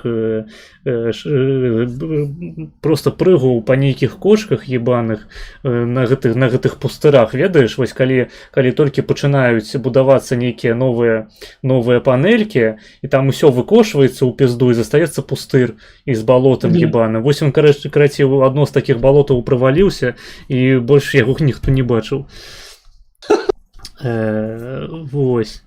Але ўсё ж такі я вырас у такіх умовах, калі літаральна пры кожным горадзе, пры кожнай маленькай вёсачцы ёсць сваё возера, куды ходзяць купацца мясцовыя жыхары.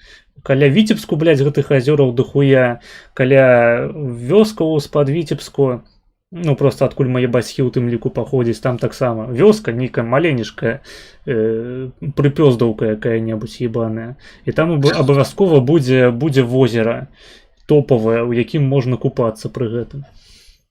Таму я не магу ацаніць Палессе, я рэдка, не памятаю нават, каб я ў прынцыпе там у свядомым узросце пабываў. Поўнач Беларусі яна выглядае так, як я апісаў, лясы, азёры. Ну, от мене дуже здивувало, особливо коли я був в Пінську, то типа літо, було тепло, типа 20 градусів, а потім іноді буває таке, що ти оці болота, вони починають виділяти свої злобну вологу, і вночі тупо може упасти температура до інія, і ти вахує те, що, блядь, літо, і ти дивишся, все вологе, і от особливо там ці жінки, які вивішують, получается, вот эти всякі полотенечка, всякі трусики на этих нитках, і ти бачиш, що вони там нитки, чи там труси з кристалів уже того Індія, типа, якого хера літо, і там іній на трусах, що це таке, і холодно. Так, настолько гэтыя бабы былі бярвёнамі ў ложку, што ў іх нават трусы замёрзлі, блядь, настолькі яны холодныя былі і непрыступныя. Тут, дарэчы, у чаце штосьці яшчэ... У чаце папрасілі спытаць пра Франкотыка, пра лор Франкотыка, каб я спытаў абавязкова. Ну, типу, що лор Франкотика, це от та людина, яка у нас 2 рази на стрімі була, іноді я з ним там ІРЛ зустрічаюсь. Це наш хлопчик теж, який, він у нас що робить? У нього є канал, де він в основному публікує музику всяку. Він же якраз зробив компіляцію музики. От, у нас є репер Зенік, якщо ти колись чув. Пісеньку репера Зеніка. Це от Скрябіна чув? Скрябіна такого півця. Магчыма, так. І у нього було альтер-его, він вирішив зробити, типа, дуже радикальний реп по приколу. І там були всякі пісні, типа, з великою нецензурною речью, вона пішла в народ. Це була геніальна пісня, типа, там, про зйобіків, це ще було до війни. Там про все, типу, про всю мерзость, яку тільки можна, типу, про те, як він поїхав, там, наприклад, в Іспанію і з'їв якусь дуже тверду ковбасу і не міг посрати, і про це, типу, реп. І це таким голосом басовим, типу. Це важлива культура. І, в принципі, він як Франкотик, хлопчик, який вчиться на історика, десь уже 4-й курс закінчує. У нього є свій канал великий, де він там постійно на 2000 там підписників набрав шизів. Угу. Я бачу навіть, що він по-білоруську розмовляє. Там є один точно білорус, який там по-білоруськи постійно пише коментарі, там є чат активний, де вони там тоннами виписують. Я того білоруса питав, типа, ти Маргінеса знаєш? А він каже, не ведаю. Я такий, як? Ви всі білоруси повинні ведати одне одного. Як? Так, це сапраўды здзіўляе часамі. Калі людзі там глядзяць по-украінску контент, по-расейску, а потым такі, блядь, у нас ёсць свой клон Убер-маргінала, чаму ты пра яго не ведаеш? Не, насамрэч, яшчэ тут ёсць такая хуйня, што адметная рыса беларуса заключаецца ў тым, што ён хутчэй украінскую мову вывучыць з нуля, чым беларускую. Ну і зноў ж такі можна і зразумець з некаторага боку, таму што проста контенту мала па-беларуску. Асабліва такога вось, як мы робім, там стрымы нейкія, ніжні інтэрнэт. У нас гэтая тэма не развітая, на жаль. І я спрабую падняць гэтае балота, каб была лужа, тая самая лужа гаўна, якая падымаецца людзям па борады, па падбародкі. Поліщуцьке цей, розкалишиш поліщуцьке болото, і воно піде в рота. Каб у кожнай бабы просто крышталы інію на трусах вырасталі, блядь, ад гэтай хуйні. Він кажуть, щоб точно у тебе виглядали стріми як у маргінала, треба включати тобі на фоні тарілки. Так. Так. Мне пачынаюць казаць, што ў мяне, блядь, сцяна белая, яна як у Убер-маргінала, тыпу я скапіяваў гэтую сцяну. Таму што я намагаюся быць як мага больш падобным да Марго. Вось, блядь, нават сцяну спіздзіў, уяўляеце сабе. Да, залишилось тільки прапорець цієї вільної Білорусі. Так, американський. Повісить. Да, гэта Лукашенко казаў, што Менск будзе сталіцай ЗША. Я таксама так лічу. От недавно Лукашенко цікаву фразу сказав, він каже: ну от Трамп і Путін – це імператори, а я ж не імператор, як я сказав,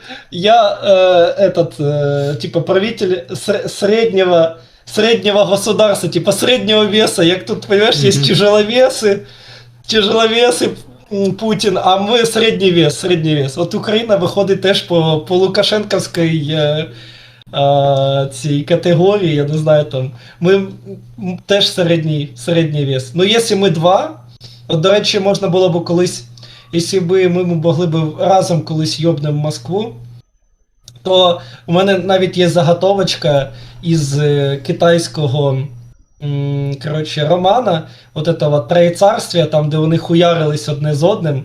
Там, була одна ситуація, коли йобаний Китай розділився тупо на 3 фракції, але одна частина була здоровенна, як Росія, а 2 тупо підсоса, блядь, маленьких недобитих. І щоб задефатися, вони часто тоді Джугілян, или Кума, Конмін, Джугілян, так люди згадають, Кунмін, да. Кунмін завжди казав, що, і я можу це використати на наші держави, Україна і Білорусія – це як... Де ця хуйня? Де знайти цю хуйню? Тут треба знайти, подождіть, тут для концепції... представ, що у мене в руках ножниці.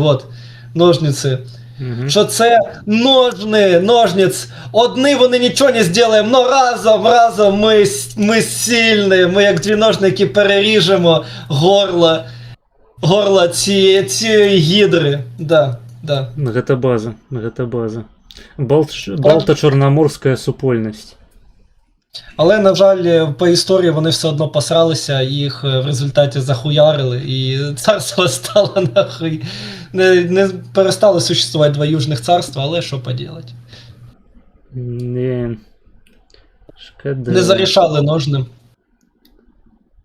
Тут, до речі, пишуть, що ти переплутав, походу, назву мора.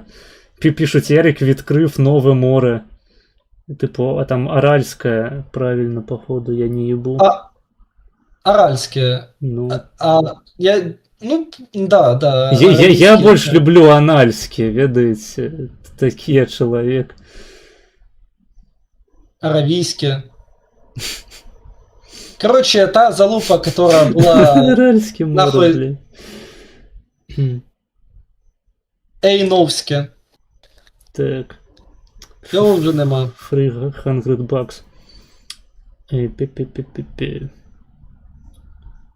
Ось. Я не ведаю, мы уже стримим 4 гадзіны. Ну, я стрімлю 4, ты, я так разумею, 3. Магчыма, у тебя ў чаце якія-небудзь пытанні да мяне ёсць? Так.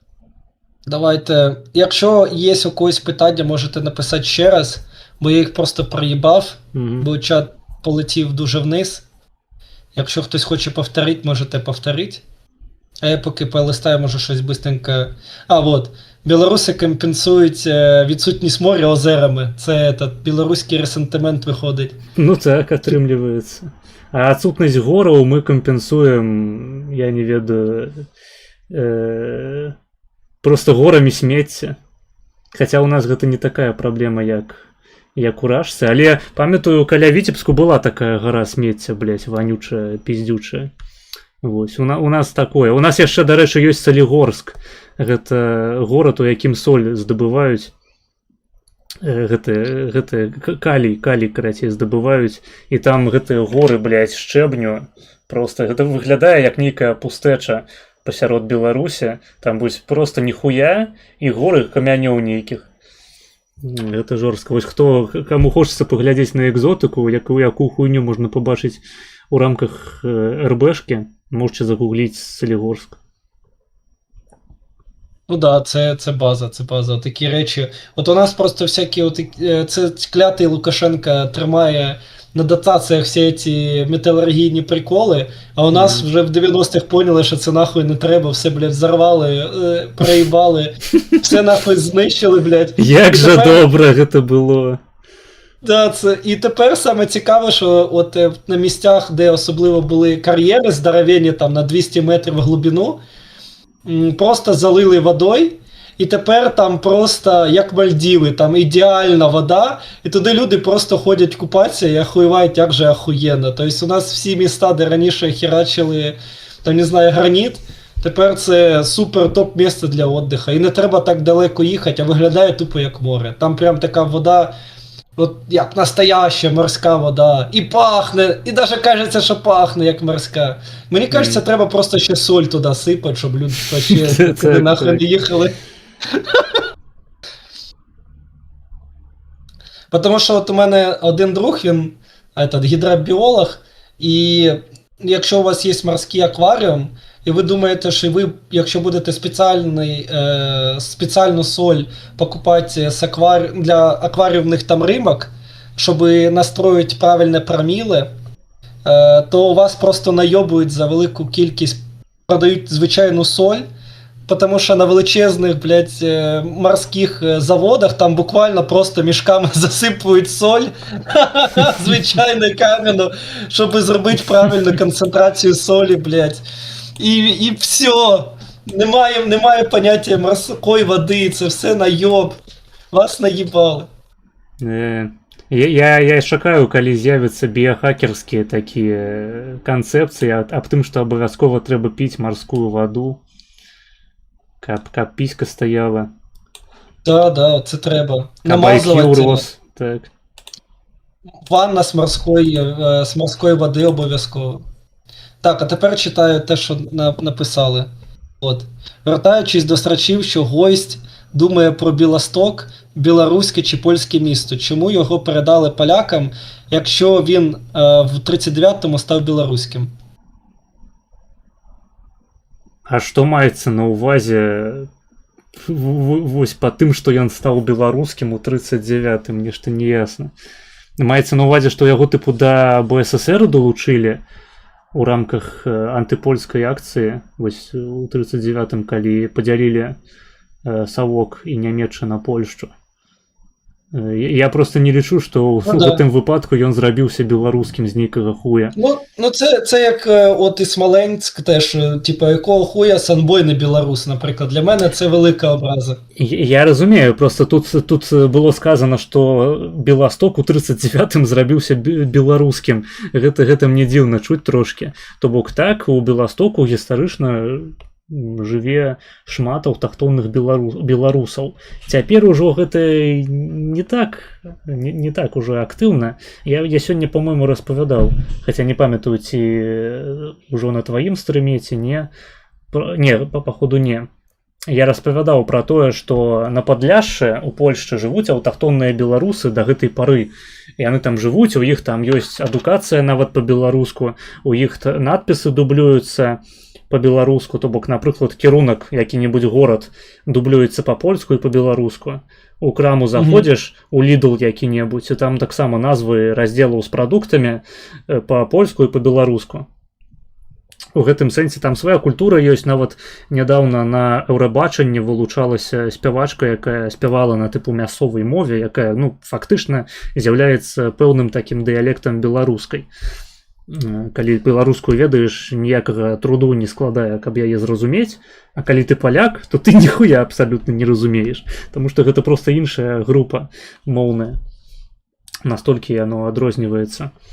Вось. І так, не будзем забываць, што гэта мяжа з Беларуссю, што гэта была калісьці мяжа з Вялікім княствам літоўскім, але наколькі я памятаю, Беласток сам па сабе, ён у Вялікім княстве літоўскім не вельмі шмат часу існаваў, калі ўвогуле існаваў. Таму тое, што там на гэтай тэрыторыі жывуць беларусы, праўда, а тое, што Беласток беларускі горад, вялікае перабольшанне з майго пункту гледжання. У гэтым сэнсе Смаленск нашмат большы беларускі горад, таму што ён уваходзіў у склад Вялікага княства літоўскага, за яго вяліся досыць сур'ёзныя войны з Масковіяй. І акрамя таго, у Смаленску, калі хто памятае, была нават першая сталіца БССР.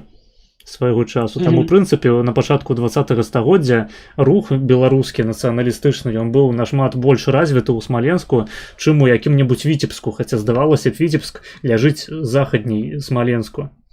І лягічней было б зрабіць такую гіпотэзу, стварыць, што чым захадней, тым больш актыўныя прабеларускія рухі. Але ніхуя, Смаленск, ён акурат вылучаўся ў гэтым сэнсе. У мяне, дарэчы, ёсць стрым на канале з прадстаўніком Смаленскага рэспубліканскага цэнтру. Гэта такія смаленскія сепаратысты. У іх ёсць канал у Тэлезе пра беларускую Смаленшчыну. Там вось вельмі цікавая канцэпцыя. Каму цікава, можаце таксама паглядзець на маім канале. Падаёмся. Вось, а Беласток, там якое пытанне было? Што я магу сказаць пра Беласток? Цікавы горад, там, дарэчы, цяпер вельмі моцная беларуская дыяспара. То бок, мала таго, што там існуюць аўтахтонныя беларусы, то бок беларусы, якія там жылі ўвесь час, якія маюць польскае грамадзянства, дык яшчэ мігранты, якія прыязджаюць пасля 20-го году, яны ў вельмі вялікай колькасці едуць менавіта ў Беласток. Яны там фармуюць беларускія школы, ледзь не там вайсковыя адзінкі. З таго, што я чуў, прынамсі спробы такія былі, каб фармаваць проста цэлыя атрады беларусаў, якія там вучацца страляць, рыхтуюцца да таго, каб на белым Абрамсе на плошчу Незалежнасці ў Менск паехаць. Или хотя бы до Бреста. Или Пинск, надо отбить мою ведаеш, что там просто там занадта вялікая адлегласць ад Беластоку, ён же на поўначы Польшчы, а Пінск ён на поўдні Беларусі. Таму там максімум, там можна адбіць Гродно можна адбіць, Браслаўскія азёры можна забраць, у прынцыпе, чаму б і не. Мора няма, хаця у палякаў ёсць мора. А будуць яшчэ і азёры, яшчэ больш азёраў, гэта круто. У Польшчы не вельмі шмат азёраў насамрэч, таму больш азёраў у Польшчы. Навпаки, знаєш, Беларусі назвати не Білорусі, це як правильно сказати, там Озеруся, Озера Русі. Так. Русі озер.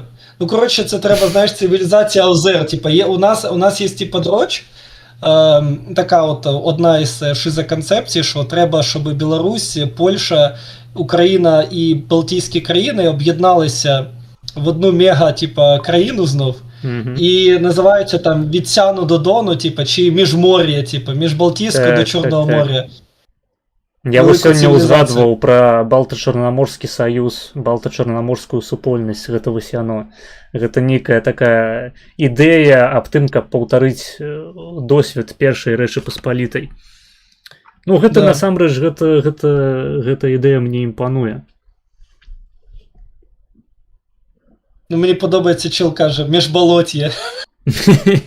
Міжбалоцье, блядь. Ахуенно.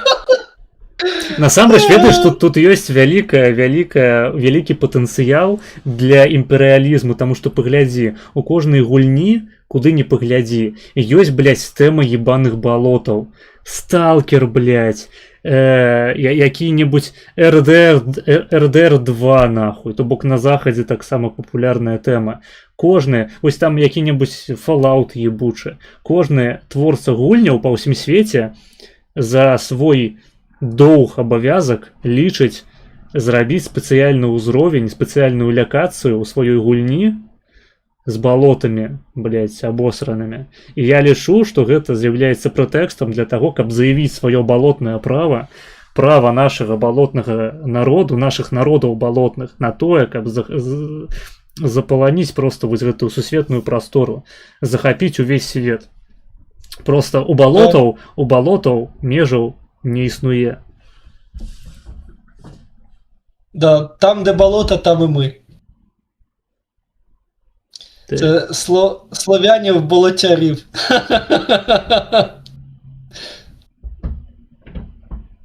Ми єсть болото і ми несем болото. Ну знаєш, да, як в Варкрафті, типа, ще й нести болото, типа, робити ті болотні угіддя, іскусственно робити, типа, похуй, яка там яка там еканзона, там степ, зробимо це болото. Знаєш, як цей совок, який питався розвернути там ріку Об, то ми тут зробимо болотну цивілізацію і все буде добре.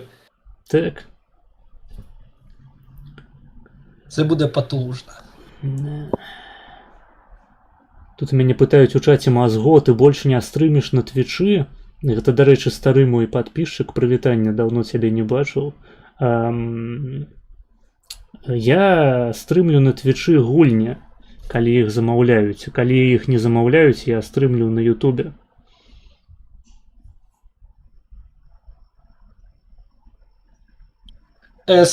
СБР, Союз Болотних Республік.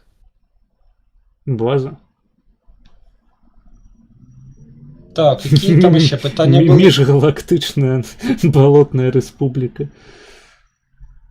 Якщо ми відправимо із СБР першого, ну це навіть не космонавт буде, це виходить балатнафт, який, якщо він прилуниться, блядь, до Луни, він там перше, що повинен зробити, це принести, знаєш, типа, шмат болота і намазати отот слід там, де перший Просто можна по носам дристануть, ефект буде той же самий.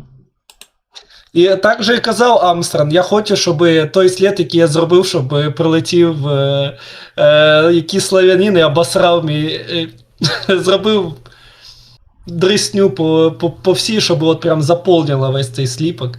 Дай Бог ми до цього доживемо. У нас все-таки ракетна програма працює, по крайній мірі Фау-1 вже зробили. Скоро буде Фау-2. Ми її називаємо Фау-Мінга. Фау-Мінга. Велика здоровенна ракета. І там саме цікаво, що якщо подивитися на цю ракету, вона реально тупа копія німецької Фау-1, яку херачили Лондон. І всі скільки в захваті від цієї ракети, що навіть забираються її куплять. Це, звісно, прикольна реінкарнація Рейха в такій ситуації. Так, а що тут які питання? На Закарпатті є Солотвіно, де затоплені соляні шахти, там як мертве море. Да, це ж я ще й забув, у нас же екологічна ніша під названням Карпати. Ну і під Карпатами у нас геологічно утворилась типа впадина, і там теж своя движуха происходит. Але як таких класичних альпійських частин у нас немає. Таких альпійських гор, щоб там якась таке прикольне альпійські трави росли, такої хуйні нема. Дарэчы, вось наконт яшчэ Балта-Чарнаморскага саюзу, у мяне вось такая хуйня ёсць, такая, яе можна чапляць на кашулю, а гэта герб паўстанцаў стычнёвых, ну то бок студзеньскіх, гэта 1863. І тут ёсць польскі арол, беларуская пагоня, і тут знізу гэта, па-мойму, святы Міхаіл, сімвал Украіны. Такое яднанне. Я перыядычна гэтую хуйню нашу. А ёсць яшчэ вось такая херня. Але нашу я яе радзей, таму што яна адчапляецца пастаянна і падае на зямлю. Вось настолькі нестабільная гэтая Беларуская Народная Рэспубліка.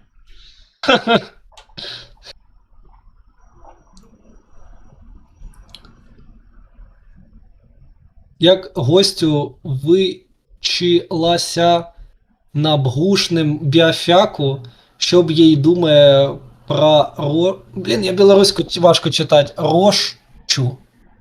Щоб Роща. думає про рощу. Так. Роща, це ж... Роща гэта, ну, по-беларуску гай. Ліс. Гэта такая... Блин, як бы гэта назваць? Карацей, біяфак у Беларусі, у Менску, ён знаходзіцца за МКАДам.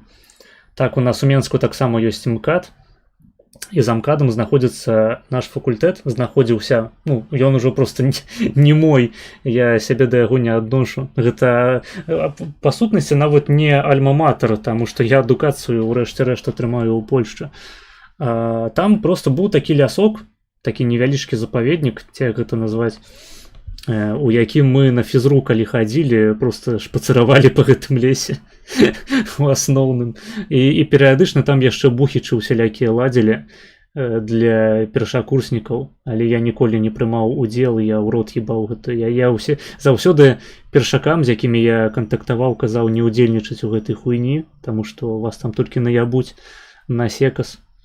Прычым як хлопцаў, так і дзяўчын. Блін, так навпаки, оце ти їх забайтив в результаті, замотивував їх. Не, я наадварот ствараю просто сваю секту. Ой, гэтае слово нельга казаць на твічы. Осуждаем. Так, асуджаем на усялякі выпадак. І не слово секта, а іншае слово, якое я хацеў сказаць. На літару І мы яго асуджаем, гэта праўда.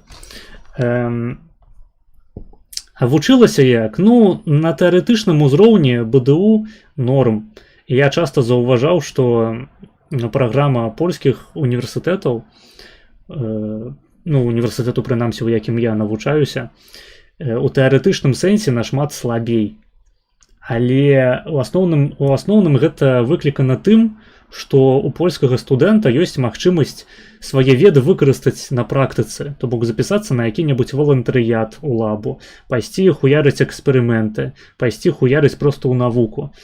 І калі б гэта ўсё трэба было сумяшчаць з велізарнай нейкай тэорыяй ебанутай, з падручнікамі нейкімі таўсценнымі, то проста не заставалася б часу на тое, каб рэальна набываць нейкія практычныя навыкі.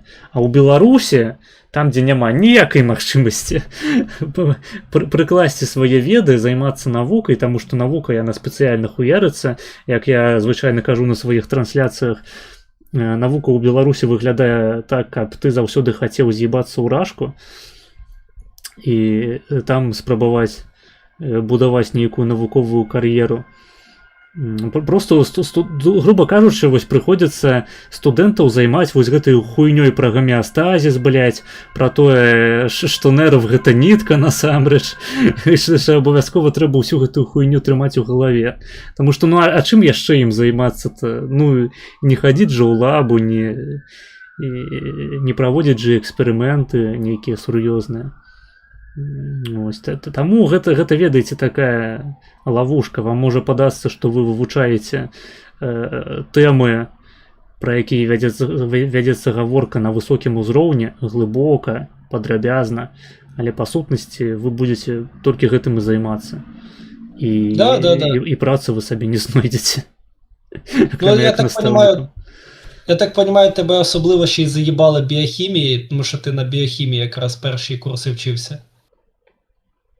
Я не могу сказать, что меня заебали биохимией.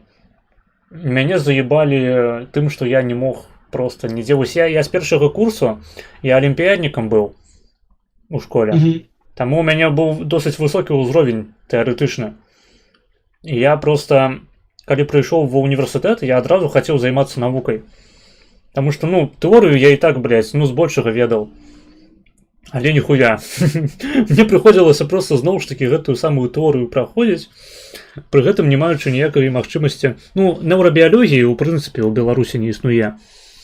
А тыя людзі, якія спрабавалі нейкія даследаванні у гэтай галіне праводзіць, ім наадварот ствараліся усялякія перашкоды.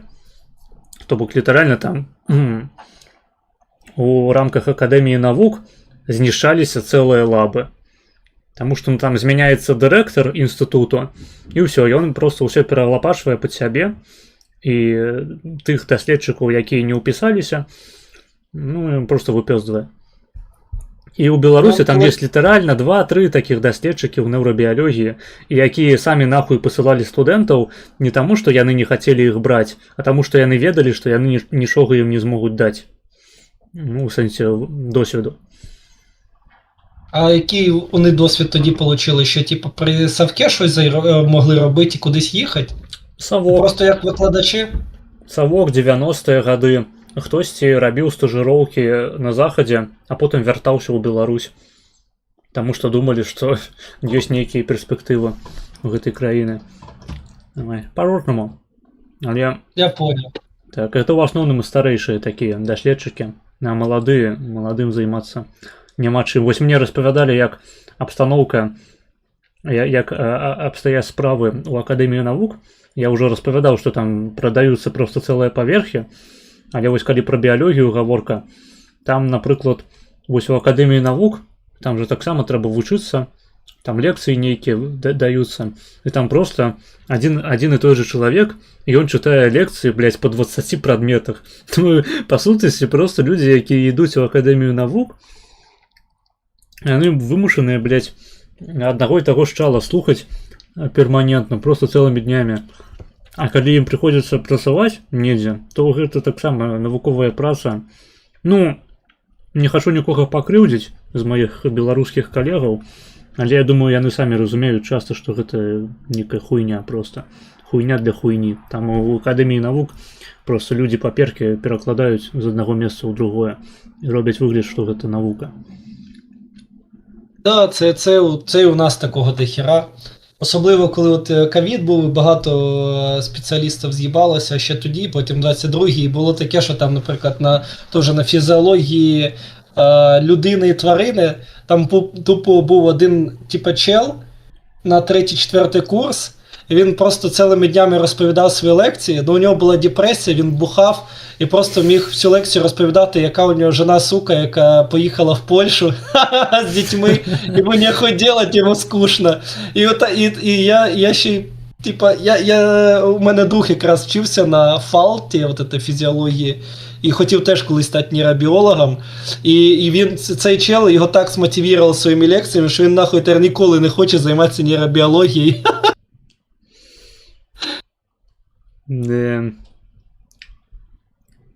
Ну, вясёлага мала, так би мовіць. Чи бачив гость фільм «Зардас» і «Планету Мауп»?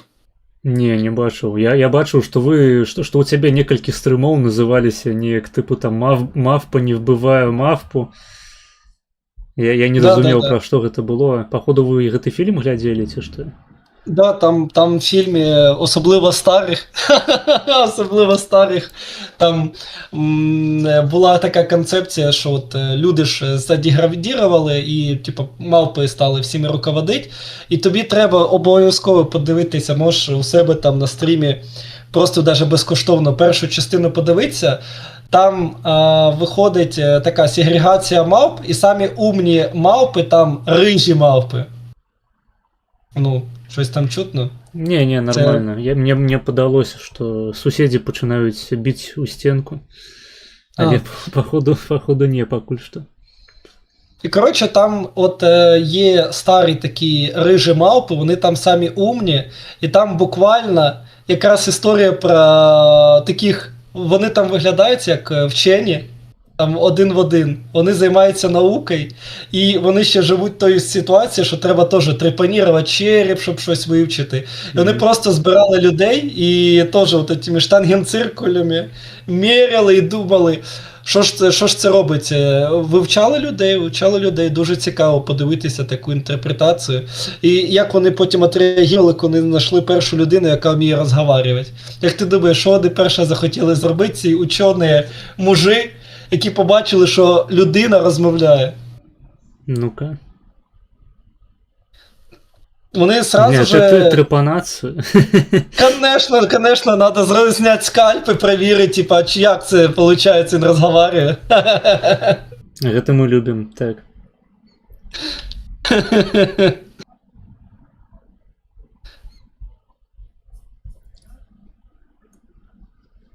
Ну і є чудовий фільм, ще й білоруською мовою, там ще такий,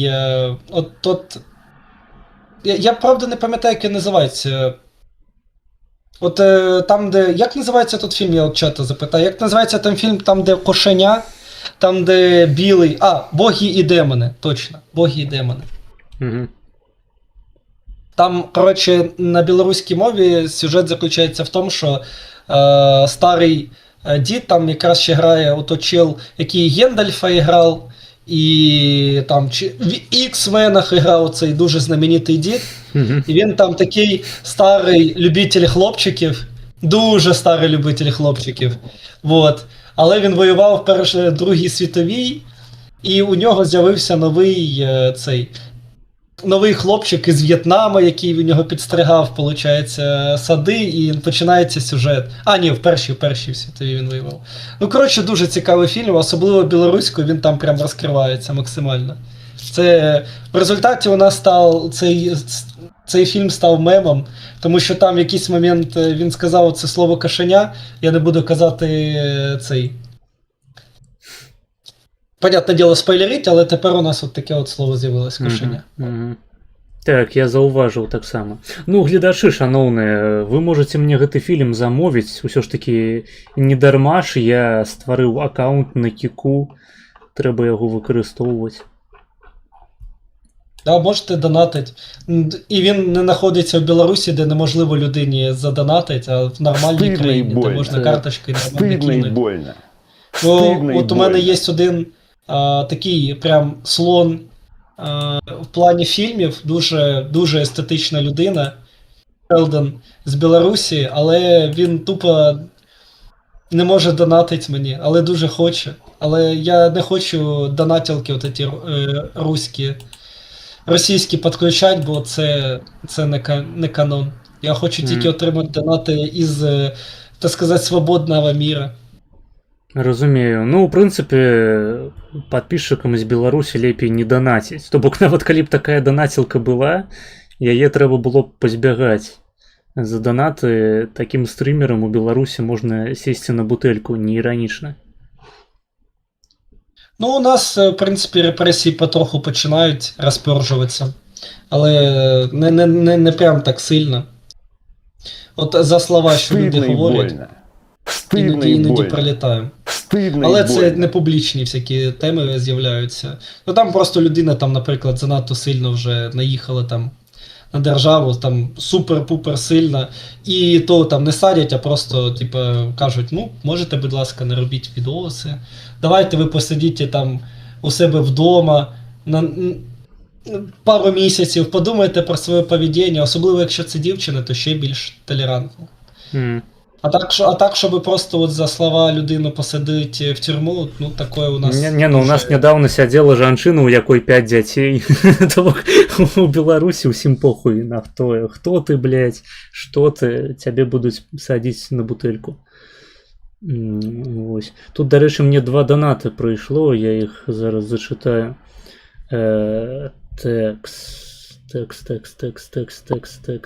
Текст.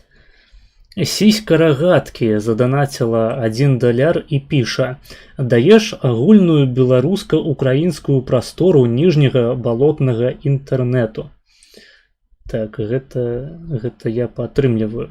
І дзякую за $1, ты неверагодны. Вось, дарэчы, калі Базілевіч захоча, я магу яго закінуць у нашу канфу беларускую. Да, кидай. Не ведаю, у вас есть какая-нибудь украинская своя конфа маргинальная? Ну, у нас мы пытаемся її створити, у нас вона в этом процесі. У нас є просто чат, оцей під який підв'язаний оцей канал, де ми там просто про все. Ну, це там великий зборник всяких шизів, там на 100 людей. А от прямо така конференція, щоб ми там збиралися там в Діскорді чи в щось такому і общались періодично, вона в зародиш, вона ще не почалася, але питаємося почати будувати. У нас так само у проєкті, але люди вже потрошки... Ось ми там періодично збираємося у Дискорді, попіздесь, там, погулять у Warhammer, блядь, у Майнкрафт, просто піздім. Нормально.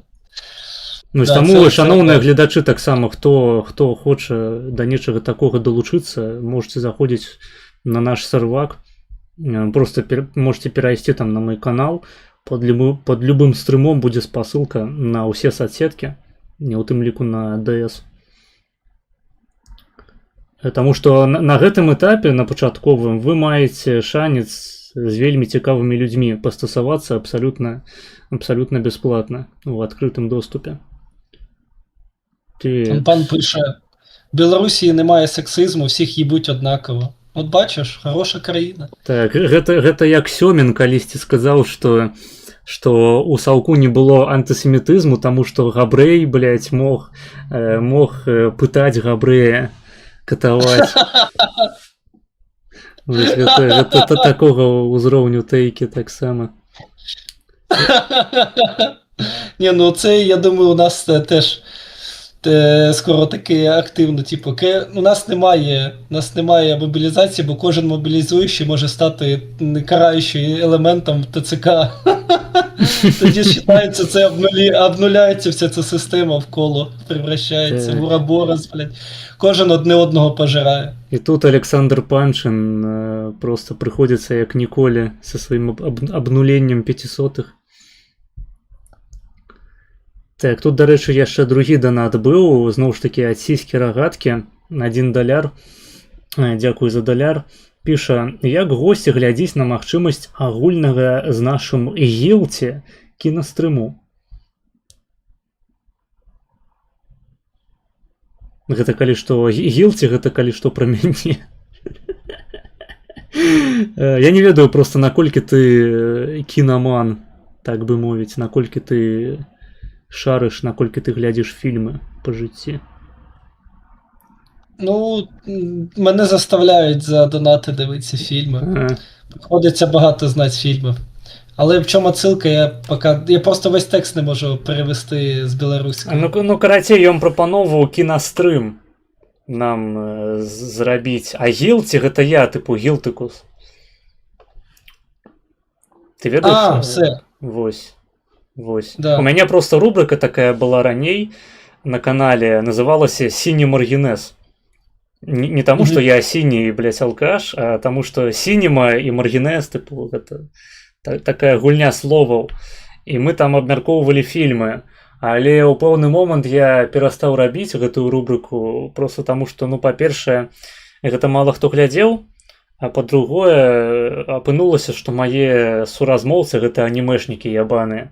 Я просто ў пэўны момант вырашыў, што я патрабую чалавека, які рэальна глядзіць фільмы, разбіраецца ў кіно, каб сядзець піздзець за фільміцы. Мне такое падабаецца насамрэч. Я сам люблю паглядзець якія-небудзь разборы фільмаў, просто калі чаліксы сядзяць у канфе, абмяркоўваюць. Я б сам такі контент рабіў, але, на жаль, яго няма просто з кім рабіць, блядь. У нас на беларускім ютубе няма ніводнага каналу, які па-беларуску, або хаця б па-расейску, блядь, похуй, распавядаў пра фільмы. Таму што мне похуй, то бок калі чалавек прыходзіць да мяне на стрым і размаўляе па-расейску, мне да пізды, мне галоўнае, каб я мог па-беларуску размаўляць і мяне разумеў мой суразмоўца. Я, дарэчы, нядаўна знайшоў такі канал цікавы, называецца «Великий». Ён там адмін, дарэчы, на марцыпанавым лікёры.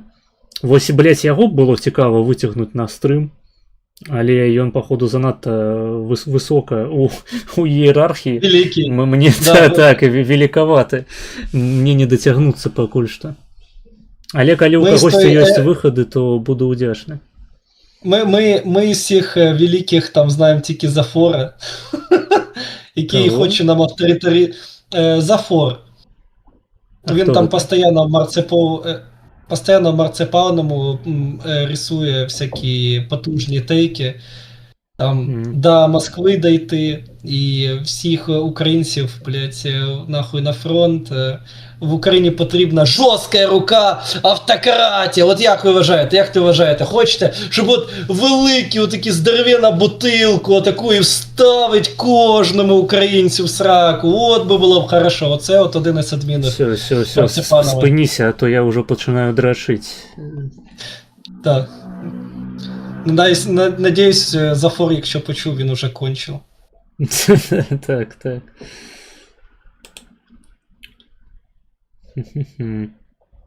Так, што тут яшчэ? Ну я ў сваім чаце не бачу пытання. У цябе ёсць яшчэ штосьці? Таму што я уже, шчыра кажучы, хацеў бы закругляцца потихоньку. Я падстаміўся. Добре.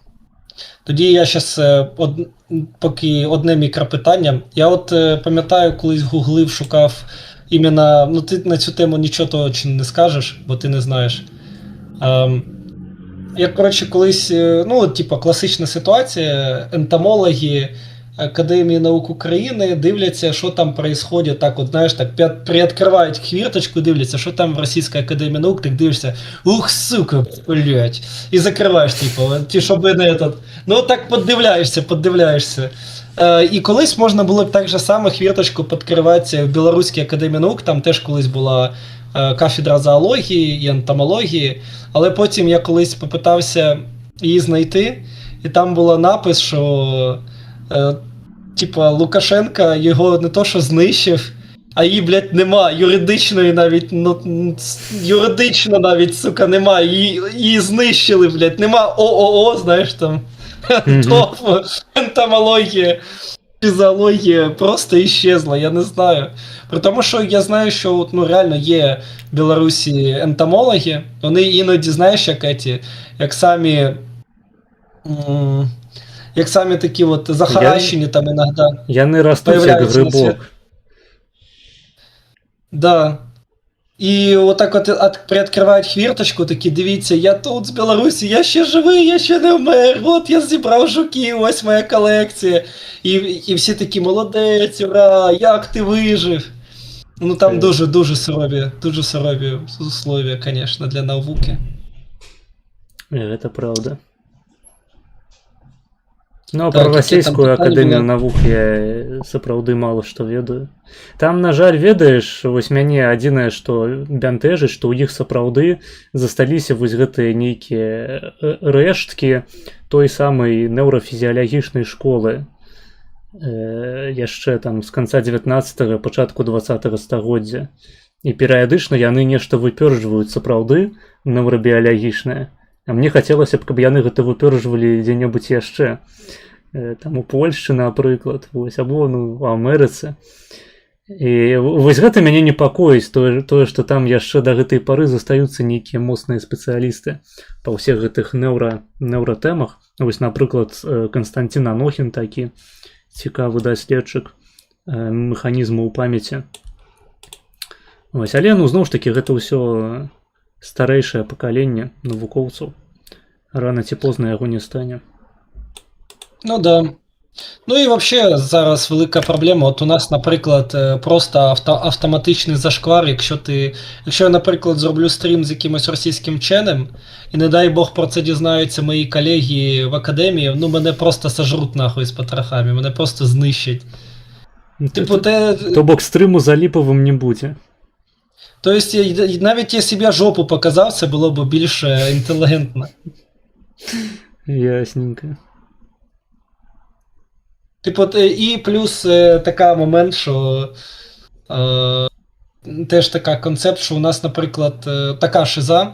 От навіть якщо російські вчені минулого були ведущі в цих спеціальностях, ми все одно не маємо права їх згадувати. Їх, блядь, нема, не существує. Тобто у нас така, можна сказати, культура отміни жорстка. Все, що зв'язано з Російською імперією, ще, якщо вона була на території України, нормальна тема, нормальна. І це при тому, що, як правило, всі ці люди, які нам нав'язують от ці супер жорсткі правила, вони самі, блядь, і після 14-го, там, в 19-20 році їздили, блядь, в експедиції в Сибір, нахуй їбались там за уральськими дівчатами і приїхали тепер такі, ні, це вообще, це знаєте, ой-ой-ой-ой, як це, як ви несете, ви собираєте стрімити там з Аліповим? Це ви, звісно, да. Я це засуджую максимально. Не дайте йому ні одну ставку в інституті, він нас більше не працює, то побачимо. Не. Притому більшість з них теж українською. У нас є теж такі от старі науковці, які досі не вміють українською говорити. Така теж є релікт поведіння. У нас і молоді, не то, як вміють. Особливо самі нерозговорящі українські, це от одеські. Тому що вони от привикли, що вони завжди одеським таким говором говорять. І коли вони починають говорити українською, то це тупо от кровосіся, обіцяння, там починається буквально Та те саме, що було у нас при одному прем'єр-міністрі, при Януковичі, при Азарову, там вони всі починають Мгм. мовою Азарова говорити, і там кожне словосполучення, з нашої точки зору українців, це просто, блядь, стендап просто. Бо у нас є, от це особливо серед російськомовної аудиторії і російськомовних українців, дуже багато вважають, що українська мова це просто хуяр букви І в будь-які слова, більше і все. Почекай, І це гэта не буде так? українська мова. Ні, це не так. Что? Да. Не можна ставити везде і, це, блядь, не так, нахуй, работає. Ну гляди, там у одних месцах вось замест усіх галосных літараў ставіш і, а замест А просто О ставіш. Я заўсёды так гэта разумеў. Не ведаю. По-моему, гэта так і А вони- працуе. А вони їх прямо от везде в будь-яку, типу, от, наприклад, да, міжно, кіжиться, блядь, не кажеться, там, ну там все, там просто і на і О, і це геніально. Це геніально.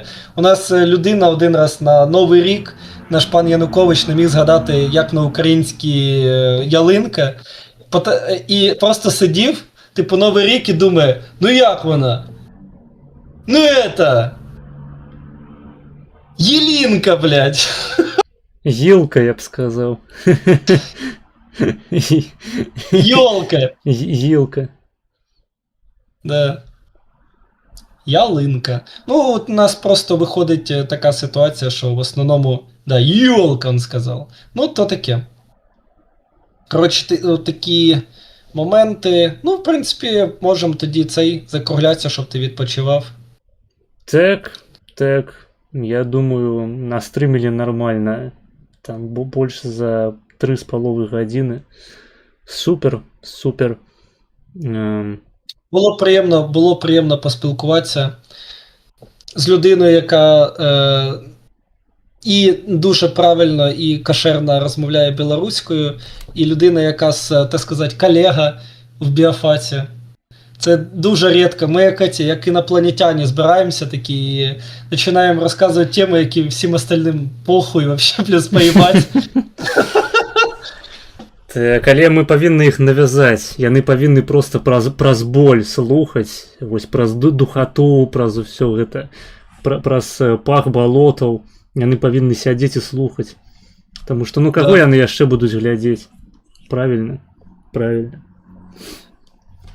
Це як в этом, як в фільмі. Це не я закритий в Білорусі, в білоруському Ютубі, це ви закриті в моєму білоруському Ютубі. Вам просто нема чого дивитися. Гэта літаральна тое, як я тлумачу сваю нішу. То бок ёсць людзі, якім прынцыпова слухаць контент па-беларуску і якія хочуць глядзець стрымы. А я адзіны чалавек, які гэта робіць. І ім няма куды бегчы. Я магу рабіць з імі, што захачу. Вось. Ну, дзякуй, што паклікаў. Спадзяюся, яшчэ перасячэмся. Магчыма, удасца якую-небудзь канфу цікавую запусціць калі-небудзь. Таму што я перыядычна просто вось па старынцы, ведаеш, як гэта раней было. Заходзіш на стрым, пачынаеш пратэлефаноўваць усялякіх дзеячоў, і збіраецца канфа, або не збіраецца. Вось па-рознаму бывае. Да. Так. Вось хачу падзякаваць таксама данацерам, якія дасылалі мне сёння грошы, людзям, якія пісалі паведамленні ў чат, у тым ліку і гледачам Базілевіча. Хто яшчэ не падпісаўся ад Базілевіча на мой канал, падпісвайцеся на YouTube, на Twitch, на Кік, на Телегу, на Інсту, на Twitter, на Discord. Хто ад мяне глядзіць Базілевіча або ўпершыню даведаўся, таксама спасылкі ўсе знаходзяцца ў апісанні стрыму. Там таксама і YouTube, і Twitch, і Інста, і Телега, і публікацыі нават, спасылка на публікацыі. Ну, там поки тільки одна публікація, а наступні просто вони ще рецензентів ніяк не пройдуть, вони заїбали. А так, в принципі, відносно, якщо комусь треба буде якісь супер-мега питання, то завжди можете, у нас дуже відкритий чат, я там постійно і так сижу, є тут те, що називає Arthropods-чат. Я і так постійно на нього гляжу, і якщо є якісь питання, то завжди можете туди залітати, щось запитати, чи картинку якийсь мем скинуть. Завжди буде топ. І дякую Маргінезу, що теж завітав, було дуже приємно поспілкуватися. І якщо я якісь контакти твої ще не указав, ти можеш мені скинути. Я це віддільно під відео ще докладу. Всі ці ссылки на Ютуби, на Телеграми і так далі. Що ще треба буде? Добре. Може у тебе там Інстаграм чи там Тікток якийсь у тебе є? Інста ёсць, а тиктоку няма. Мне занадто лянотна весці вось эту кароткую форму відосаў, наразаць іх у пізду. Хто хоча, дарэчы, у мяне ёсць адзін пакуль што хайлайтер, але цэлы адзін, блядь, ніхуя сабе на беларускай мове. Хто хоча, блядь, гэтую хуйню наразаць, ось вы памятаеце гэтыя правілы маргінала, блядь, скабрэзласці, аб тым, што там не больш 5 хвілінаў, блядь, трэба абавязкова указаць крыніцу, мне да пізды, блядь, можете рэзаць, што хочаце. Ну, крыніцу, канешне, было б не блага указаць, але да пізды, блядь, можете манетызаваць свае каналы, калі у вас атрымаецца, я толькі рады за вас буду. Вось, рабіце, што хочаце. Користуйтеся інтелектуально, як каже пан Славко, авторське право створено Богом, поэтому в рот їбав все авторське право, беріть, здобувайте. Так, я їбав у рот Бога, тому можна їбать у рот авторське право. Вось, дякую. Так. Дякую, што паклікаў, цудоўна атрымаўся стрым, на мой погляд. Вось. І добрага табе вечару. Я не ведаю, ты будзеш яшчэ стрыміць далей? Не, я вже буду відключатися. Окей, вось. Ну тады добранач. Все, всім пока. Пока. Давай.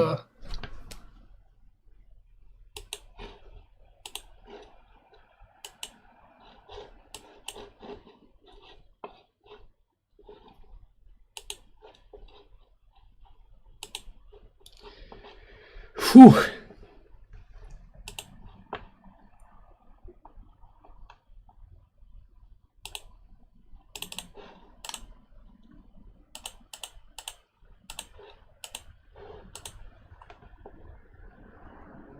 Так, куды, дарэчы, мазгавы суп знік? Яго з'еў супаед. Вось, з вами я таксама развітаюся зараз. Я вось думаю толькі, ці варта вам штосьці паставіць пакуль. Каб на заканчэнне нашай сустрэчы сённяшняй. Які-небудзь наўраслоп ахуительны.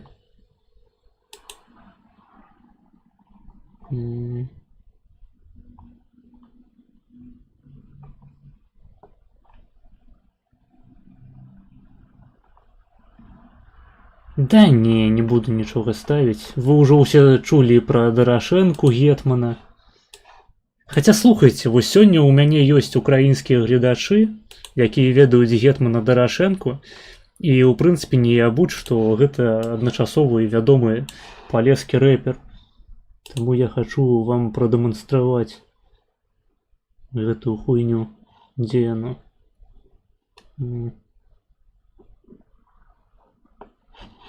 Дзе яно?